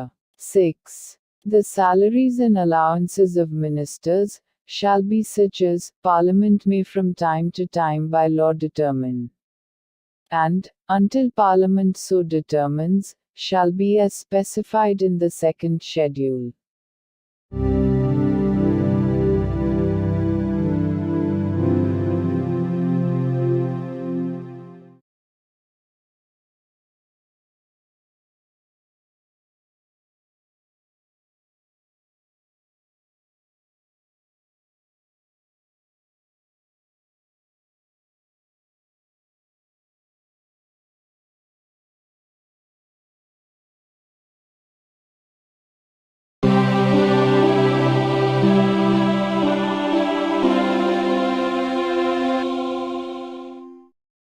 భారత సంవిధానము భాగము 5 సంఘము అధ్యాయము 1 కార్యపాలక వర్గము భారతదేశ attorney general article 76 సర్వోన్నత న్యాయస్థానము యొక్క న్యాయాధీశుడిగా నియమించబడుటకు అర్హుడైన వ్యక్తిని రాష్ట్రపతి భారతదేశపు అటార్నీ జనరలుగా నియమించవలెను.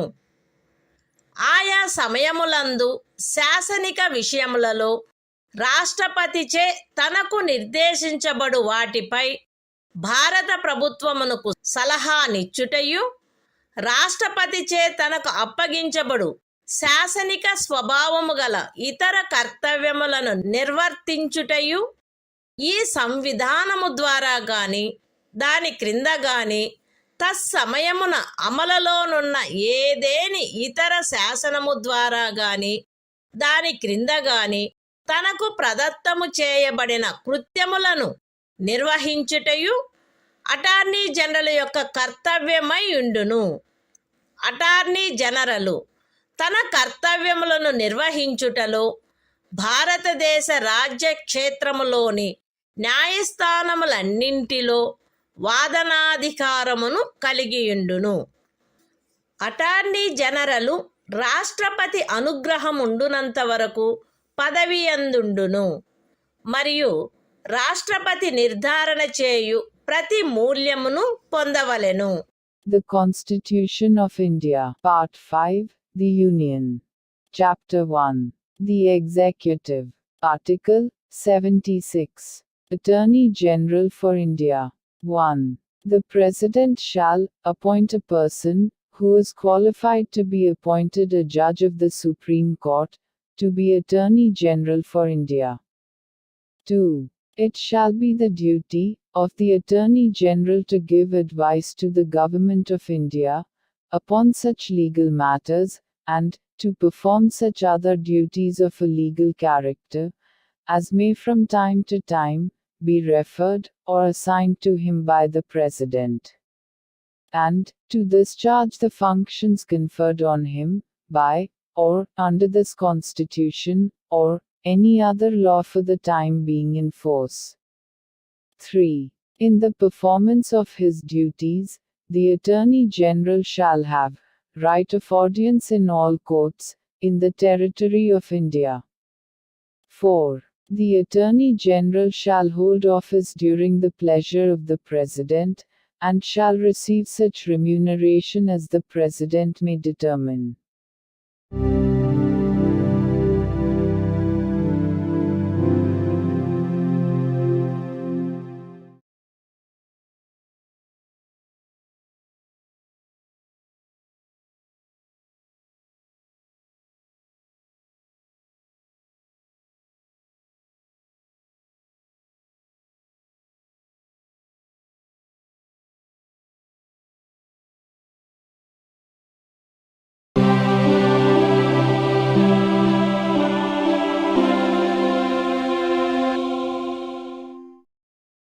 భారత సంవిధానము భాగము 5 సంఘము అధ్యాయం 1 కార్యపాలక వర్గము ప్రభుత్వము యొక్క కార్యకలాప నిర్వహణ ఆర్టికల్ 77 భారత ప్రభుత్వమునకు చెందిన కార్యపాలక చర్యాంతయు రాష్ట్రపతి పేర తీసుకొనబడినట్లు అభివ్యక్తపరచబడవలెను. రాష్ట్రపతి పేర చేయబడిన మరియు వ్రాసి ఇయ్యబడిన ఉత్తర్వులు మరియు ఇతర పత్రములు రాష్ట్రపతి చేయు నియమావళిలో నిర్దిష్టపరచబడు రీతిగా అది ప్రమాణితము చేయబడవలెను. అట్లు అది ప్రమాణితము చేయబడిన ఉత్తర్వు యొక్క లేక పత్రము యొక్క మాన్యత అది రాష్ట్రపతిచే చేయబడినట్టి లేక వ్రాసి ఇయ్యబడినట్టి ఉత్తర్వు లేక పత్రము కాదనడి కారణమును బట్టి ప్రశ్నించబడరాదు. రాష్ట్రపతి భారత ప్రభుత్వమునకు చెందిన కార్యకలాపములను మిక్కిలి సుకరముగా జరుపుటకును ఆ కార్యకలాపములను మంత్రులకు కేటాయించుటకును నియమావళిని చేయవలెను. The Constitution of India, Part 5, The Union. Chapter 1. The Executive. Conduct of Government Business. Article 77. Conduct of Business of the Government of India. 1. All executive action of the Government of India shall be expressed to be taken in the name of the President. 2. Orders and other instruments made and executed in the name of the President shall be authenticated in such manner as may be specified in rules to be made by the President. And the validity of an order or instrument which is so authenticated shall not be called in question on the ground that it is not an order or instrument made or executed by the President. 3. The President shall make rules for the more convenient transaction of the business of the Government of India, and for the allocation among ministers of the said business.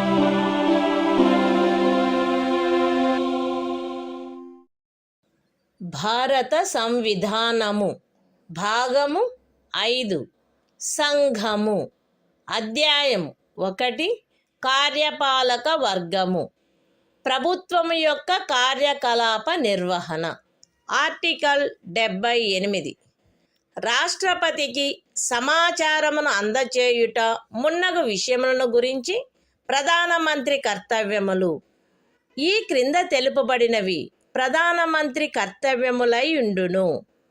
సంఘము యొక్క వ్యవహారములలో పరిపాలనకు సంబంధించి మంత్రి పరిషత్తు యొక్క సమస్త నిర్ణయములను మరియు శాసన నిర్మాణమునకై చేయబడిన ప్రతిపాదనలను రాష్ట్రపతికి తెలియచేయుట.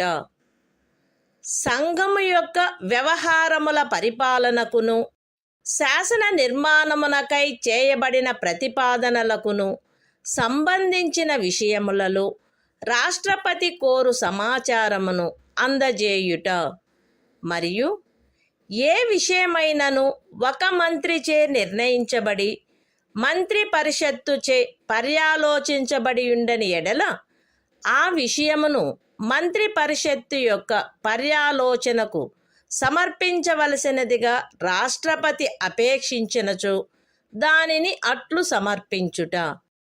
The Constitution of India, Part 5, The Union. Chapter 1. The Executive. Conduct of Government Business. Article 78. Duties of Prime Minister, as respects the furnishing of information to the President, etc. It shall be the duty of the Prime Minister to communicate to the President all decisions of the Council of Ministers relating to the administration of the affairs of the Union, and proposals for legislation. B. To furnish such information relating to the administration of the affairs of the Union, and proposals for legislation, as the President may call for. And C. If the President so requires, to submit for the consideration of the Council of Ministers any matter on which a decision has been taken by a minister, but which has not been considered by the Council.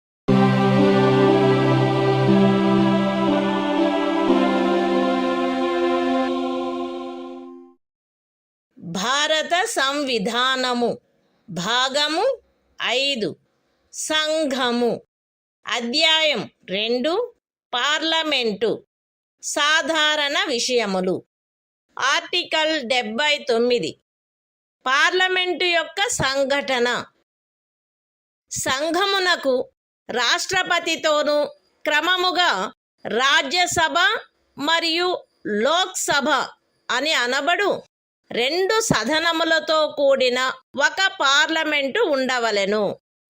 The Constitution of India, Part 5, The Union.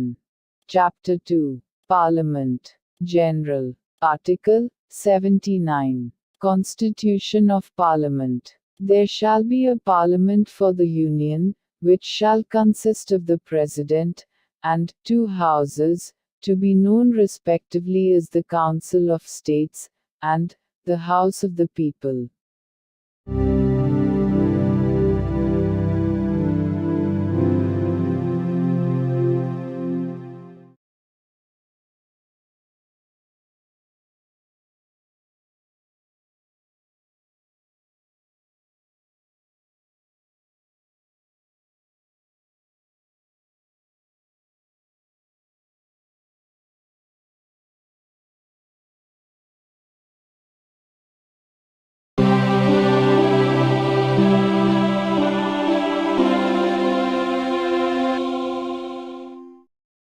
భారత సంవిధానము భాగము 5 సంఘము అధ్యాయం 2 parliament సాధారణ విషయములు article 80 Rajya Sabha సంరచన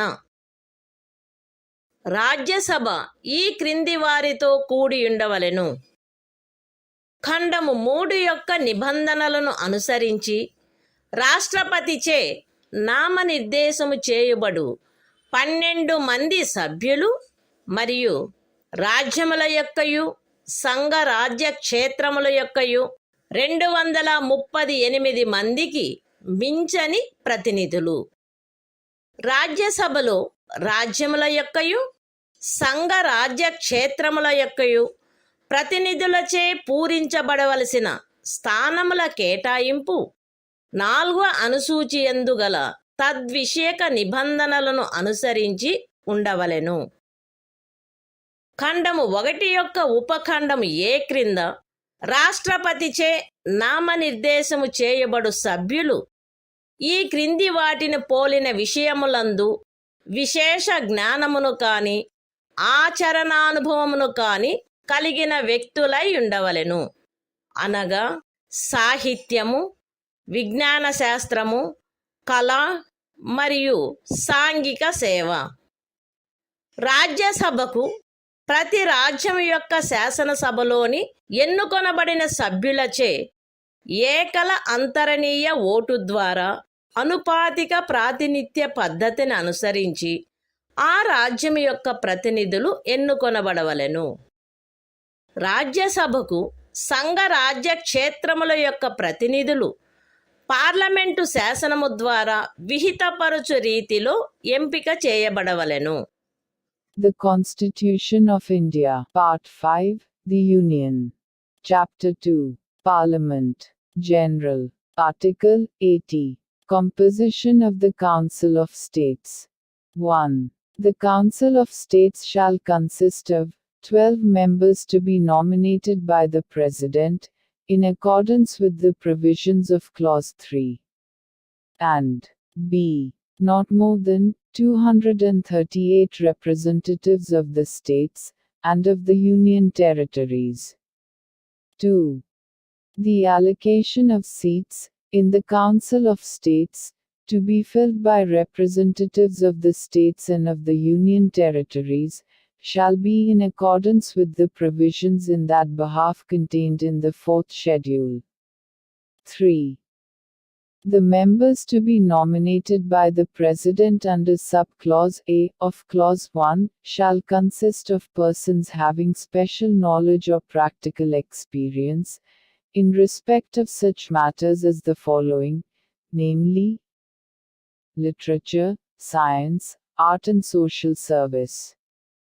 4. The representatives of each state, in the Council of States, shall be elected, by the elected members of the Legislative Assembly of the state, in accordance with the system of proportional representation, by means of the single transferable vote. 5. The representatives of the Union territories in the Council of States shall be chosen in such manner, as Parliament may by law prescribe.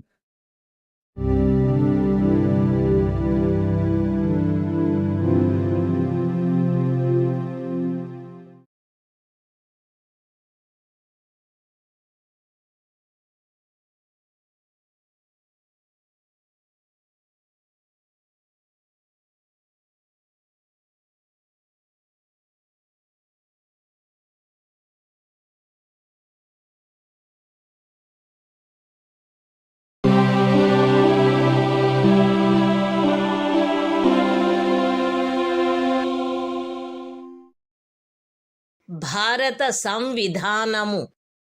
భాగము 5 సంఘము. అధ్యాయం 2 parliament. సాధారణ విషయములు. Article 81. Lok Sabha సంరచన.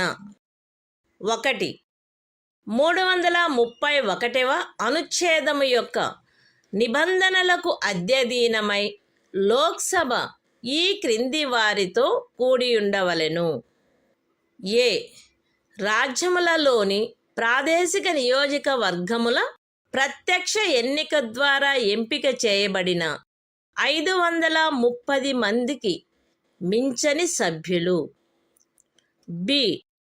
Parliament శాసనము ద్వారా నిబంధించిన రీతిగా ఎంపిక చేయబడి సంఘ రాజ్య క్షేత్రములకు ప్రాతినిధ్యం వహించు 20 మందికి మించని సభ్యులు. 2. ఖండము 1లోని ఉపఖండము ఏ నిమిత్తము ఏ. ఒక రాజ్యపు స్థానముల సంఖ్యకును దాని జనసంఖ్యకును గల నిష్పత్తి ఆచరణీయమైనంత మేరకు అన్ని రాజ్యములకు ఒకే రీతిగా ఉండునట్లు లోక్సభలోని స్థానములు ప్రతి ఒక్క రాజ్యమునకు కేటాయించబడవలెను. మరియు బి. ప్రతి ప్రాదేశిక నియోజకవర్గపు జనసంఖ్యకును ఆ నియోజకవర్గమునకు కేటాయించబడిన స్థానముల సంఖ్యకును గల నిష్పత్తి ఆచరణీయమైనంత మేరకు రాజ్యము అంతటును ఒకే రీతిగా ఉండునట్లు ప్రతి రాజ్యము ప్రాదేశిక నియోజకవర్గములుగా విభజించబడవలెను. అయితే ఏదేని రాజ్యమునందలి జనసంఖ్య 60 లక్షలకు మించనంత వరకు ఆ రాజ్యమునకు లోక్సభ స్థానములను కేటాయించు నిమిత్తము ఈ ఖండము యొక్క ఉపఖండము ఏలోని నిబంధనలు వర్తించవు. 3. ఈ అనుచ్ఛేదములో జనసంఖ్య అను పదమునకు కడపటిదియు అందుకు సంబంధించిన అంకెలు ప్రచురణ చేయబడినట్టిదియు అగు జనగణనలో అభినిశ్చితమైన జనసంఖ్య అని అర్థము. అయితే ఈ ఖండములో కడపటిదియు అందుకు సంబంధించిన అంకెలు ప్రచురణ చేయబడినట్టిదియు అగు జనగణనకు గల నిర్దేశమును 2026వ సంవత్సరము పిమ్మట చేయబడు మొదటి జనగణనకు సంబంధించిన అంకెలు ప్రచురింపబడు వరకు 1. ఖండము 2 యొక్క ఉపఖండము ఏ మరియు ఆ ఖండమునకు గల వినాయింపు నిమిత్తము 1971వ సంవత్సరపు జనగణనకు నిర్దేశమైనట్లు మరియు 2. ఖండము 2 యొక్క ఉపఖండము బి నిమిత్తము 2001వ సంవత్సరపు జనగణనకు నిర్దేశమైనట్లు అన్వయించుకొనవలెను. The Constitution of India, Part 5, The Union. Chapter 2, Parliament, General. Article 81. Composition of the House of the People. 1. Subject to the provisions of Article 331, the House of the People shall consist of a. Not more than 530 members chosen by direct election from territorial constituencies in the states, and b. Not more than 20 members to represent the Union territories, chosen in such manner as Parliament may by law provide. 2. For the purposes of sub-clause A of Clause 1, there shall be allotted to each state a number of seats in the House of the People, in such manner that the ratio between that number and the population of the state is, so far as practicable, the same for all states. And b. Each state shall be divided into territorial constituencies, in such manner that the ratio between the population of each constituency and the number of seats allotted to it is, so far as practicable, the same throughout the state. Provided that the provisions of sub-clause A of this clause shall not be applicable for the purpose of allotment of seats in the House of the People to any state, so long as the population of that state does not exceed 6 millions. 3. In this article, the expression population means the population is ascertained at the last preceding census, of which the relevant figures have been published. Provided that the reference, in this clause, to the last preceding census of which the relevant figures have been published, shall, until the relevant figures for the first census taken after the year 2026 have been published, be construed, 1. For the purposes of sub-clause A of clause 2, and the proviso to that clause, as a reference to the 1971 census. And 2. For the purposes of sub-clause B of clause 2, as a reference to the 2001 census.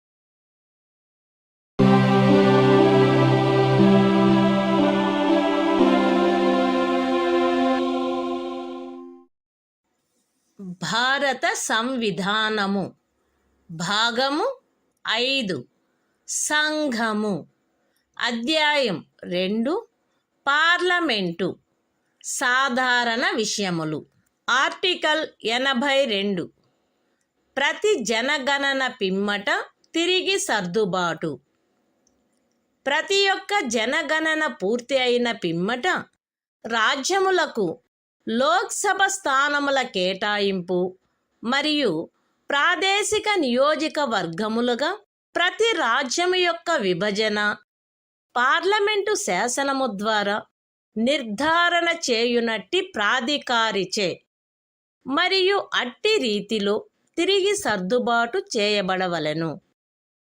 అయితే అట్లు తిరిగి చేయబడిన సర్దుబాటు అప్పుడు అస్తిత్వములోనున్న లోక్సభ విఘటితమగు వరకు ఆ సభలోని ప్రాతినిధ్యమునకు భంగము కలిగించరాదు. అంతేగాక అట్లు తిరిగి చేయబడిన సర్దుబాటు రాష్ట్రపతి ఉత్తర్వు ద్వారా నిర్దిష్టపరచు తేదీన అమలులోనికి వచ్చును మరియు అట్టి సర్దుబాటు అమలులోనికి వచ్చు వరకు ఆ సదనమునకు చెందిన ఏదేని ఎన్నికను అట్టి సర్దుబాటునకు పూర్వము ఉన్న ప్రాదేశిక నియోజకవర్గముల ప్రాతిపదికపై జరపవచ్చును. అంతేగాక ఇంకను 2026వ సంవత్సరము పిమ్మట చేయబడిన మొదటి జనగణనకు సంబంధించిన అంకెలు ప్రచురించబడు వరకు ఈ అనుచ్ఛేదము క్రింద 1. 1971వ సంవత్సర జనగణన ప్రాతిపదికపై తిరిగి సర్దుబాటు చేయబడినట్లు లోక్సభలో రాజ్యములకు స్థానముల కేటాయింపును చేయుటను. 2.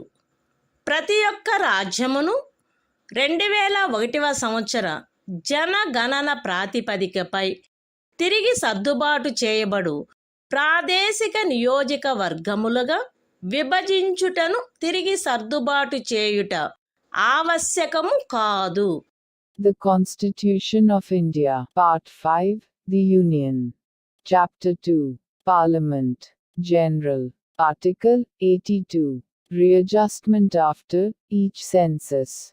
Upon the completion of each census, the allocation of seats in the House of the People to the states, and the division of each state into territorial constituencies, shall be readjusted by such authority, and in such manner as Parliament may by law determine. Provided that such readjustment shall not affect representation in the House of the People until the dissolution of the then existing House. Provided further that such readjustment shall take effect from such date as the President may, by order, specify. And until such readjustment takes effect, any election to the House may be held on the basis of the territorial constituencies existing before such readjustment. Provided also that, until the relevant figures for the first census, taken after the year 2026, have been published, it shall not be necessary to readjust the allocation of seats in the House of the People to the states, as readjusted on the basis of the 1971 census. And, 2. The division of each state into territorial constituencies, as may be readjusted on the basis of the 2001 census, under this article.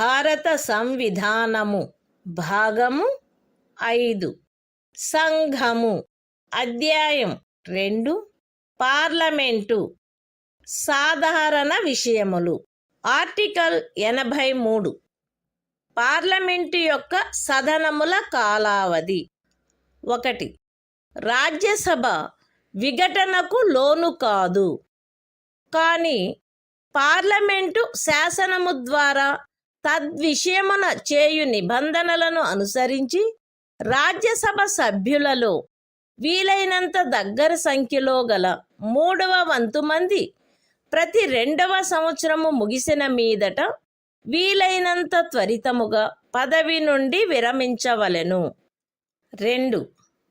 Lok Sabha దాని మొదటి సమావేశమునకై నియతమైన తేదీ నుండి 5 సంవత్సరముల పాటు ఆ లోపున విఘటన చేయబడిననే తప్ప కొనసాగవలెను, అంతకు మించి కొనసాగరాదు. సదరు 5 సంవత్సరముల కాలావధి యొక్క ముగింపు ఆ సదనము యొక్క విఘటనగా ప్రవర్తితము కావలెను. అయితే ఆ తైక్యతను గూర్చిన అధిప్రఖ్యానము అమలులోనున్నప్పుడు ఒక్కొక్కసారి ఒక్కొక్క సంవత్సరమునకు మించకుండునట్లును ఏ సందర్భములోనైనను సదరు అధిప్రఖ్యానము యొక్క అమలు ఆగిపోయిన తరువాత 6 మాసములకు మించకుండునట్లును సదరు కాలావధిని పార్లమెంటు శాసనము ద్వారా పొడిగించవచ్చును. The Constitution of India, Part 5, The Union. Chapter 2, Parliament, General. Article 83. Duration of Houses of Parliament. 1. The Council of States shall not be subject to dissolution, but, as nearly as possible 1/3 of the members thereof shall retire, as soon as may be on the expiration of every second year, in accordance with the provisions made in that behalf by Parliament, by law. 2. The House of the People, unless sooner dissolved, shall continue for 5 years from the date appointed for its first meeting, and no longer and the expiration of the said period of 5 years, shall operate as a dissolution of the House. Provided that the said period may, while a proclamation of emergency is in operation, be extended by Parliament by law, for a period not exceeding 1 year at a time. and not extending in any case beyond a period of 6 months after the proclamation has ceased to operate.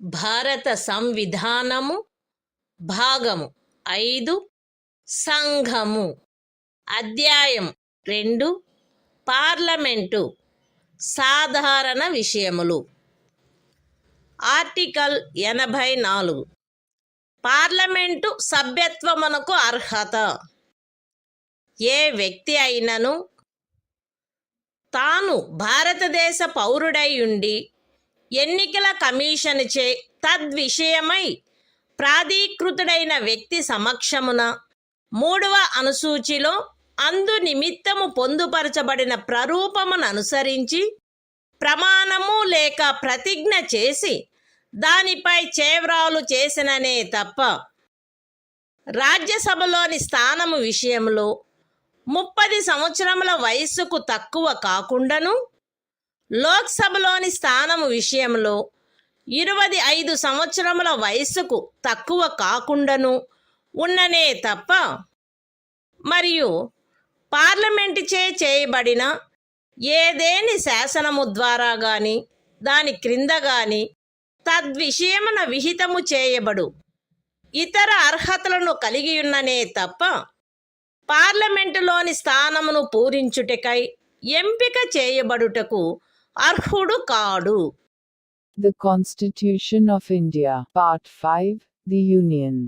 Chapter 2, Parliament, General. Article 84. Qualification for membership of Parliament. A person shall not be qualified to be chosen to fill a seat in Parliament, unless he is a citizen of India, and makes and subscribes, before some person, authorized in that behalf by the Election Commission, an oath or affirmation according to the form set out for the purpose, in the 3rd schedule.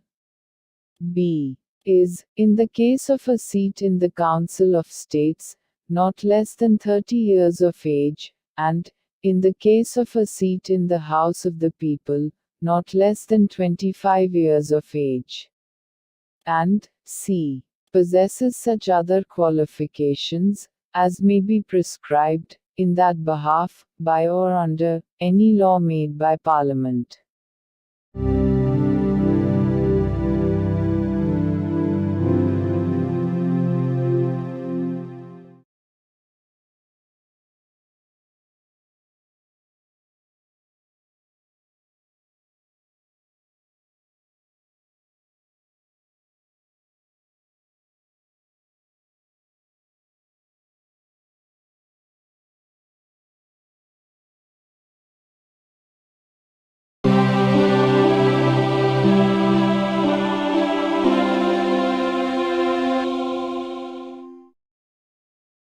భారత సంవిధానము భాగము 5 సంఘము అధ్యాయం 2 parliament సాధారణ విషయములు article 85 parliament యొక్క అధివేశనములు అధివేశనావసానము మరియు విఘటన రాష్ట్రపతి ఆయా సమయములందు పార్లమెంటు యొక్క ప్రతి సదనమును ఆయన సబబని తలుచు సమయమునను స్థలమునను సమావేశమగుటకు ఆహ్వానించవలెను.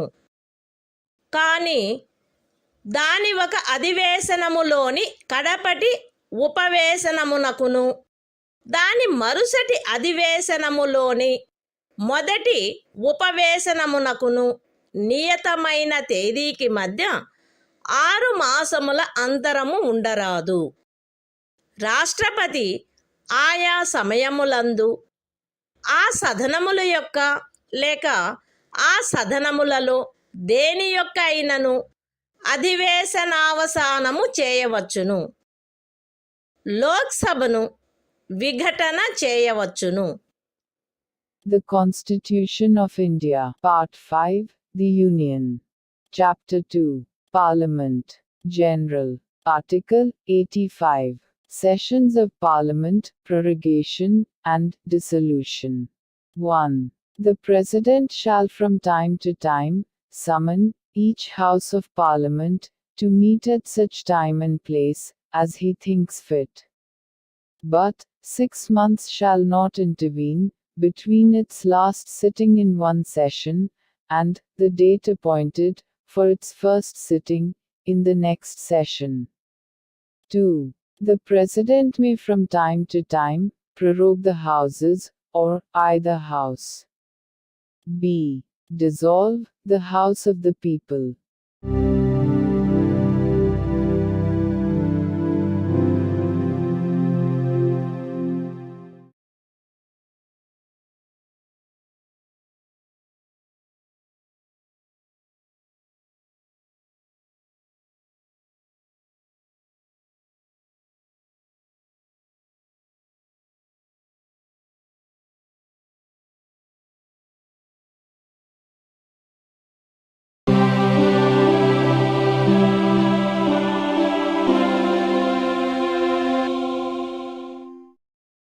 భారత సంవిధానము భాగము 5 సంఘము అధ్యాయం 2 పార్లమెంటు సాధారణ విషయములు. ఆర్టికల్ 86 సదనములలో ప్రసంగించుటకు మరియు సందేశములను పంపుటకును రాష్ట్రపతికి గల హక్కు. రాష్ట్రపతి పార్లమెంటు యొక్క ఏ సదనములోనైనను కలిసి సమావేశమైన ఉభయ సదనములలోనైనను ప్రసంగించవచ్చును మరియు అందు నిమిత్తము సభ్యుల హాజరును కోరవచ్చును. రాష్ట్రపతి పార్లమెంటు యొక్క ఏ సదనమునకైనను పార్లమెంటులో అప్పటికి పెండింగులో ఉన్న బిల్లులను గూర్చి లేక అన్యతా సందేశములను పంపవచ్చును మరియు ఏ సదనమునకు అట్టి సందేశము పంపబడునో ఆ సదనము ఏ విషయమును పర్యాలోచించుటకు ఆ సందేశము ద్వారా ఆపేక్షించబడినదో ఆ విషయమును గూర్చి వీలైనంత త్వరితముగా పర్యాలోచించవలెను. The Constitution of India, Part 5, The Union. Chapter 2, Parliament, General. Article 86. Right of President to address and send messages to Houses. 1. The President may address either House of Parliament or both Houses assembled together, and, for that purpose, require the attendance of members. 2. The President may send messages to either House of Parliament, whether with respect to a bill then pending in Parliament, or otherwise. And a House to which any message is so sent, shall, with all convenient dispatch, consider any matter required by the message to be taken into consideration.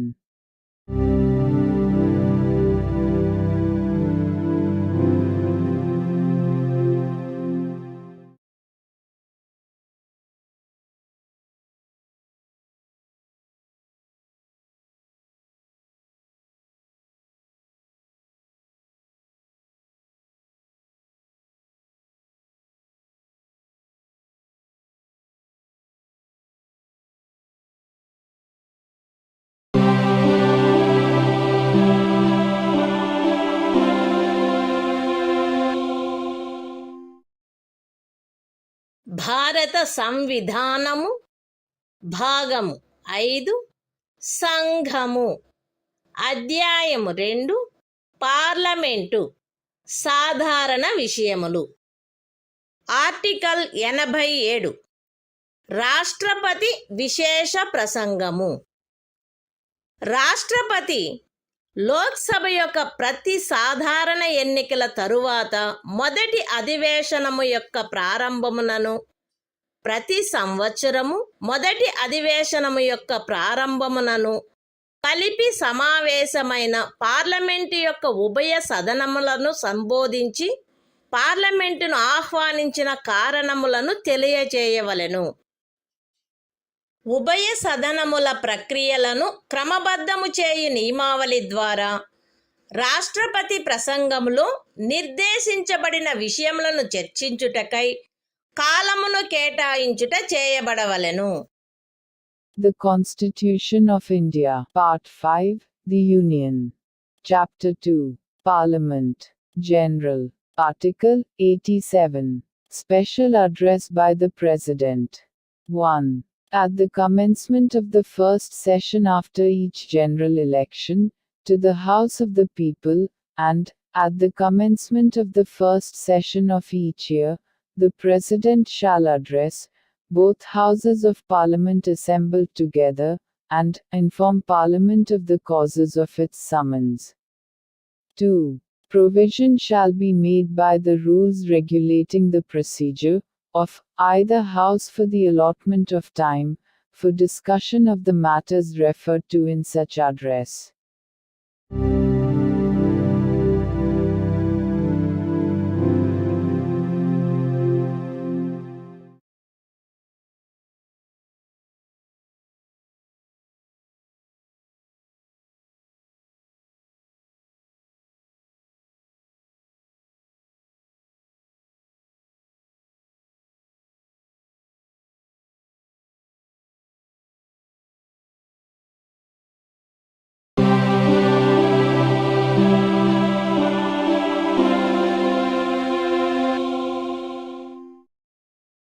భారత సంవిధానము భాగము 5 సంఘము.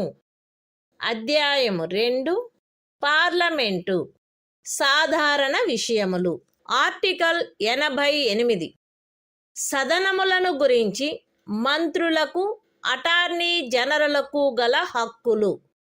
ప్రతి మంత్రి మరియు భారతదేశ attorney జనరలును ఉభయ సదనములలో దేనియందైనను, ఆ సదనముల సంయుక్త ఉపవేశనములోనైనను ఆయన సభ్యుడిగా పేర్కొనబడిన పార్లమెంటు యొక్క ఏ కమిటీలోనైనను మాట్లాడుటకును, అన్యథా వాటి కార్యకలాపములలో పాల్గొనుటకును హక్కు కలిగియుండును.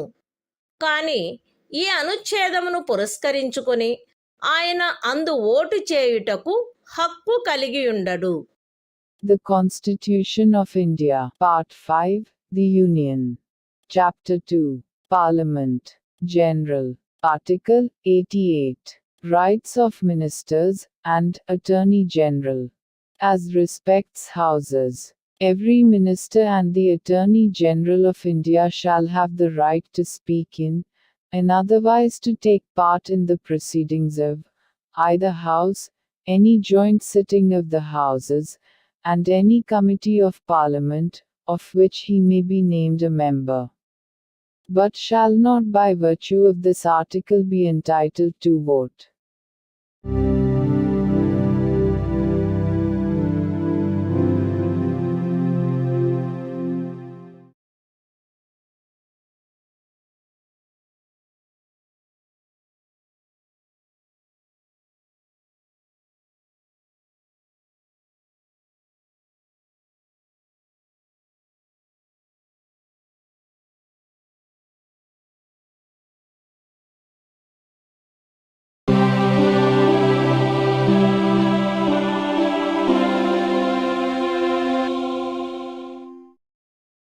భారత సంవిధానము భాగము 5 సంఘము.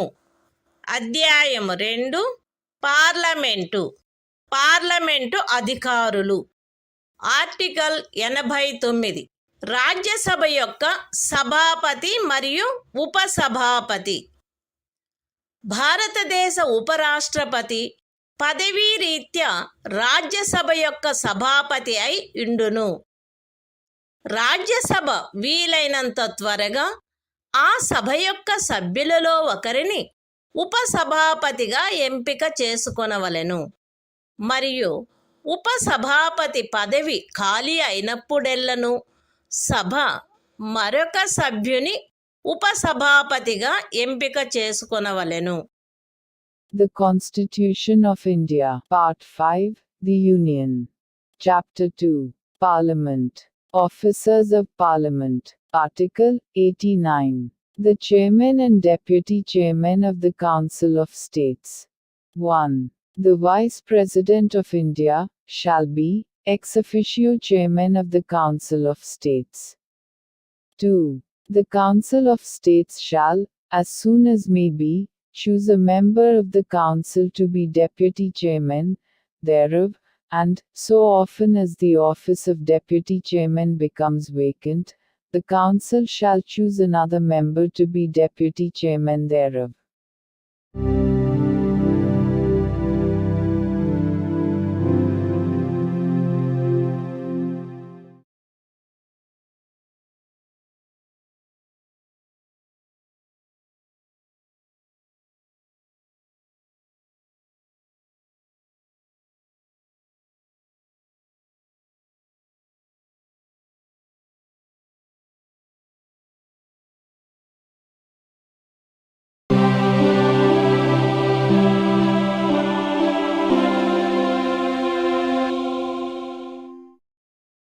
భారత సంవిధానము భాగము 5 సంఘము అధ్యాయం 2 పార్లమెంటు అధికారులు ఆర్టికల్ 90 ఉపసభాపతి పదవిని ఖాళీ చేయుట, ఆ పదవికి రాజీనామా ఇచ్చుట మరియు ఆ పదవి నుండి తొలగించబడుట. రాజ్యసభ యొక్క ఉపసభాపతి పదవియందున్న సభ్యుడు ఏ సభలో సభ్యత్వమును కోల్పోయినచో తన పదవిని ఖాళీ చేయవలెను. బి తన చేవ్రాలుతో సభాపతికి లేఖ వ్రాయుట ద్వారా ఎప్పుడైనను తన పదవికి రాజీనామా ఇవ్వవచ్చును. మరియు సి సభలో అప్పుడున్న సభ్యులందరిలో అధిక సంఖ్యాకులచే పాస్ చేయబడిన ఆ సభ యొక్క తీర్మానము ద్వారా పదవి నుండి తొలగించబడవచ్చును. అయితే ఖండము సి నిమిత్తమగు తీర్మానమేదియు దానిని ప్రస్తావించవలెనను ఉద్దేశము కలదని నోటీసు ఇచ్చి కనీసం 14 దినములు గడిచిననే తప్ప ప్రస్తావించబడరాదు. The Constitution of India, Part 5, The Union. Chapter 2, Parliament. Officers of Parliament. Article 90. Vacation and resignation of, and removal from, the office of Deputy Chairman. A member holding office, as Deputy Chairman of the Council of States, shall vacate his office if he ceases to be a member of the Council. B. May at any time, by writing under his hand addressed to the Chairman, resign his office. And C. May be removed from his office, by a resolution of the Council, passed by a majority of all the then members of the Council. Provided that, no resolution for the purpose of Clause C, shall be moved, unless at least 14 days' notice has been given of the intention to move the resolution.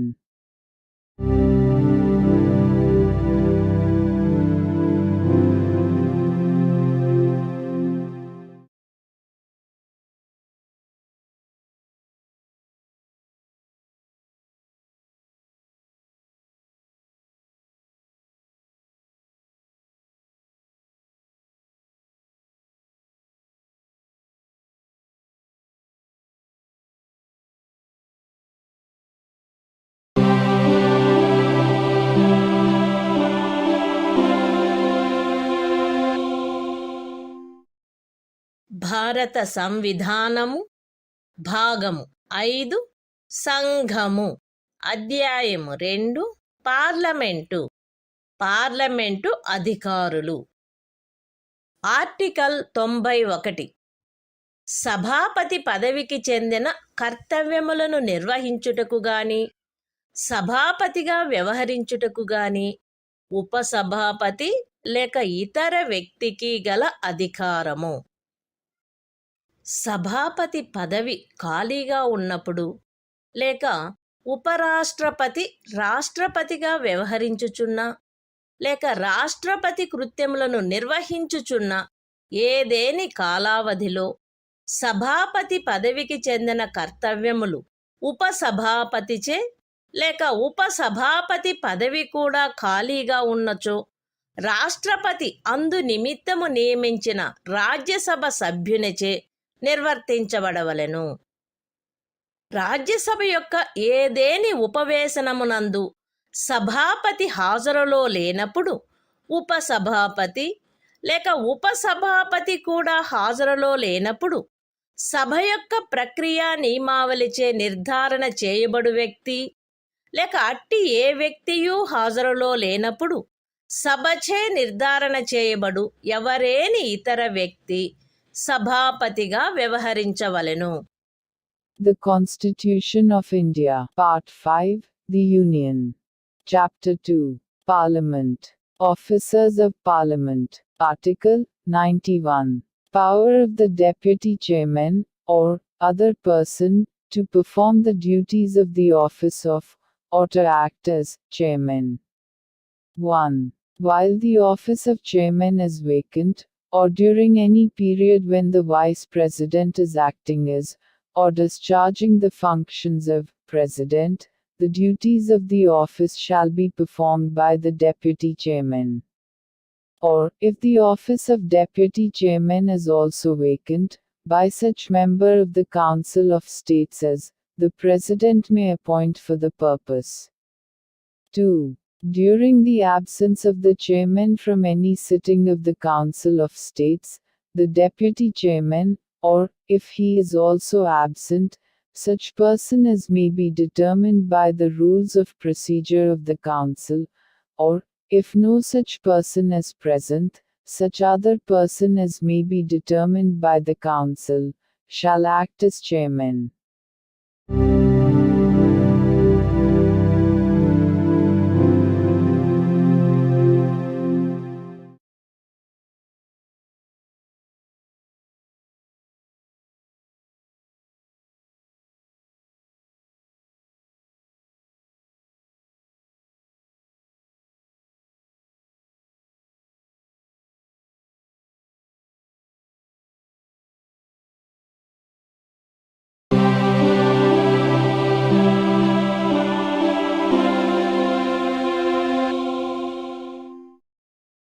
భారత సంవిధానము భాగము 5 సంఘము అధ్యాయము 2 parliament అధికారులు article 92 సభాపతి లేక ఉపసభాపతిని పదవి నుండి తొలగించుటకు తీర్మానము పర్యాలోచించబడుచున్నప్పుడు ఆయన అధ్యక్షత వహించకుండుట.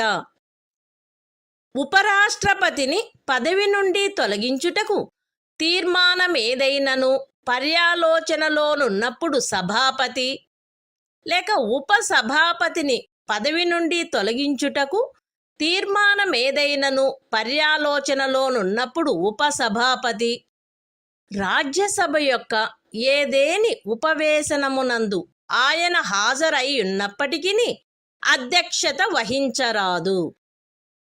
అట్టి ప్రతి ఉపవేశమునకు 91వ అనుచ్ఛేదములోని ఖండము 2 యొక్క నిబంధనలు సందర్భానుసారముగా సభాపతి లేక ఉపసభాపతి హాజరులో లేనట్టి ఉపవేశనమునకు వర్తించునటులనే వర్తించును.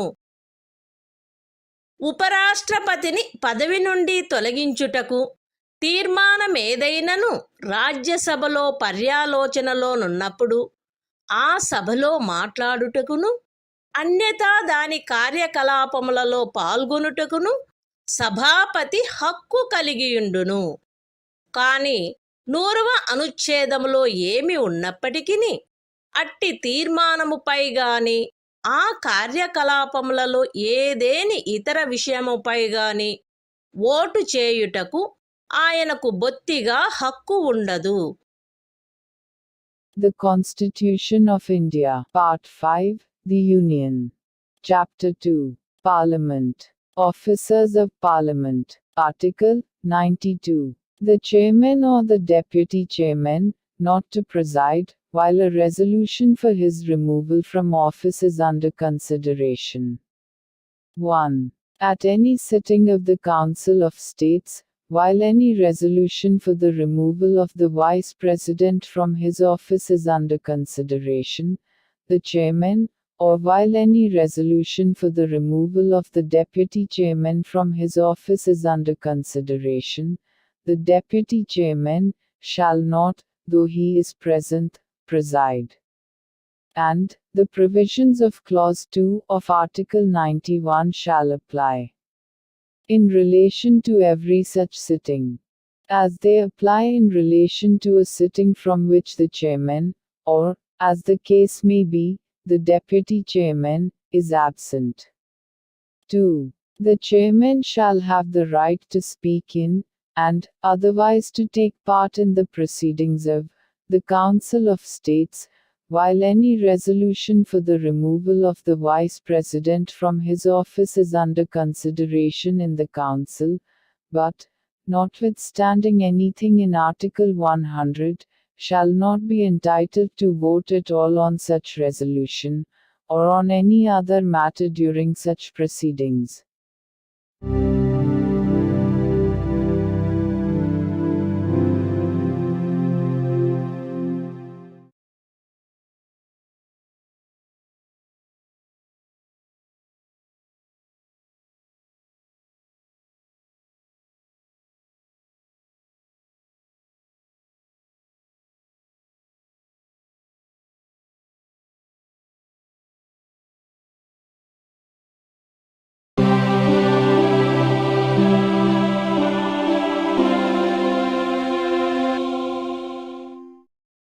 భారత సంవిధానము భాగము 5 సంఘము అధ్యాయము 2 పార్లమెంటు అధికారులు ఆర్టికల్ 93 లోక్సభ అధ్యక్షుడు మరియు ఉపాధ్యక్షుడు. లోక్సభ వీలైనంత త్వరితముగా ఆ సదనం యొక్క సభ్యులలో ఇద్దరిని క్రమముగా అధ్యక్ష ఉపాధ్యక్ష పదవులకు ఎంపిక చేసుకొనవలెను మరియు అధ్యక్ష పదవి గాని ఉపాధ్యక్ష పదవి గాని ఖాళీ అయినప్పుడెల్లను ఆ సభ మరొక సభ్యుని సందర్భానుసారముగా అధ్యక్షుడుగా లేక ఉపాధ్యక్షుడుగా ఎంపిక చేసుకొనవలెను. The Constitution of India, Part 5, The Union. Chapter 2, Parliament. Officers of Parliament. Article 93. The Speaker and Deputy Speaker of the House of the People. The House of the People shall, as soon as may be, choose 2 members of the House, to be respectively Speaker and Deputy Speaker thereof, and so often as the office of Speaker or Deputy Speaker becomes vacant, the House shall choose another member to be Speaker or Deputy Speaker, as the case may be.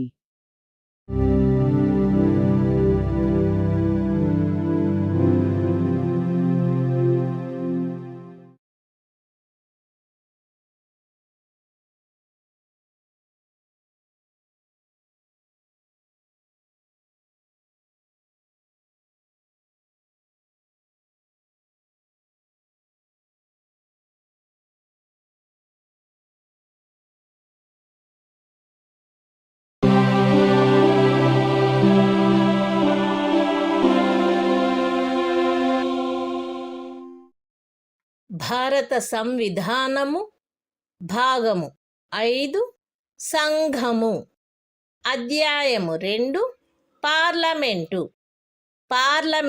అధికారులు article 93 Lok Sabha అధ్యక్షుడు మరియు ఉపాధ్యక్షుడు. లోక్సభ వీలైనంత త్వరితముగా ఆ సదనం యొక్క సభ్యులలో ఇద్దరిని క్రమముగా అధ్యక్ష ఉపాధ్యక్ష పదవులకు ఎంపిక చేసుకొనవలెను.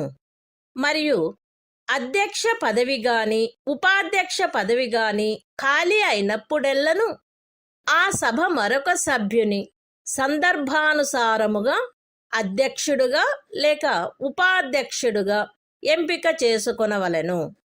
The Constitution of India, Part 5, The Union. Chapter 2, Parliament. Officers of Parliament. Article 93. The Speaker and Deputy Speaker of the House of the People. The House of the People shall, as soon as may be, choose 2 members of the House, to be respectively Speaker and Deputy Speaker thereof, and so often as the office of Speaker or Deputy Speaker becomes vacant, the House shall choose another member to be Speaker or Deputy Speaker, as the case may be.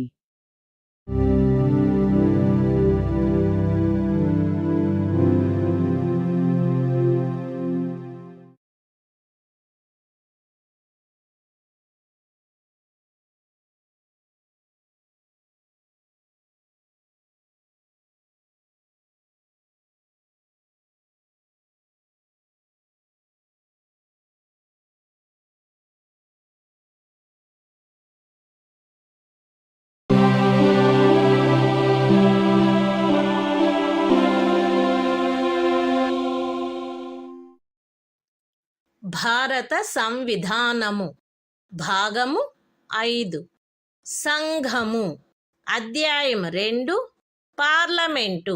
Parliament అధికారులు article 94 అధ్యక్ష లేక ఉపాధ్యక్ష పదవిని ఖాళీ చేయుట, ఆ పదవికి రాజీనామా ఇచ్చుట మరియు ఆ పదవి నుండి తొలగింపబడుట. లోక్సభ యొక్క అధ్యక్ష లేక ఉపాధ్యక్ష పదవి యందున్న సభ్యుడు లోక్సభలో సభ్యత్వమును కోల్పోయినచో తన పదవిని ఖాళీ చేయవలెను. అట్టి సభ్యుడు అధ్యక్షుడైనచో ఉపాధ్యక్షునికి, ఉపాధ్యక్షుడైనచో అధ్యక్షునికి తన చేవ్రాలుతో లేఖ వ్రాయుట ద్వారా ఎప్పుడైనను తన పదవికి రాజీనామా ఇవ్వవచ్చును. మరియు లోక్సభలో అప్పుడు సభ్యులుగానున్న వారందరిలో అధిక సంఖ్యాకులచే పాస్ చేయబడిన ఆ సభ యొక్క తీర్మానము ద్వారా పదవి నుండి తొలగించబడవచ్చును. అయితే ఖండము సి నిమిత్తము తీర్మానమేదియు దానిని ప్రస్తావించవలెనను ఉద్దేశము కలదని నోటీసు ఇచ్చి కనీసము 14 దినములు గడిచిననే తప్ప ప్రస్తావించబడరాదు. అంతేగాక లోక్సభ విఘటన జరిగినప్పుడెల్లను అట్టి విఘటన అనంతరము జరుగు లోక్సభ మొదటి సమావేశమునకు అవ్యవహిత పూర్వము వరకు అధ్యక్షుడు తన పదవిని ఖాళీ చేయరాదు. The Constitution of India, Part 5, The Union. Chapter 2, Parliament. Officers of Parliament. Article 94.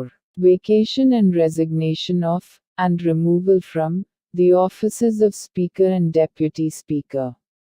A member holding office as Speaker, or Deputy Speaker of the House of the People, shall vacate his office if he ceases to be a member of the House of the People.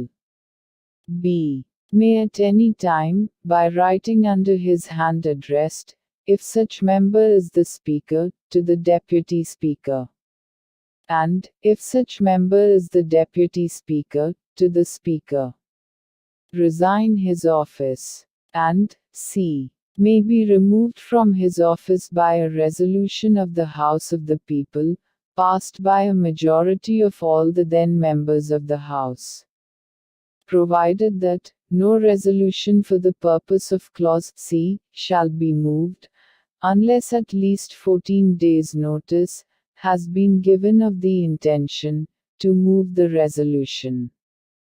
Provided further that, whenever the House of the People is dissolved, The Speaker shall not vacate his office until immediately before the first meeting of the House of the People, after the dissolution.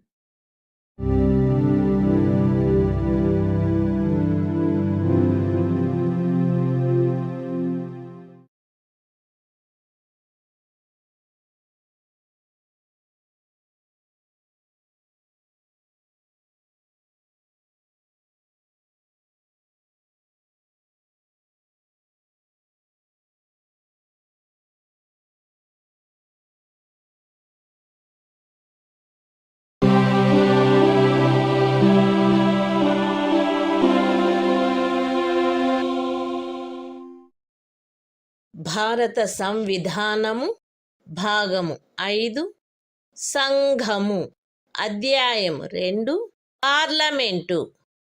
Parliament అధికారులు article 95 అధ్యక్ష పదవికి చెందిన కర్తవ్యములను నిర్వహించుటకు గాని అధ్యక్షుడుగా వ్యవహరించుటకు గాని ఉపాధ్యక్షునికి లేక ఇతర వ్యక్తికి గల అధికారము.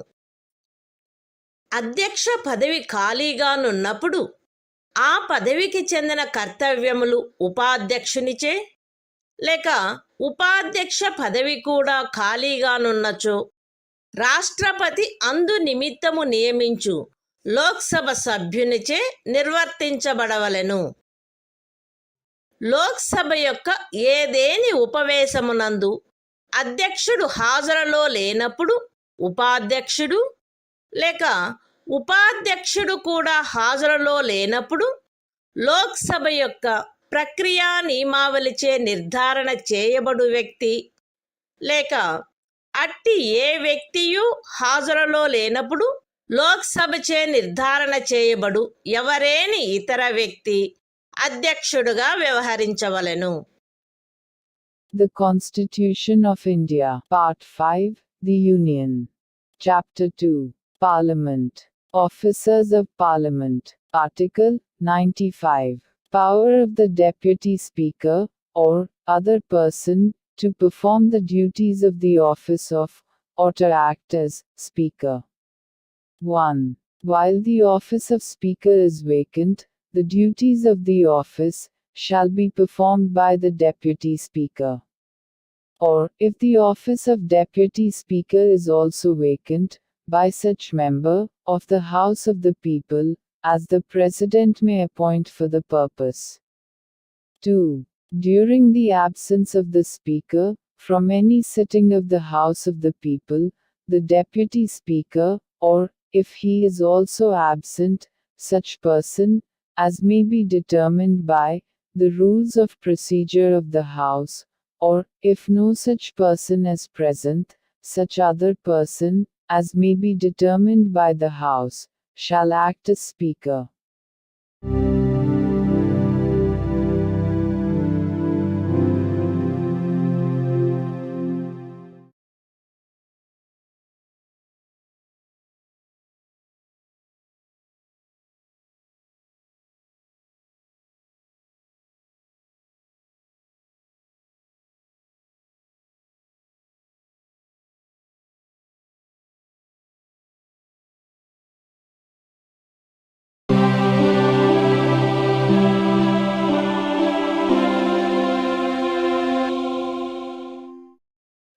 భారత సంవిధానము భాగము 5 సంఘము అధ్యాయము 2 పార్లమెంటు అధికారులు ఆర్టికల్ 96 అధ్యక్షుని లేక ఉపాధ్యక్షుని పదవి నుండి తొలగించుటకు తీర్మానము పర్యాలోచించబడుచున్నప్పుడు ఆయన అధ్యక్షత వహించకుండుట.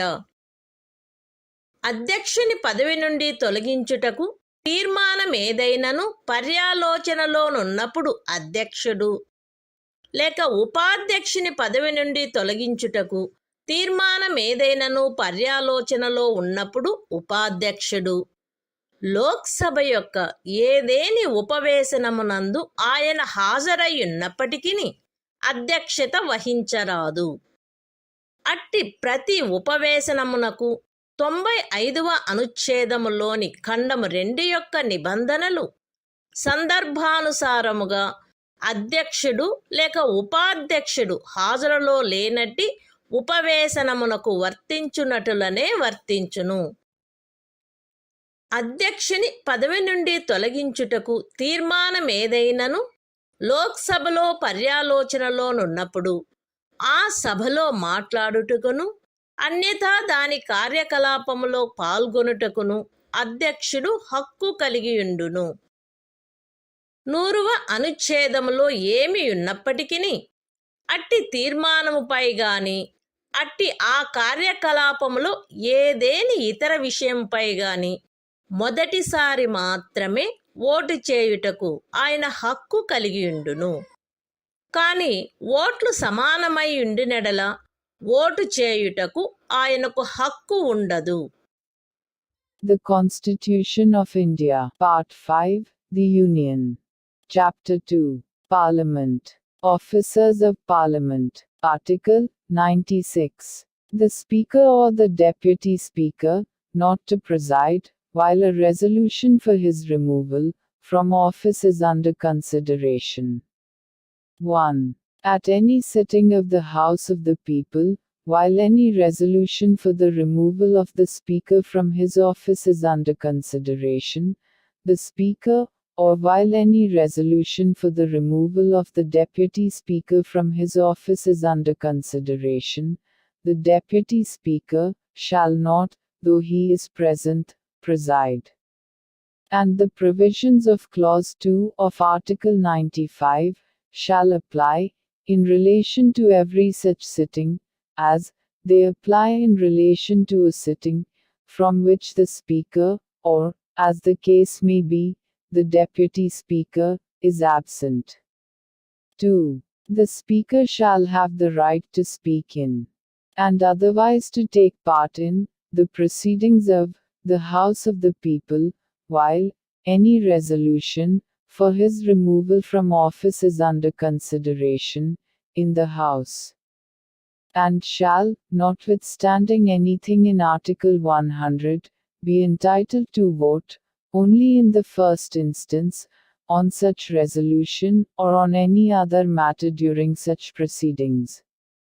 But not, in the case of an equality, of votes.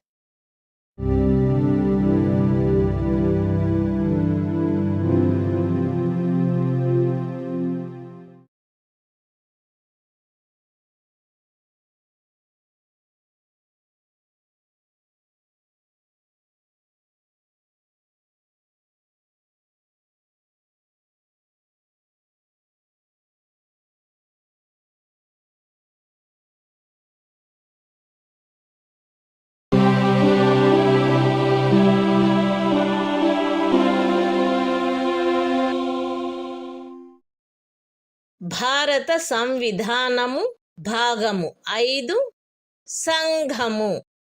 అధ్యాయం 2 పార్లమెంటు అధికారులు.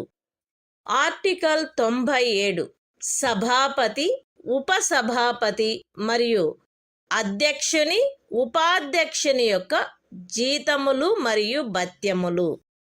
రాజ్యసభ యొక్క సభాపతికిని, ఉపసభాపతికిని మరియు లోక్సభ యొక్క అధ్యక్షునకును, ఉపాధ్యక్షునకును క్రమముగా వారికి పార్లమెంటు శాసనము ద్వారా నియతము చేయు జీతములు భత్యములు చెల్లించబడవలెను మరియు తద్విషయమున నిబంధన చేయబడు వరకు 2వ అనుసూచిలో నిర్దిష్టపరచవలసిన జీతములు మరియు భత్యములు చెల్లించబడవలెను. The Constitution of India, Part 5, The Union. Chapter 2, Parliament. Officers of Parliament. Article 97. Salaries and allowances of the Chairman, and Deputy Chairman, and the Speaker, and Deputy Speaker. There shall be paid to the Chairman, and the Deputy Chairman, of the Council of States, and to the Speaker, and the Deputy Speaker of the House of the People. Such salaries and allowances, as may be respectively fixed by Parliament by law. And, until provision in that behalf is so made, such salaries and allowances as is specified in the second schedule.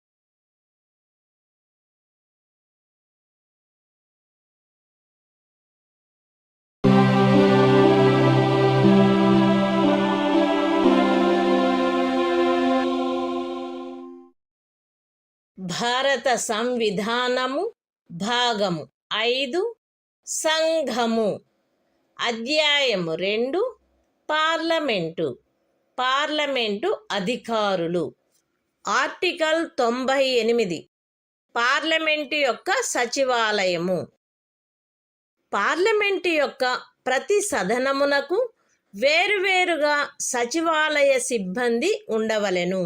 అయితే ఈ ఖండములోనున్నదేదియు parliament యొక్క ఉభయ సదనములకు చెందు ఉమ్మడి పదవులు సృష్టించుటను నివారించునదిగా అన్వయించబడరాదు. Parliament యొక్క ఉభయ సదనముల సచివాలయ సిబ్బంది యొక్క భర్తీని మరియు ఆ సిబ్బందిలో నియమించబడిన వ్యక్తుల సేవా షరతులను పార్లమెంటు శాసనము ద్వారా క్రమబద్ధము చేయవచ్చును. ఖండము 2 క్రింద పార్లమెంటుచే నిబంధన చేయబడు వరకు రాష్ట్రపతి సందర్భానుసారముగా లోక్సభ యొక్క అధ్యక్షునితో లేక రాజ్యసభ యొక్క సభాపతితో సంప్రదించి లోక్సభకు లేక రాజ్యసభకు చెందిన సచివాలయ సిబ్బంది యొక్క భర్తీని మరియు ఆ సిబ్బందిలో నియమించబడిన వ్యక్తుల సేవా షరతులను క్రమబద్ధము చేయు నియమావళిని చేయవచ్చును.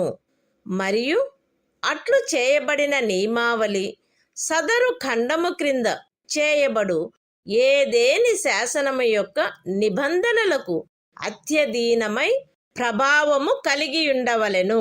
The Constitution of India, Part 5, The Union. Chapter 2, Parliament. Officers of Parliament. Article 98.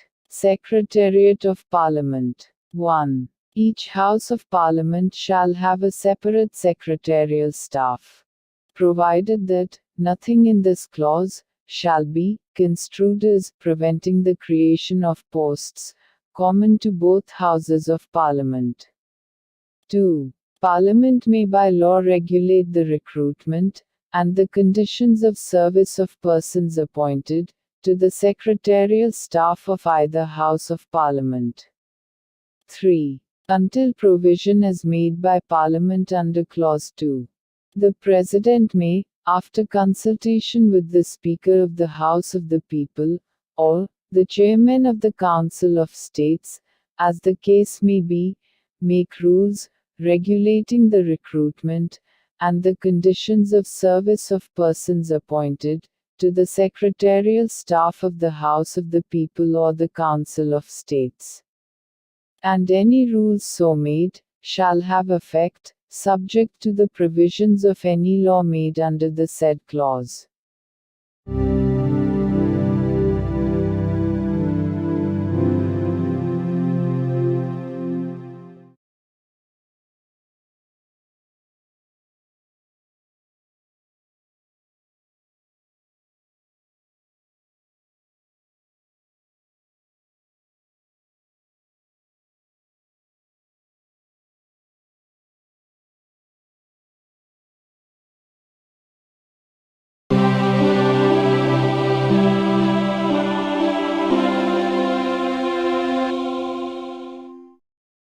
భారత సంవిధానము భాగము 5 సంఘము అధ్యాయము 2 పార్లమెంటు కార్యకలాప నిర్వహణము ఆర్టికల్ 99 సభ్యులచే ప్రమాణము లేక ప్రతిజ్ఞ. పార్లమెంటు ఉభయ సదనములలోని ప్రతి సభ్యుడు తన స్థానమును స్వీకరించుటకు పూర్వము రాష్ట్రపతి సమక్షమున గాని తద్విషయమున ఆయనచే నియమించబడిన వ్యక్తి సమక్షమున గాని 3వ అనుసూచిలో అందు నిమిత్తము పొందుపరచబడిన ప్రరూపమును అనుసరించి ప్రమాణము లేక ప్రతిజ్ఞ చేసి దానిపై చేవ్రాలు చేయవలెను. The Constitution of India, Part 5, The Union. Chapter 2, Parliament. Conduct of Business. Article 99. Oath or affirmation by members. Every member of either House of Parliament shall, before taking his seat, make and subscribe before the President, or some person appointed in that behalf by him, an oath or affirmation according to the form set out for the purpose in the 3rd schedule.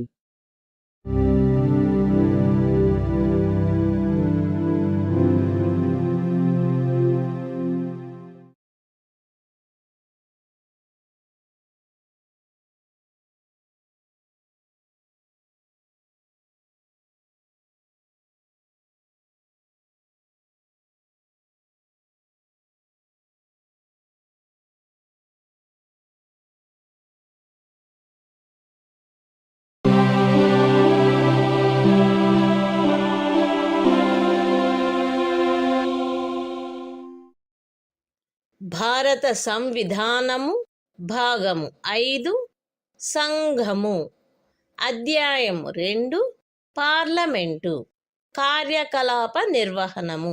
Article 100. సదనములలో voting ఖాళీలున్నప్పటికీ వ్యవహరించుటకు సదనములకు గల అధికారము మరియు కోరము. ఈ సంవిధానములో అన్యదా నిబంధించబడినట్లు తప్ప ఉభయ సదనములలో దేని ఉపవేశనములో గాని సదనముల సంయుక్త ఉపవేశనములో గాని అన్ని ప్రశ్నలు అధ్యక్షుడు లేక సభాపతి మినహా లేక సభాపతిగా గాని అధ్యక్షుడుగా గాని వ్యవహరించుచున్న వ్యక్తి మినహా హాజరయ్యుండి ఓటు చేయు సభ్యులలో అధిక సంఖ్యాకుల ఓట్లచే నిర్ధారణ చేయబడవలెను. సభాపతి గాని అధ్యక్షుడు గాని లేక ఆ స్థానములో వ్యవహరించుచున్న వ్యక్తి గాని మొదటిసారి ఓటు చేయరాదు. కాని ఓట్లు సమానమై యుండెనెడల ఆయన నిర్ణాయక ఓటును కలిగియుండవలెను మరియు అట్టి ఓటును వేయవలెను. పార్లమెంటు యొక్క ఏ సదనమునందైనను సభ్యత్వ స్థానములలో ఖాళీ ఏదైనా ఉన్నప్పటికీ ఆ సదనము వ్యవహరించు అధికారమును కలిగియుండును మరియు పార్లమెంటు యొక్క ఏవేని కార్యకలాపములలో ఉపవిష్ణుడగుటకు లేక ఓటు చేయుటకు లేక అన్యదా పాల్గొనుటకు హక్కు కలిగియుండని ఎవరేని వ్యక్తి ఆ కార్యకలాపములలో ఉపవిష్ణుడయ్యనని గాని ఓటు వేసెనని గాని అన్యదా పాల్గొనెనని గాని ఆ తరువాత కనుగొనబడినప్పటికీ ఆ కార్యక్రమములు మాన్యత కలిగినవై ఉండును. పార్లమెంటు శాసనము ద్వారా అన్యదా నిబంధించునంత వరకు పార్లమెంటు ఉభయ సదనములలో దేని సమావేశమునకైనను కావలసిన కోరము ఆ సదనము యొక్క మొత్తము సభ్యుల సంఖ్యలో 10వ భాగమై ఉండవలెను. ఒక సదనము యొక్క సమావేశమునందెప్పుడైనను కోరము లేనిచో కోరము సమకూరు వరకు ఆ సమావేశమును స్థగితమునర్చుట లేక సమావేశమును సస్పెండు చేయుట సభాపతి అధ్యక్షుని లేక అట్లు ఆ స్థానమున వ్యవహరించు వ్యక్తి యొక్క కర్తవ్యమై ఉండవలెను. The Constitution of India, Part 5, The Union. Chapter 2, Parliament. Conduct of Business. Article 100. Voting in houses, power of houses to act, notwithstanding vacancies and quorum. 1. Save as otherwise provided in this Constitution, all questions at any sitting of either House, or joint sitting of the Houses, shall be determined by a majority of votes, of the members present and voting, other than the Speaker or person acting as Chairman or Speaker. The Chairman or Speaker, or person acting as such, shall not vote in the first instance, but shall have and exercise a casting vote, in the case of an equality of votes. 2. Either House of Parliament shall have power to act, notwithstanding any vacancy in the membership thereof, and any proceedings in Parliament shall be valid, notwithstanding that it is discovered subsequently, that some person who was not entitled so to do, sat or voted, or otherwise took part in the proceedings. 3. Until Parliament by law otherwise provides, the quorum to constitute a meeting of either House of Parliament shall be 1/10 of the total number of members of the House. 4. If at any time during a meeting of a House there is no quorum, it shall be the duty of the Chairman or Speaker, or person acting as such, either to adjourn the House or to suspend the meeting until there is a quorum.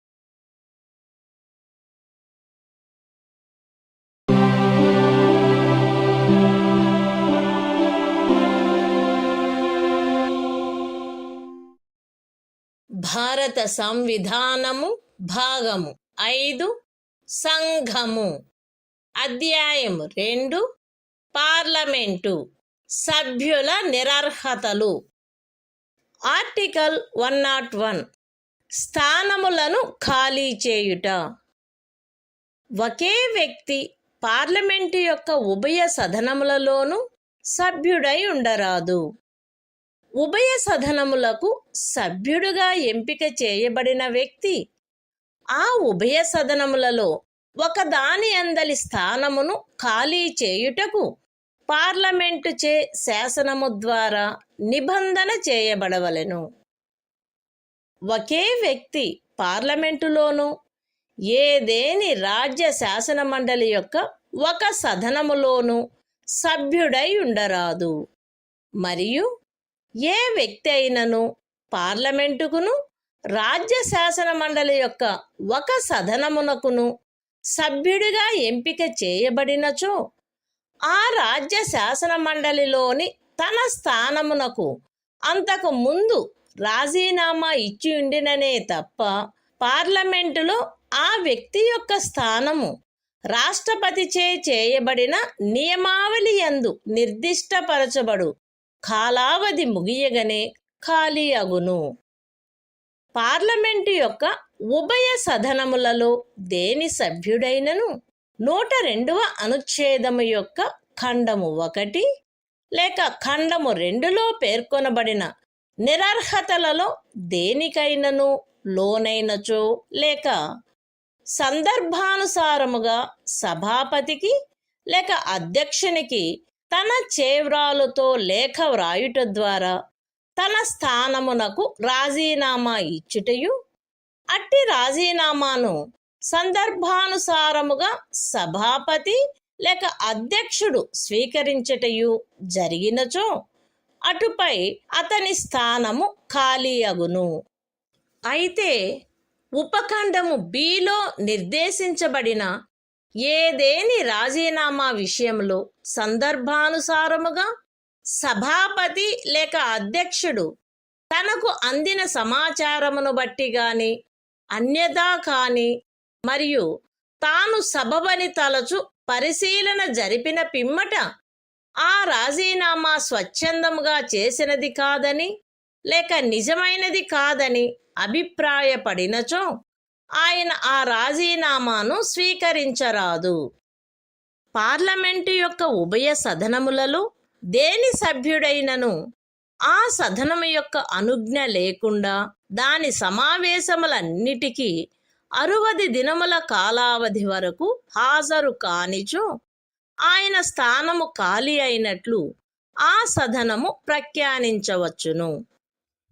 అయితే సదరు 60 దినముల కాలావధిని పరిగణ చేయుటలో ఆ సదనము అధివేశనావసానము చేయబడియున్నా లేక వరుసగా 4 దినములకు మించి స్థగితమునర్చబడియున్న ఏదేని కాలావధిని లెక్కింపరాదు. The Constitution of India, Part 5, The Union. Chapter 2, Parliament. Disqualifications of members. Article 101. Vacation of seats. 1. No person shall be a member of both houses of Parliament. And provision shall be made by Parliament, by law, for the vacation by a person who is chosen a member of both houses of his seat, in one house or the other. 2. No person shall be a member both of Parliament and of a house of the legislature of a state. And, if a person is chosen a member both of Parliament and of a house of the legislature of a state, then, at the expiration of such period as may be specified in rules made by the President, that person's seat in Parliament shall become vacant, unless he has previously resigned his seat in the legislature of the state. 3. If a member of either House of Parliament becomes subject to any of the disqualifications mentioned in Clause 1 or Clause 2 of Article 102, or resigns his seat, by writing under his hand addressed to the chairman or the speaker, as the case may be, and his resignation is accepted by the chairman or the speaker, as the case may be, his seat shall thereupon become vacant. Provided that, in the case of any resignation referred to in sub-clause B, if, from information received or otherwise, and, after making such inquiry, as he thinks fit, the chairman or the speaker, as the case may be, is satisfied that such resignation is not voluntary or genuine, he shall not accept such resignation. 4. If for a period of 60 days, a member, of either House of Parliament, is, without permission of the House, absent from all meetings thereof, the House may declare his seat vacant. Provided that, in computing the said period of 60 days, no account shall be taken, of any period, during which, the House is prorogued, or is adjourned for more than 4 consecutive days.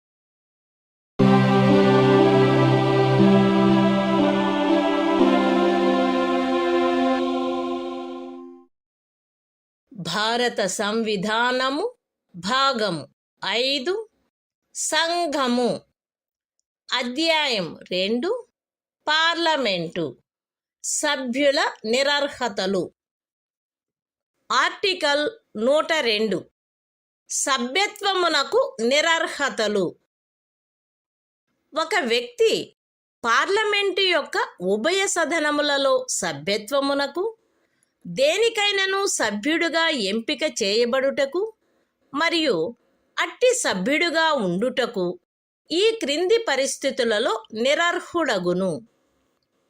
భారత ప్రభుత్వం క్రింద గాని ఏదేని రాజ్య ప్రభుత్వం క్రింద గాని లాభాయుతమైన ఏ పదవి యందున్న వ్యక్తికి నిరర్హత కలుగదని పార్లమెంటుచే శాసనము ద్వారా ప్రఖ్యానించబడినచో ఆ పదవి మినహా అన్యమైన ఏదేని లాభాయుత పదవి యందు అతడున్నచో అతడు అస్వస్థ చిత్తుడయ్యుండి అట్లని సమర్థ న్యాయస్థానముచే ప్రఖ్యానించబడినచో అతడు విముక్తి కాని దివాలాదారైనచో అతడు భారతదేశ పౌరుడు కానిచో లేక విదేశీ రాజ్యం యొక్క పౌరసత్వమును తనంత తాను ఆర్జించి ఉన్నచో లేక ఏదేని విదేశీ రాజ్యము పట్ల నిష్టను లేక అనుశక్తిని కలిగియుండుటకు ఒప్పుకొని ఉన్నచో పార్లమెంటుచే చేయబడిన ఏదేని శాసనము ద్వారా గాని దాని క్రింద గాని అతడు అట్లు నిరర్హుడుగా చేయబడినచో. విశదీకరణ: ఈ ఖండము నిమిత్తము ఒక వ్యక్తి సంఘము యొక్క లేక ఏదేని రాజ్యము యొక్క మంత్రిగానున్న కారణమును బట్టియే భారత ప్రభుత్వము క్రింద లేక ఏదేని అట్టి రాజ్య ప్రభుత్వము క్రింద లాభాయుత పదవి యందున్నట్లు భావింపబడరాదు. 10వ అనుసూచి క్రింద ఒక వ్యక్తి అట్లు నిరర్హుడైనచో అతడు పార్లమెంటు యొక్క ఉభయ సభలలో దేనిలోనైనను సభ్యునిగా ఉండుటకు నిరర్హుడగును. The Constitution of India, Part 5, The Union. Chapter 2, Parliament. Disqualifications of members. Article 102. Disqualifications for membership. 1. A person shall be disqualified for being chosen as, and for being, a member of either House of Parliament, a. If he holds any office of profit under the Government of India, or the Government of any state, other than an office declared by Parliament by law, not to disqualify its holder. B. If he is of unsound mind, and stands so declared by a competent court. C. If he is an undischarged insolvent. D.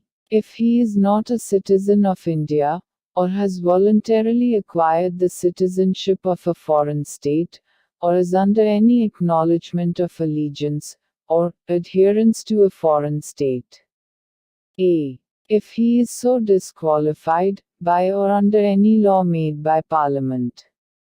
Explanation. For the purposes of this clause, a person shall not be deemed to hold an office of profit under the Government of India or the Government of any state, by reason only that he is a minister either for the Union, or for such state. 2. A person shall be disqualified for being a member of either House of Parliament, if he is so disqualified under the 10th schedule.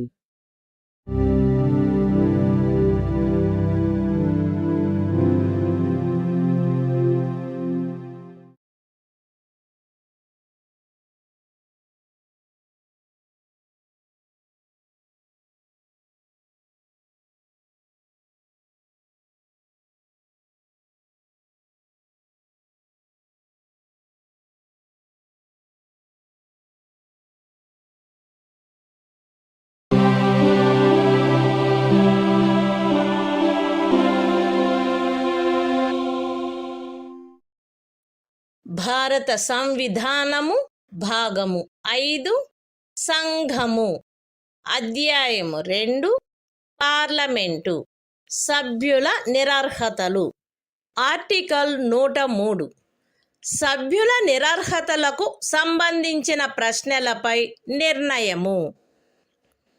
Parliament యొక్క ఉభయ సదనములలో దేని సభ్యుడైనను 102వ అనుచ్ఛేదపు ఖండము 1లో పేర్కొనబడిన నిరర్హతలలో దేనికైనను లోనైనాడా అను ప్రశ్న ఏదైనా ఉత్పన్నమైనచో ఆ ప్రశ్న రాష్ట్రపతి నిర్ణయమునకై నిర్దేశింపబడవలెను మరియు రాష్ట్రపతి యొక్క నిర్ణయము అంతిమమైనదై ఉండును.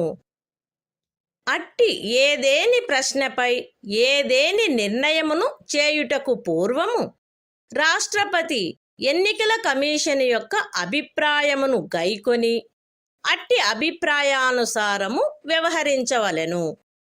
The Constitution of India, Part 5, The Union. Chapter 2, Parliament. Disqualifications of members. Article 103. Decision on questions as to disqualifications of members. 1. If any question arises as to whether a member of either House of Parliament has become subject to any of the disqualifications mentioned in Clause 1 of Article 102, the question shall be referred for the decision of the President and his decision shall be final. 2. Before giving any decision on any such question, the President shall obtain the opinion of the Election Commission, and shall act according to such opinion.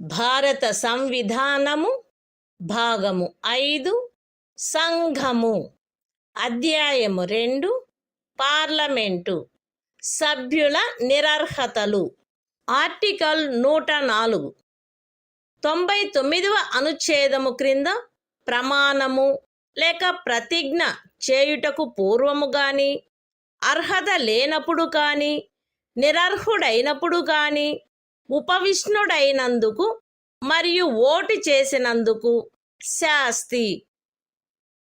ఏ వ్యక్తి అయినను తాను 99వ అనుచ్ఛేదములోని అవసరమును పాటించుటకు పూర్వము లేక parliament యొక్క ఉభయ సదనములలో దేని సభ్యత్వమునకైనను తాను అర్హుడు కాడని కాని నిరర్హుడైనాడని కాని పార్లమెంటుచే చేయబడిన ఏదేని శాసనము యొక్క నిబంధనల ద్వారా తాను పార్లమెంటు యొక్క ఏ సదనమునందును సభ్యుడుగా ఉపవిష్ణుడగుట నుండి లేక ఓటు చేయుట నుండి నిషేధింపబడినాడని కాని తెలిసియుండియు అట్లు ఉపవిష్ణుడైనచో లేక ఓటు వేసినచో ఆయన ఆ విధముగా ఉపవిష్ణుడైనా లేక ఓటు వేసిన ప్రతి దినమునకు 500 రూపాయల చొప్పున శాస్తికి పాత్రుడగును.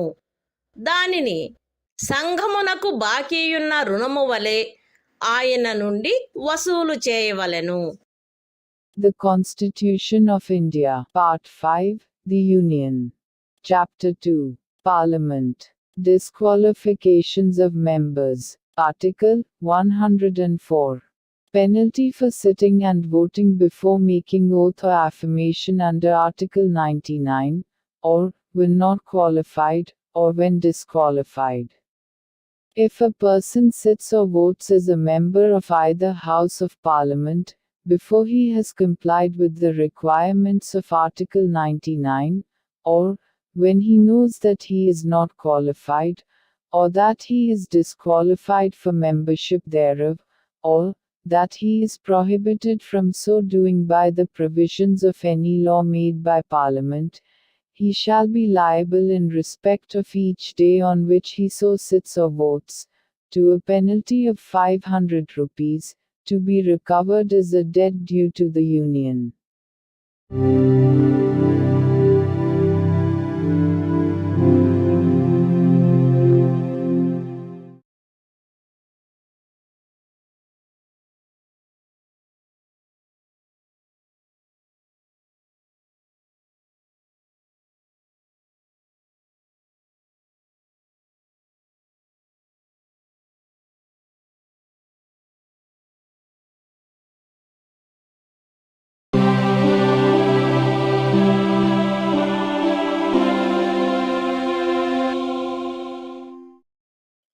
భారత సంవిధానము భాగము 5 సంఘము అధ్యాయము 2 పార్లమెంటు పార్లమెంటు మరియు దాని సభ్యులకు గల అధికారములు, విశేషాధికారములు మరియు ఉన్ముక్తతలు. ఆర్టికల్ 105. పార్లమెంటు సదనములకు, దాని సభ్యులకు, కమిటీలకు గల అధికారములు, విశేషాధికారములు మున్నగునవి. ఈ సంవిధాన నిబంధనలకును, పార్లమెంటు యొక్క ప్రక్రియను క్రమబద్ధము చేయు నియమములకును, స్థాయి ఉత్తర్వులకును అత్యధీనమై పార్లమెంటులో వాక్ స్వాతంత్ర్యము ఉండవలెను. పార్లమెంటు సభ్యుడెవరైనను పార్లమెంటులో లేక దానికి చెందిన ఏదేని కమిటీలో తాను చెప్పిన ఏ విషయమును గూర్చి గాని, తాను ఇచ్చిన ఏ ఓటును గూర్చి గాని, ఏ న్యాయస్థానమునందును ఎట్టి చర్యలకును పాత్రుడు కారాదు. పార్లమెంటు యొక్క ఉభయ సదనములలో దేని ప్రాధికారము చేగాని, ప్రాధికారము క్రింది గాని ఏదేని రిపోర్టు పత్రము, ఓట్లు లేక కార్యకలాపముల యొక్క ప్రచురణ విషయమున ఏ వ్యక్తియు అట్లు పాత్రుడు కారాదు. ఇతర విషయములలో పార్లమెంటులోని ప్రతి సదనము యొక్కయు, ప్రతి కమిటీల యొక్కయు, సదనమునందలి సభ్యుల యొక్కయు అధికారములు, విశేషాధికారములు మరియు ఉన్ముక్తతలు ఆయా సమయములందు పార్లమెంటు చే శాసనము ద్వారా నిర్వచింపబడునట్లు ఉండవలెను. మరియు అట్లు నిర్వచింపబడు వరకు అవి సంవిధాన చట్టము 1978 యొక్క 15వ పరిచ్ఛేదము అమలులోకి వచ్చుటకు అవ్యవహిత పూర్వము ఆ సదనమునకును, దాని సభ్యులకును మరియు కమిటీలకును ఏవియుండునో అవే అయి ఉండవలెను. ఖండములు 1, 2 మరియు 3లలోని నిబంధనలు పార్లమెంటు యొక్క సభ్యులకు వర్తించునటులనే ఈ సంవిధానమును పురస్కరించుకొని పార్లమెంటు యొక్క ఏదేని సదనములో గాని, దానికి చెందిన ఏదేని కమిటీలో గాని మాట్లాడుటకును, అన్యదా దాని కార్యకలాపములలో పాల్గొనుటకు హక్కు గల వ్యక్తుల విషయమున కూడా వర్తించవలెను. The Constitution of India, Part 5, The Union. Chapter 2, Parliament. Powers, Privileges and Immunities of Parliament and its Members. Article 105. Powers, Privileges, etc., of the Houses of Parliament, and of the members and committees thereof. 1. Subject to the provisions of this Constitution, and to the rules and standing orders regulating the procedure of Parliament, there shall be freedom of speech in Parliament. 2. No member of Parliament shall be liable to any proceedings in any court, in respect of anything said, or any vote given by him in Parliament, or any committee thereof, and no person shall be so liable in respect of the publication, by or under, the authority of either House of Parliament of any report, paper, votes, or proceedings.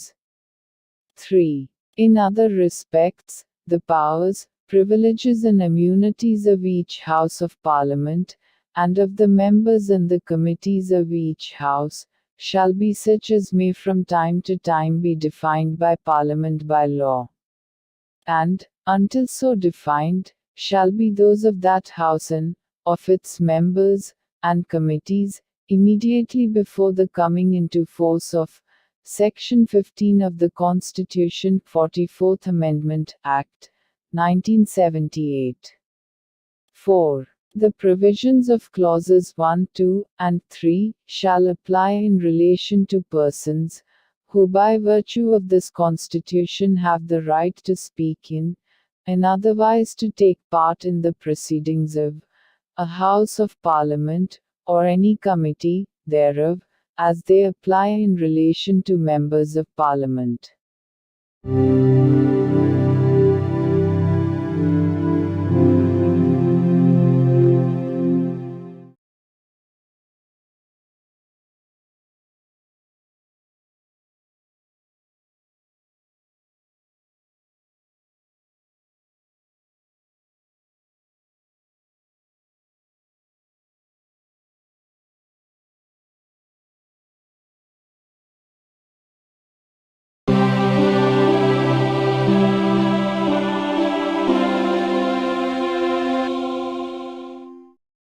భారత సంవిధానము భాగము 5 సంఘము అధ్యాయము 2 parliament article 106 సభ్యుల జీతములు భత్యములు. Parliament యొక్క ఉభయ సదనముల సభ్యులు పార్లమెంటుచే ఆయా సమయములందు శాసనము ద్వారా నిర్ధారణ చేయబడు జీతములను మరియు భత్యములను పొందుటకు హక్కు కలిగియుందురు. తద్విషయమున అట్లు నిబంధన చేయబడు వరకు ఈ సంవిధాన ప్రారంభమునకు అవ్యవహిత పూర్వము భారత అధినివేశము యొక్క సంవిధాన సభకు చెందిన సభ్యులకు వర్తించునట్టి రేట్లు చొప్పున మరియు అట్టి షరతులపైన భత్యములను పొందుటకు వారు హక్కు కలిగియుందురు. The Constitution of India, Part 5, The Union. Chapter 2, Parliament. Powers, Privileges and Immunities of Parliament, and its Members. Article 106. Salaries and Allowances of Members. Members of either House of Parliament shall be entitled to receive such salaries and allowances as may from time to time be determined by Parliament by law. And, until provision in that respect is so made, allowances at such rates, and upon such conditions, as were immediately before the commencement of this Constitution, applicable in the case of members of the Constituent Assembly of the Dominion of India.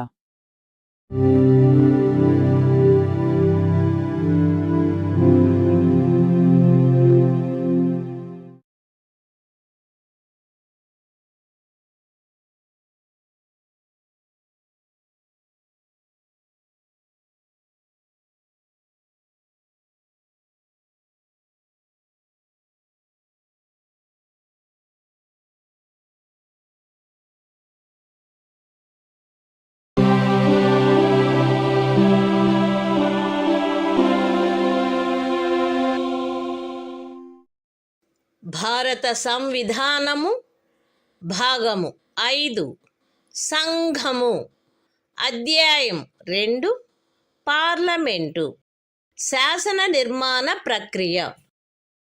Article 107 బిల్లులను ప్రవేశపెట్టుటకును pass చేయుటకును నిబంధనలు. 109 మరియు 117 అనుచ్ఛేదములలోని ధన సంబంధమైన బిల్లులను మరియు ఇతర విత్తీయ బిల్లులను గూర్చిన నిబంధనలకు అత్యధీనమై ఏ బిల్లైనను పార్లమెంటు యొక్క ఉభయ సదనములలో దేని యందైనను ఆరంభింపబడవచ్చును. 108 మరియు 109 అనుచ్ఛేదములలోని నిబంధనలకు అత్యధీనమై ఏ బిల్లైనను సవరణ లేకుండా గాని పార్లమెంటు యొక్క ఉభయ సదనములచే అంగీకరించబడిన సవరణలతో మాత్రమే గాని ఆ ఉభయ సదనములచే అంగీకరించబడిననే తప్ప పార్లమెంటు యొక్క ఉభయ సదనములచే పాస్ చేయబడినట్లు భావింపబడరాదు. పార్లమెంటులో పెండింగులోనున్న బిల్లు పార్లమెంటు సదనముల అధివేశనావసాన కారణమును బట్టి వ్యపగతము కారాదు. లోక్సభచే పాస్ చేయబడక రాజ్యసభలో పెండింగులోనున్న బిల్లు లోక్సభ విఘటన చేయబడినను వ్యపగతము కారాదు. లోక్సభలో పెండింగులోనున్న లేక లోక్సభచే పాస్ చేయబడి రాజ్యసభలో పెండింగులోనున్న బిల్లు 108వ అనుచ్ఛేదము యొక్క నిబంధనలకు అత్యధీనమై లోక్సభ విఘటన చేయబడినప్పుడు వ్యపగతము కావలెను. The Constitution of India, Part 5, The Union. Chapter 2, Parliament, Legislative Procedure. Article 107. Provisions as to introduction and passing of bills. 1. Subject to the provisions of Articles 109 and 117, with respect to money bills and other financial bills, a bill may originate in either House of Parliament. 2. Subject to the provisions of Articles 108 and 109, a bill shall not be deemed to have been passed by the Houses of Parliament, unless it has been agreed to by both Houses, either without amendment, or, with such amendments, only as agreed to by both Houses. 3. A bill pending in Parliament shall not lapse, by reason of the prorogation of the Houses. 4. A bill pending in the Council of States, which has not been passed by the House of the People, shall not lapse on a dissolution of the House of the People. 5. A bill which is pending in the House of the People, or which having been passed by the House of the People is pending in the Council of States, shall, subject to the provisions of Article 108, lapse on a dissolution of the House of the People.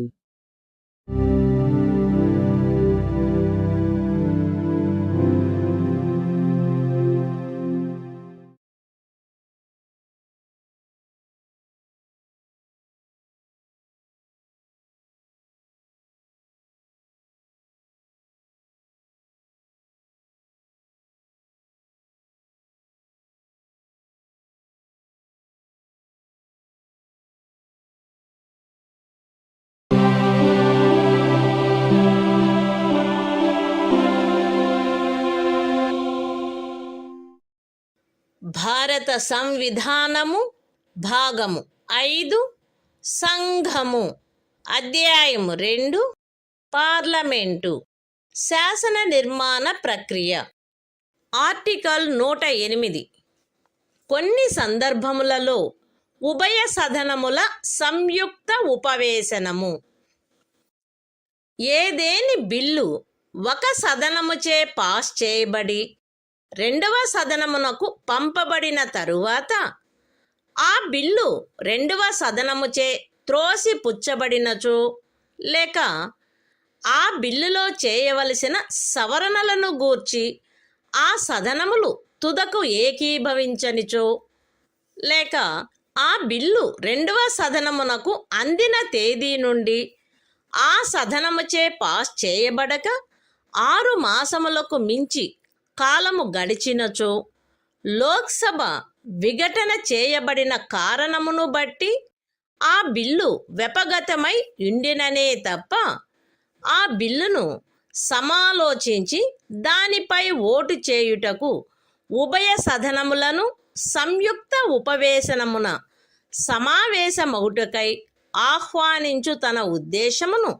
రాష్ట్రపతి ఆ సదనములు ఉపవిష్ణమై ఉండినచో వాటికి సందేశము ద్వారాను, అవి ఉపవిష్ణమై ఉండనిచో బహిరంగ అధిసూచన ద్వారాను అధిసూచించవచ్చును. అయితే ఈ ఖండములోనున్నదేదియు ధన సంబంధమైన బిల్లుకు వర్తించదు. ఖండము 1లో నిర్దేశింపబడిన 6 మాసముల కాలావధిని లెక్కించుటలో ఆ ఖండము యొక్క ఉపఖండము Cలో నిర్దేశింపబడిన సదనము అధివేశనావసానము చేయబడియున్నా, లేక వరుసగా 4 దినములకు మించి స్థగితమునర్చబడియున్న ఏదేని కాలావధిని లెక్కింపరాదు. రాష్ట్రపతి ఖండము 1 క్రింద సదనములను సంయుక్త ఉపవేశనమున సమావేశమగుటకు ఆహ్వానించు తన ఉద్దేశమును అధిసూచించిన ఎడల ఆ బిల్లు విషయమున ఏ సదనము కాని ముందుకు సాగరాదు. కానీ రాష్ట్రపతి తాను అధిసూచన చేసిన తేదీ తరువాత ఎప్పుడైనను ఆ అధిసూచనలో నిర్దిష్టపరచబడిన ప్రయోజనము కొరకు సంయుక్త ఉపవేశనమున సమావేశమగుటకు ఉభయ సదనములను ఆహ్వానింపవచ్చును. ఆయన అట్లు చేసినచో ఆ సదనములు తదనుసారము సమావేశము కావలెను.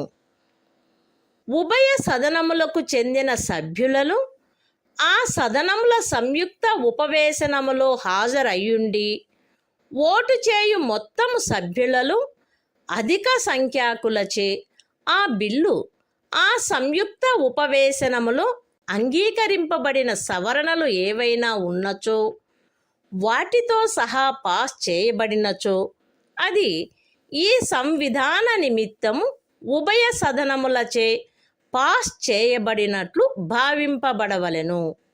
అయితే సంయుక్త ఉపవేశనములో ఆ బిల్లు ఒక సదనముచే పాస్ చేయబడి రెండవ సదనముచే సవరణలతో పాస్ చేయబడక దానిని ఆరంభించిన సదనమునకు త్రిప్పి పంపబడి ఉండినచో అట్లు పంపబడుటలో జరిగిన ఆలస్యము వలన ఆవశ్యకమైన సవరణలు ఏవేని ఉన్నచో అవి తప్ప ఏ ఇతర సవరణను కానీ ఆ బిల్లుకు ప్రతిపాదింపరాదు. ఆ బిల్లు సవరణలతో అట్లు పాస్ చేయబడి త్రిప్పి పంపబడి ఉండినచో పూర్వోక్తమైన సవరణలు మాత్రమే ఆ బిల్లుకు ప్రతిపాదించబడవలెను. మరియు ఏ విషయములను గూర్చి సదనములు ఏకీభవించలేదో వాటి సుసంగతమగు ఇతర సవరణలు ప్రతిపాదించబడవచ్చును. ఈ ఖండము క్రింద ఏ సవరణలు అనుమతించబడునను విషయమును గూర్చి అధ్యక్షత వహించు వ్యక్తి యొక్క నిర్ణయము అంతిమమైయుండును.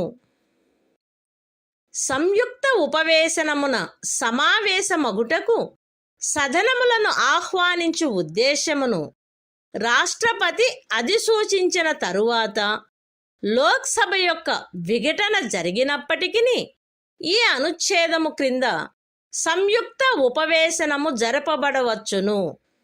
అందులో ఆ బిల్ పాస్ చేయబడవచ్చును. The Constitution of India, Part 5, The Union. Chapter 2, Parliament. Legislative Procedure. Article 108. Joint sitting of both houses in certain cases. 1. If after a bill has been passed by one house, and transmitted to the other house, the bill is rejected by the other house. Or b. The houses have finally disagreed as to the amendments to be made in the bill.